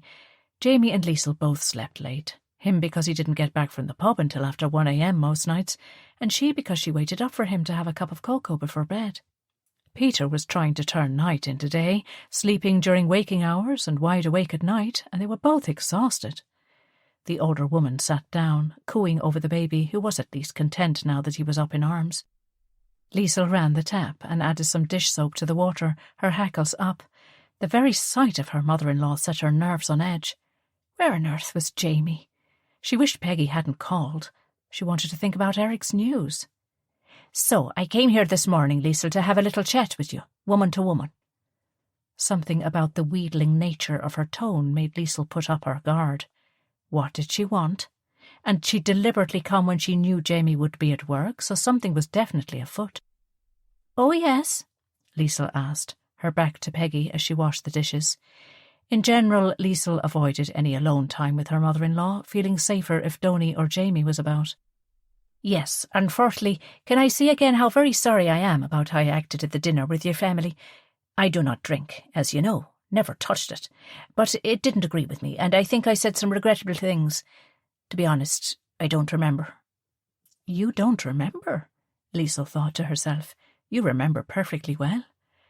Oh, water under the bridge now, Mrs. Gallagher. We're all family now, so we don't let silly things like that fester. She tried to keep her voice light, biting her tongue not to say, just like I've forgiven you for the names you called me when you found out Jamie and I were together, and the way you threw me out of his house in Dublin, and the way you got his creepy brother Brendan to try to talk Jamie out of the relationship. Oh yes, she was very forgiving.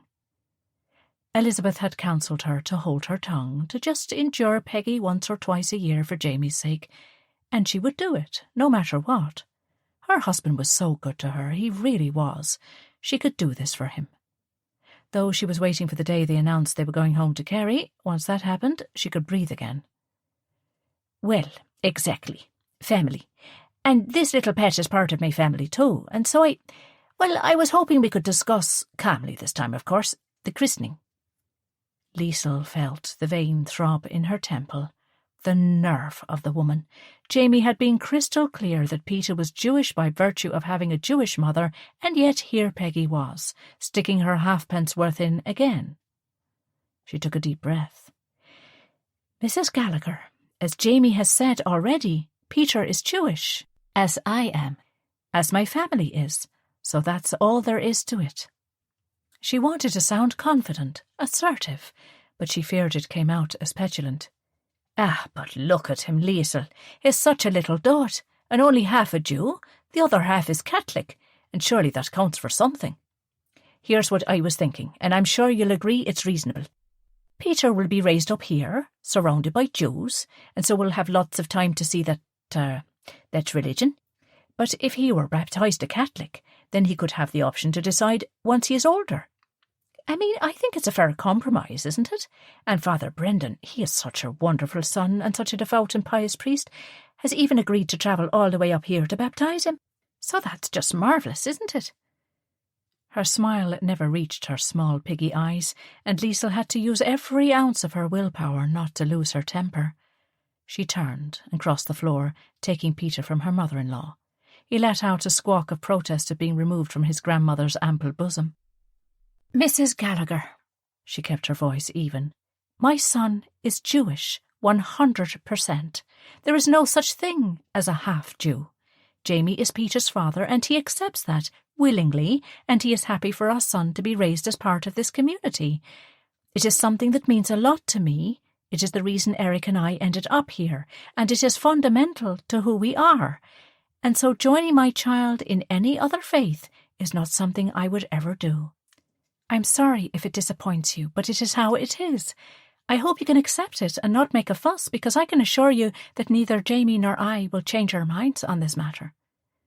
She held Peter close, lifting him onto her shoulder where he snuggled in contentedly. Now, if you'll excuse me, I need to go. Luckily, Daniel had given her a car. He insisted on it now that they were out of town, so she wrapped Peter warmly and placed him in his Moses basket, secured it on the back seat of the car, and drove furiously towards the village. Peggy had no time to react, and Liesl just left her standing in the middle of her kitchen. She needed to put some distance between herself and her mother-in-law before someone got hurt. Chapter 32. Elizabeth was at school. Daniel and Willie were on a job near Bangor, and Ariella was having her hair done in Belfast, so Liesl thought about where she could go. The wind was biting, and in her haste to depart she hadn't grabbed a coat. Sleet was carried on the wind, and the sea was a rough, angry grey. She didn't want to take Peter out into the cold, but if she went to the pub now, Jamie would know something had happened and he'd get it out of her. Once he discovered his mother's plan, no doubt words would be said, which would mean yet another swift departure of the Gallaghers from Ballycreggan. Though Jamie would back her fully, it would hurt him to know another visit from his parents had ended awkwardly. She decided to head to Mrs. McGovern's tea shop for something warm to drink. She'd forgotten her purse as well, but she could pay later. People in Ballycreggan were good like that. She was sitting at the only junction in the village, outside the Rabbi and Frau Braun's house, waiting for an enormous lorry to pass, when Frau Braun knocked on the car's window. "Liesl, how are you?" She'd been putting her milk bottles out for collection. Liesl leaned over and rolled down the window. "Hello, Frau Frank," she smiled. It was still hard to believe Frau Braun and the old rabbi had married. "I haven't seen you since you were in England." "Oh, you've had enough to do with your little baby, but it's lovely to see you both now. Have you time for a cup of coffee?" "I'd love it." Liesl got out and Willie's mother helped her get Peter inside. Instinctively, Liesl touched the mezuzah nailed outside the doorframe and then kissed her fingers. It felt strange to see the rabbi sitting beside the fire, reading. She was used to him being at the farm. He looked so cosy and warm, and she was happy to be welcomed in. Frau Braun took Peter up, delighted with him. "Ah, Liesl, shalom, welcome, welcome. And little Peter, what a surprise. He's grown so much already." The rabbi stood to greet her, and she felt a pang of affection and a little guilt at not seeing them for a few weeks. She knew how much her family meant to them. "Shalom, Rabbi." She smiled and sat on the sofa at his gesture that she should. Frau Braun fussed around her, handed her the baby, and then appeared with a cup of coffee and a huge slice of cinnamon cake. "It is good to see you, child," said the rabbi. "How are you? And this little man, he's a precious little boy." Liesl noticed the signs of age on his face, but he looked so much better than he had of late. She'd been surprised when Elizabeth told her that he and Frau Braun had even taken a trip to London to meet up with some old friends of his, so he must really be on the mend. He had been at death's door by all accounts. Oh, he's fine, Rabbi. If only he would sleep. She thanked Frau Braun for the drink and took a grateful sip. Ah, yes, I have heard they can be like that, he chuckled, but I'm sure it will pass. And Jamie as well? Yes, thank you, he's fine. Working hard, but he's so good, taking Peter at night so I can get some sleep. He's trained Alfie, you know, who works at the creamery, to do the night shifts. Alfie's trying to save up enough for an engagement ring for Daisy Donnelly, who he's been courting for 14 years apparently, so he's mad for work. Liesel grinned. The rabbi smiled and chuckled. Ah, mein kleine Mädchen has become an Irish woman. You sound just like them now. I suppose I do. She paused. Suddenly she knew he was the one she could confide in. She needed to get it off her chest, everything about Peggy and the whole mess, but she didn't want to tell her parents about Mrs. Gallagher because it would embarrass Jamie. Rabbi, can I ask your advice about something? She watched his face for her response. His beard was now completely white, and his hair was thinner than it was, but by no means gone. He was always small and strong, and though the illness had diminished him to a certain extent, his natural vitality seemed undimmed. Of course, Schäferle. What's on your mind? The whole story came pouring out, including Peggy's demands once again for a christening, and he waited without interrupting until she finally ran out of steam. He nodded, sat back in his chair, his hands folded across his chest as he'd always done. Now, Liesel, the first issue of this baby's face has already been dealt with, even if you don't think it has. You have explained gently but firmly to Mrs. Gallagher the situation, and she will have to accept it. She knows she cannot now win because Jamie won't agree to her demand, and she had hoped to strong-arm you but failed. So that is done. Nothing more to be said. However, I would add that there was a time in my life when I would have been as appalled as you at such a request. But I am an old man now, at the end of a long and eventful life, and I have a different perspective. If you'll indulge me? He smiled. Liesel nodded, intrigued. Our faith is very important to us, Liesel. It is what we clung to when the worst happened, and it bound us together in ways Gentiles will never understand. I will soon die, and I will meet God, and that is something I am happy to do. But I have two good friends, both Christians, one a Catholic, and the other a Protestant, and their faith means the world to them as well. And I'm sure if I went to China or Russia or the North Pole, Liesel laughed. Then there I would find people, good people, who are sure their belief is right and good and the best way to be. And something made me realize, Liesel, that we can't all be right. Or maybe we can. Maybe our great Heavenly Father comes to us in whatever culture or time or place we are, and makes himself known to us in a way that is safe and familiar, and in the same way as he comes to those we love. Maybe you're right. I don't know. She wondered where this was going. So Mrs. Gallagher is saying what she says because she believes that is what would be best for this baby. He nodded at Peter, who was gazing thoughtfully at the leaping flames in the grate.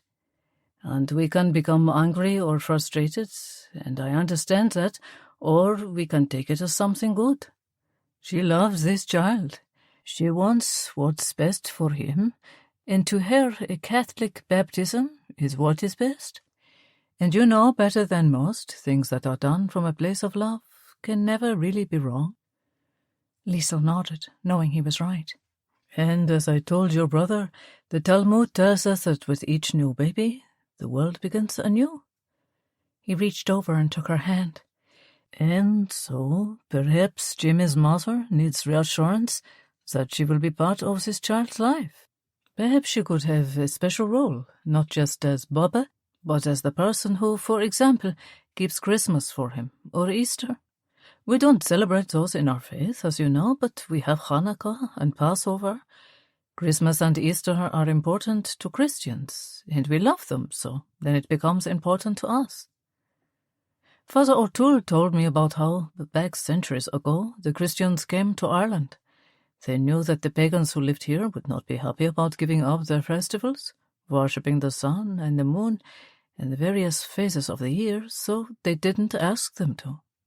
Instead, they tied the Christian celebrations to the existing ones, and so people got to embrace both traditions, the new Christian way and the pagan way, without abandoning the old beliefs. They were sensible, those early Christians.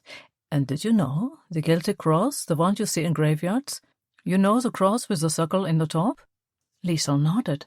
The graveyard in Ballycreggan was full of carved gravestones with a circle around the cross. That is unique to Ireland, because the circle represents the sun and the moon, the pagan way, and the cross represents Christianity. The two traditions blended peacefully together. So perhaps, Liesl, you could suggest that they come to visit every Christmas or Easter, and you could have a tree and Father Christmas and chocolate eggs and all of that. I think you yourself grew up with those traditions. I did, Liesl agreed. Elizabeth always celebrated Christmas, and we hung up her stockings for Father Christmas to fill. And at Easter she would hide chocolate eggs in the garden for us to find. Even during the war she managed to have a little bit for us, so we had the best of both worlds. Perhaps he was right, though she was still furious. Maybe her mother-in-law just wanted to be involved and felt excluded by the Jewish lifestyle. Thanks, Rabbi. I'll suggest it, and maybe it will smooth things over a little. He chuckled. Father O'Toole also tells me that in an emergency, anyone can baptize a child, so do not be surprised if you find your son's head inexplicably wet someday. She wouldn't dare, surely. Liesl was horrified. He shrugged. Why, vey, it would be so bad, eh? She didn't understand. What harm will it do? To her it has meaning, to you it doesn't. To Peter it is just a wet head for a moment, no harm done. Well, if she does, I hope she dries him afterwards. I'd rather not deal with that. You will find in life, Liesl, that sometimes you have a choice to be happy or to be right. Liesl drained her coffee, feeling much better. Thanks, Rabbi. Oh, and by the way, Erich telephoned and said you told him it was safe to come back? The old rabbi just nodded. I don't mean to pry, but how can you be so sure? I only ask because I'm worried. Róisín's brothers are... He stood and put his hand on her shoulder. On this one, I'm afraid you just have to trust me, but it will be fine. Liesl knew he would say no more, but she did trust him, completely. All right, she smiled, if you say so. Now we'd better get over to Jamie, but I really appreciate your advice. I think things will be better now. I hope so, anyway. She tucked Peter back into his basket and wrapped him in his blankets for the dash across the street to the pub. Good. I'm always here for you, Liesl, as long as I can be, anyway. My wife, she heard the pride in his voice as he said the words, is trying to kill me with cake, oi, oi, oi. He flapped his hands as Frau Braun appeared with more coffee and cake. You don't have to eat it, you know, she arched her eyebrow admonishingly. Always with the complaining, but always he clears his plate. You see, Liesl, men get more stubborn and cranky as they get older. Be prepared. The rabbi put his arm around his wife and pecked her on the cheek, causing her to push him off affectionately. Stop embarrassing the girl, foolish old man. The elderly couple followed her to the door. Here, take my coat, Frau Frank insisted. I won't need it until tomorrow, so you can bring it back to me or Jamie can drop it off on his way to the bar. Liesl put it on gratefully. It was freezing outside. Thank you. I'll get Jamie to return it in the morning. See you both soon. Liesl smiled, and then did something she'd never done before. She kissed the rabbi's cheek. Thank you, Rabbi. You are so important to all of us. We really love you. He blushed bright red and chuckled as his wife brought him in and closed the door against the winter wind. Chapter 33. Daniel looked up from the door he was sanding as the rabbi entered the workshop. Willie and the two new apprentices were going to need the door later for the house extension they were working on out at Ballyalbert. Daniel, shalom. I know you are busy, so I won't keep you. The rabbi walked with a cane all the time now, but it was wonderful to see him up and about. Shalom, Rabbi. I was going to stop for a break anyway. Daniel lied. He had no intention of resting as there was too much to be done, but he didn't want to make the old man feel unwelcome. No, please. I'm meeting Father O'Toole and Reverend Parks anyway. Miss McGovern is expecting us. He chuckled. I'm just coming by to tell you some news. Remember a while back you asked me if I could find an Irish woman called Rachel Abrahams? Daniel nodded. It had been a long shot, but Erich had written and told him about Christy Costello and how he helped Erich and Róisín, and he'd had an idea. The rabbi really did have a huge network of connections. Before the war, he was on good terms with other rabbis in Germany, and subsequently with his connections with the Kindertransport, he had met either by correspondence or in person so many others. He had links in Israel and America, and so was the only person Daniel thought might be able to help. Yes, don't say you found her, Daniel asked incredulously. Yes, I believe so. She would be in her late 50s now? Daniel nodded. I would think so, yes. Well, I asked around, and yes, there is an Abrahams family in Rochester, New York State, who have links to Cork, and there is a woman called Rachel who arrived there as a young woman in her 20s from Ireland. Really? Daniel felt absurdly pleased. This is wonderful. They'd sent a hamper of food and drinks to Christy to say thank you for all he'd done, and got a lovely letter in return, saying how happy he was to be able to help. The nuns had dismissed him as their photographer, he said. They suspected him, but couldn't prove he'd helped Róisín escape. He was delighted about losing the job. He hated going up there anyway, and felt complicit in the whole sordid business. Christy also told them about a woman who'd been there for 40 years, and how he'd managed, with the help of her brothers, to get her moved to a nice nursing home where she was being cared for, instead of living in drudgery. Apparently, the nun who had also helped Róisín escape had left the order and gone to America. Christy had shown such kindness and bravery, Daniel really hoped finding Rachel would make him happy. Here is her telephone number and address. Her rabbi is a cousin of a friend of mine. He went to visit her. She's a widow, and told her about the man who helped Erich, and that he regretted how he was never able to see her again. She was very happy to learn he was alive and well, and is looking forward to hearing from him. You really are a marvel, Rabbi. You know that? Daniel said, taking the piece of paper. The rabbi shrugged. We Jews are such a small world now. It is not so hard as it once might have been. Hitler saw to that. The weight of sadness and resignation in that sentence settled on Daniel. Yes, but if we can reunite two people, at least that might be something. I'll telephone him later. I'm sure he'll be thrilled. Indeed. Now I must go. Let you get to your work. Thank you, Rabbi. Daniel put his hand on his old friend's shoulder. Enjoy the tea on scones. The rabbi walked up the street, greeting this one and that as he went. Life in Ballycreggan had a lovely predictability to it. Jamie was rolling last night's empty barrels out onto the side of the street for collection by the brewery later that morning. Elizabeth was standing in the schoolyard, wrapped up in a coat and hat, watching over children as they took their mid-morning break. He smiled at the boys and girls playing in their shirt sleeves, though the temperature was only 4 or 5 degrees. Hetty Devlin was putting up a notice in the post office window that had something to do with someone looking to rehome kittens, and the welcoming aroma of molten sugar wafted from Bridie's sweet shop as she made her famous toffee apples. He pushed the glass door of Miss McGovern's to find 3 women of the WI enjoying their morning cup of tea while they discussed that week's project for the Institute. Fundraising for new windows for the church, he believed, was the latest cause. Father O'Toole was hidden behind the morning paper, and of Reverend Parks there was no sign. "Good morning, Father," the rabbi said, sitting opposite his friend. "Shalom, Rabbi." The priest smiled as he lowered and then folded the paper. "I'm afraid the 3rd member of this religious council is busy choosing curtains this morning." The priest gave a chortle. The reverend's wife was not to be trifled with. "You know, Rabbi," he whispered, "it's at times like this I think that maybe celibacy isn't the worst thing in the world." He winked. "Well, as a newly married man myself, I can't be heard to say such a thing." The rabbi grinned. "But thankfully my wife feels no need whatsoever for my opinion on such matters as curtains."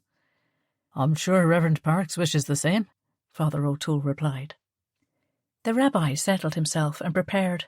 He had a great one today. "Now, today's joke. Are you ready?" Father O'Toole sat back and nodded. The 3 clergymen knew it caused such bemusement in the village when they were seen laughing uproariously together in the tea shop each Wednesday, as the weekly joke had become part of the ritual.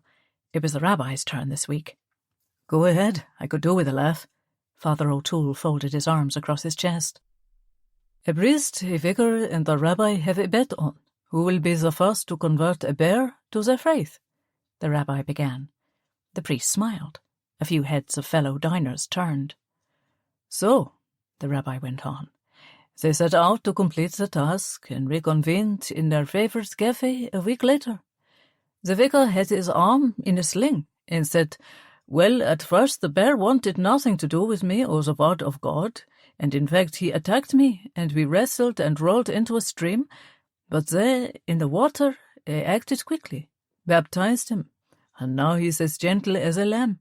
We spent the rest of the day praying together." Then the priest, who was in a wheelchair, spoke. "I had a similar experience. The bear was furious at first, and he really slapped me around, but I managed to pull out my bottle of holy water, sprinkled him with it, and now he's as gentle as a lamb. He's getting First Holy Communion next week." The rabbi knew he had the attention of the whole cafe by now, and he grinned. Then the rabbi spoke up. He was in a full-body cast, neck to ankles, his head bandaged, all of his fingers in splints. "I suppose, looking back on it, circumcision wasn't the best way to start." The entire gathering guffawed loudly as Father O'Toole wiped his eyes. "Very good, Rabbi, very good," he said. Just then Miss McGovern arrived to take their order. "The usual gentleman?" she asked with a smile. "Do you know, Miss McGovern," the rabbi said, "I think I'll have a scone with jam and butter and a pot of coffee." "For a change," she giggled. This was his identical order 3 times a week. "And I will have—" The priest paused. "A rasher sandwich with a pot of tea?" she asked. "How did you guess?" He chuckled. "Oh, I must be psychic, Father," she laughed as she walked away. "I can give up women, but I must say I feel for you. A life without a rasher," Father O'Toole said. "What I never had, I never miss," the rabbi said with a smile. The business with Róisín had been resolved, and the priest and the rabbi had had a long chat one day, both agreeing that there were elements of their respective faiths that were not as they should be, but that it was a job for younger, fitter men than them to change things. "Speaking of missing things, what do you miss most about life before coming here?" the priest asked. The rabbi considered the question. "It might sound strange to say, but nothing. My life before it was so different. I would never have had friends, certainly not ones who eat pigs." He grinned. "And of course I wish things had been different. Such pain, such loss. But for me personally, my life now is full in a way I never thought possible." "I must say you look remarkably well these days." "Yes, I feel good. The doctors say the new drugs are doing a good job. The cancer is still there, but not growing so much, I think. It will kill me, but not today." He shrugged. "I'm an old man. I've lived a long time and seen much. Every day now is a bonus." That wasn't true. The doctor's prognosis was nothing as optimistic as he had made it out to be, but what was the point of making people feel bad? He only had a short time left, and he was fine with it. The drugs took the edge off the pain, and he slept a lot, but he could feel the welcoming breath of God on his cheek. It would not be long now. Miss McGovern delivered their food, and they both thanked her appreciatively. As the priest tucked into his doorstep sandwich, he looked up at his old friend. "So are you going to tell me, or am I going to have to drag it out of you?" He raised a cryptic eyebrow. "Tell you what?" the rabbi asked, generously lathering the raisin scone with butter. "Oh, I was just wondering how somehow my cousin's criminal son has decided that Erich Bannon is no longer the enemy, and all is forgiven." The priest locked eyes with the rabbi. The rabbi allowed himself a small smile. "I have no idea, but it is good news, no?" He took a bite. "Oh, it is. It truly is. My cousin Maggie is delighted to have her daughter come home, but the boys in that family are not to be challenged. In truth, she's scared to death of her own sons. Fiach especially, but Colm and now even Neil are getting just as bad, it seems. They've gone over to England and are already mixed up with the same people Fiach was, so it's just a matter of time before they wind up in jail. But the thing that puzzles me, I've known people like them all my life, and if there's one thing they excel at, it's grudges, so you can see the reason for my astonishment." He wasn't letting go. The rabbi shrugged. Well, it is a good turnaround, but perhaps they just want their sister to be happy. And now she and Erich are married, and he's a good man, and the child will be loved and cared for, so what is the point of a grudge? The priest shook his head. That's not how it works, though. Never has, never will. Well, let us try to see the good side then, eh? The rabbi poured his coffee. And you're not worried at all that them coming back might be some kind of trap? No, not at all worried. The rabbi sipped the coffee and tried not to grimace at his bitterness. Miss McGovern had not the faintest clue how to brew it, but he would never tell her that. The priest sat back and shook his head. There's something you're not telling me. I don't know what, but something happened, and I feel you had something to do with it. I don't know what you're talking about. Now, how is the fund for fixing the leaky windows coming along? Chapter 34.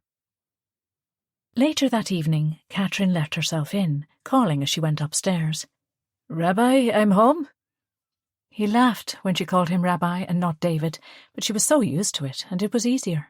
Just like people called her Frau Braun. She should probably resent it, given that it was Hubert's name, but she didn't care. Hubert in Berlin and all of that were like things from another lifetime, things that had happened to someone else. She would bake her famous Flammkuchen for supper, with cream and caramelized onions. Perhaps next week she and the rabbi could invite everyone to their house. She'd never in her life hosted a gathering. The tiny house in Berlin would have been too small, and besides, she'd had no friends or family to invite anyway. But would they think her foolish? Their houses were so much grander. She dismissed her fears. They were family, and they would like it, and more to the point, the rabbi would love it. He enjoyed all the gatherings, though his appetite wasn't what it once was. He would be having a nap now. He slept a lot more these days. Elizabeth had just told her the wonderful news that Erich and Róisín were coming home in early February. Róisín's baby was due in March, so he or she would be born in Ballycreggan, surrounded by the family. Elizabeth and Ariella had invited Róisín's mother to lunch on Monday, just the women, and they hoped the Frau Braun could be there too. They wanted her to feel included. She caught a glimpse of herself in the hall mirror at the top of the stairs and went to the bathroom to fix her hair, which had been tossed about in the wind.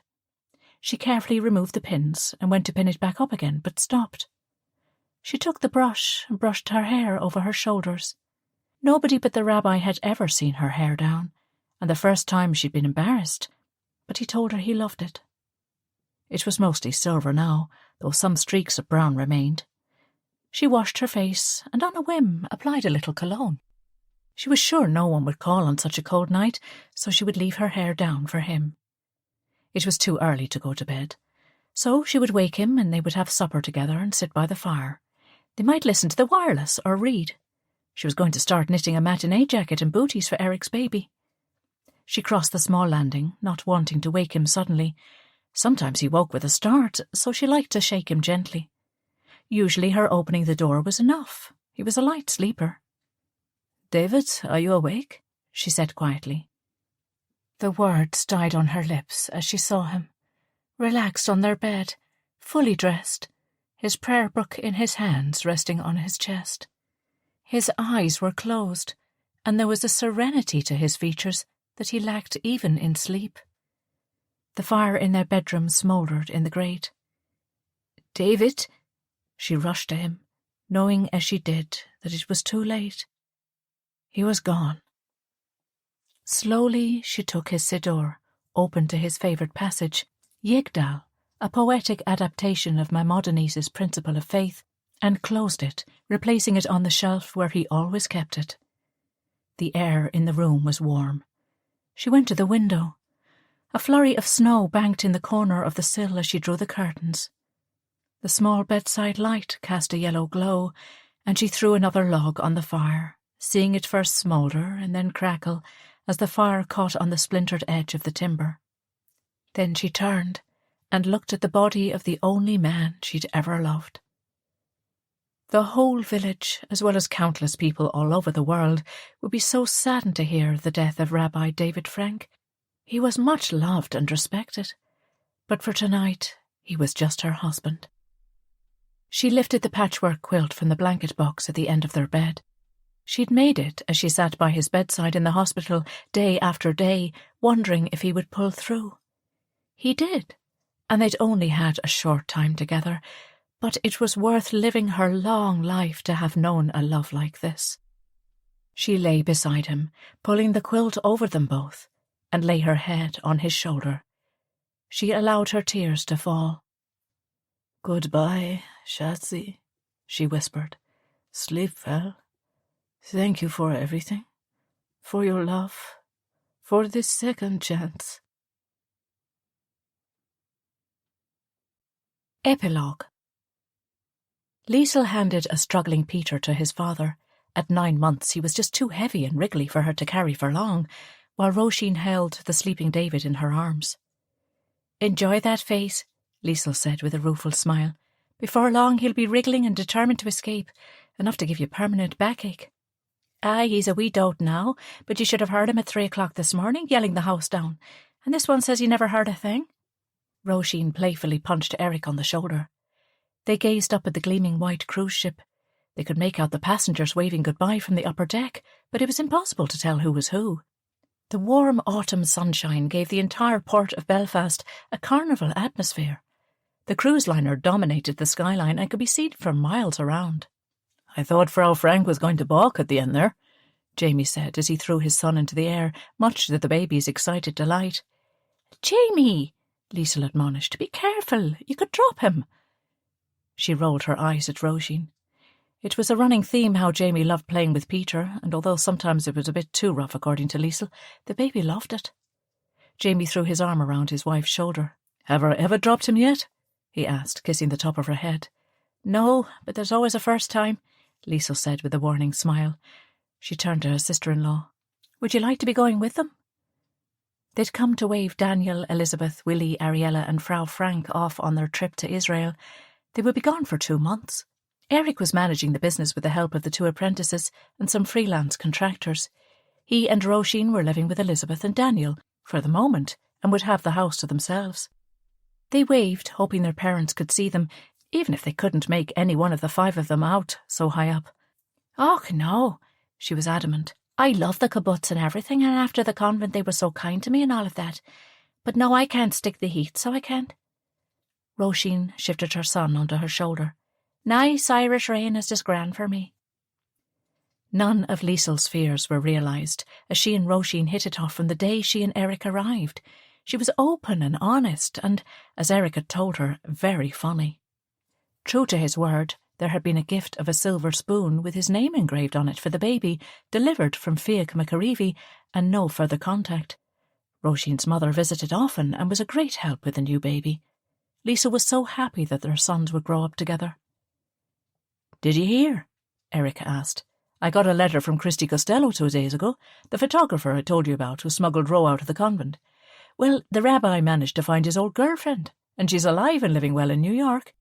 She's planning a trip to Ireland later this summer with her son, and they're going to meet up." "Oh, that's wonderful news," Liesl exclaimed. "I knew Daniel had passed on her information, but I'd often wondered how it all worked out." "It really is," Erich agreed. "The rabbi was an incredible man. It's hard to believe he's gone, isn't it?" Liesl nodded sadly. The whole village had turned out for his memorial service, as well as visitors from all over the world.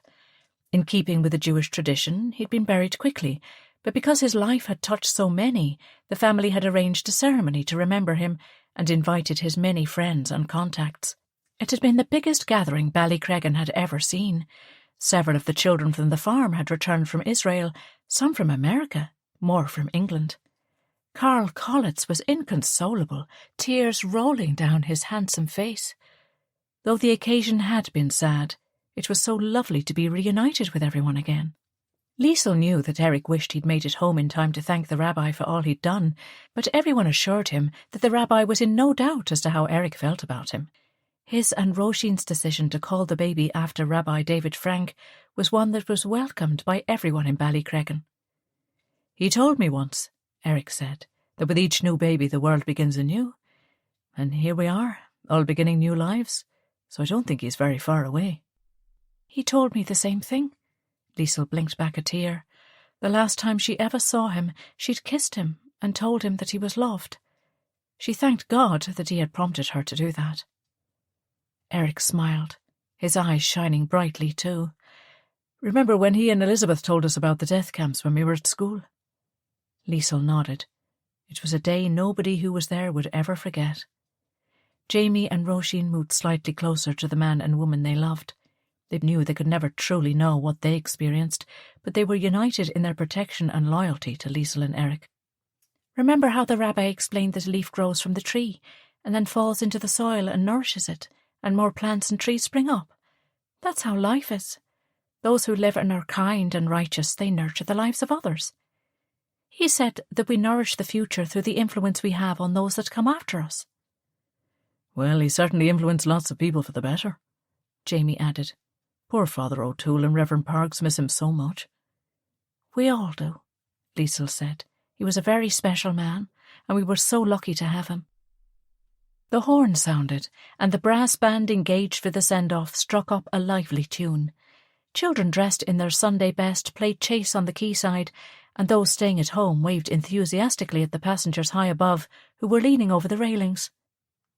There were several stops along the way on the cruise, and the Liebers and the Brauns were very much looking forward to the trip, which would finish for them in Haifa. They would spend a month there, and then would fly home in early September.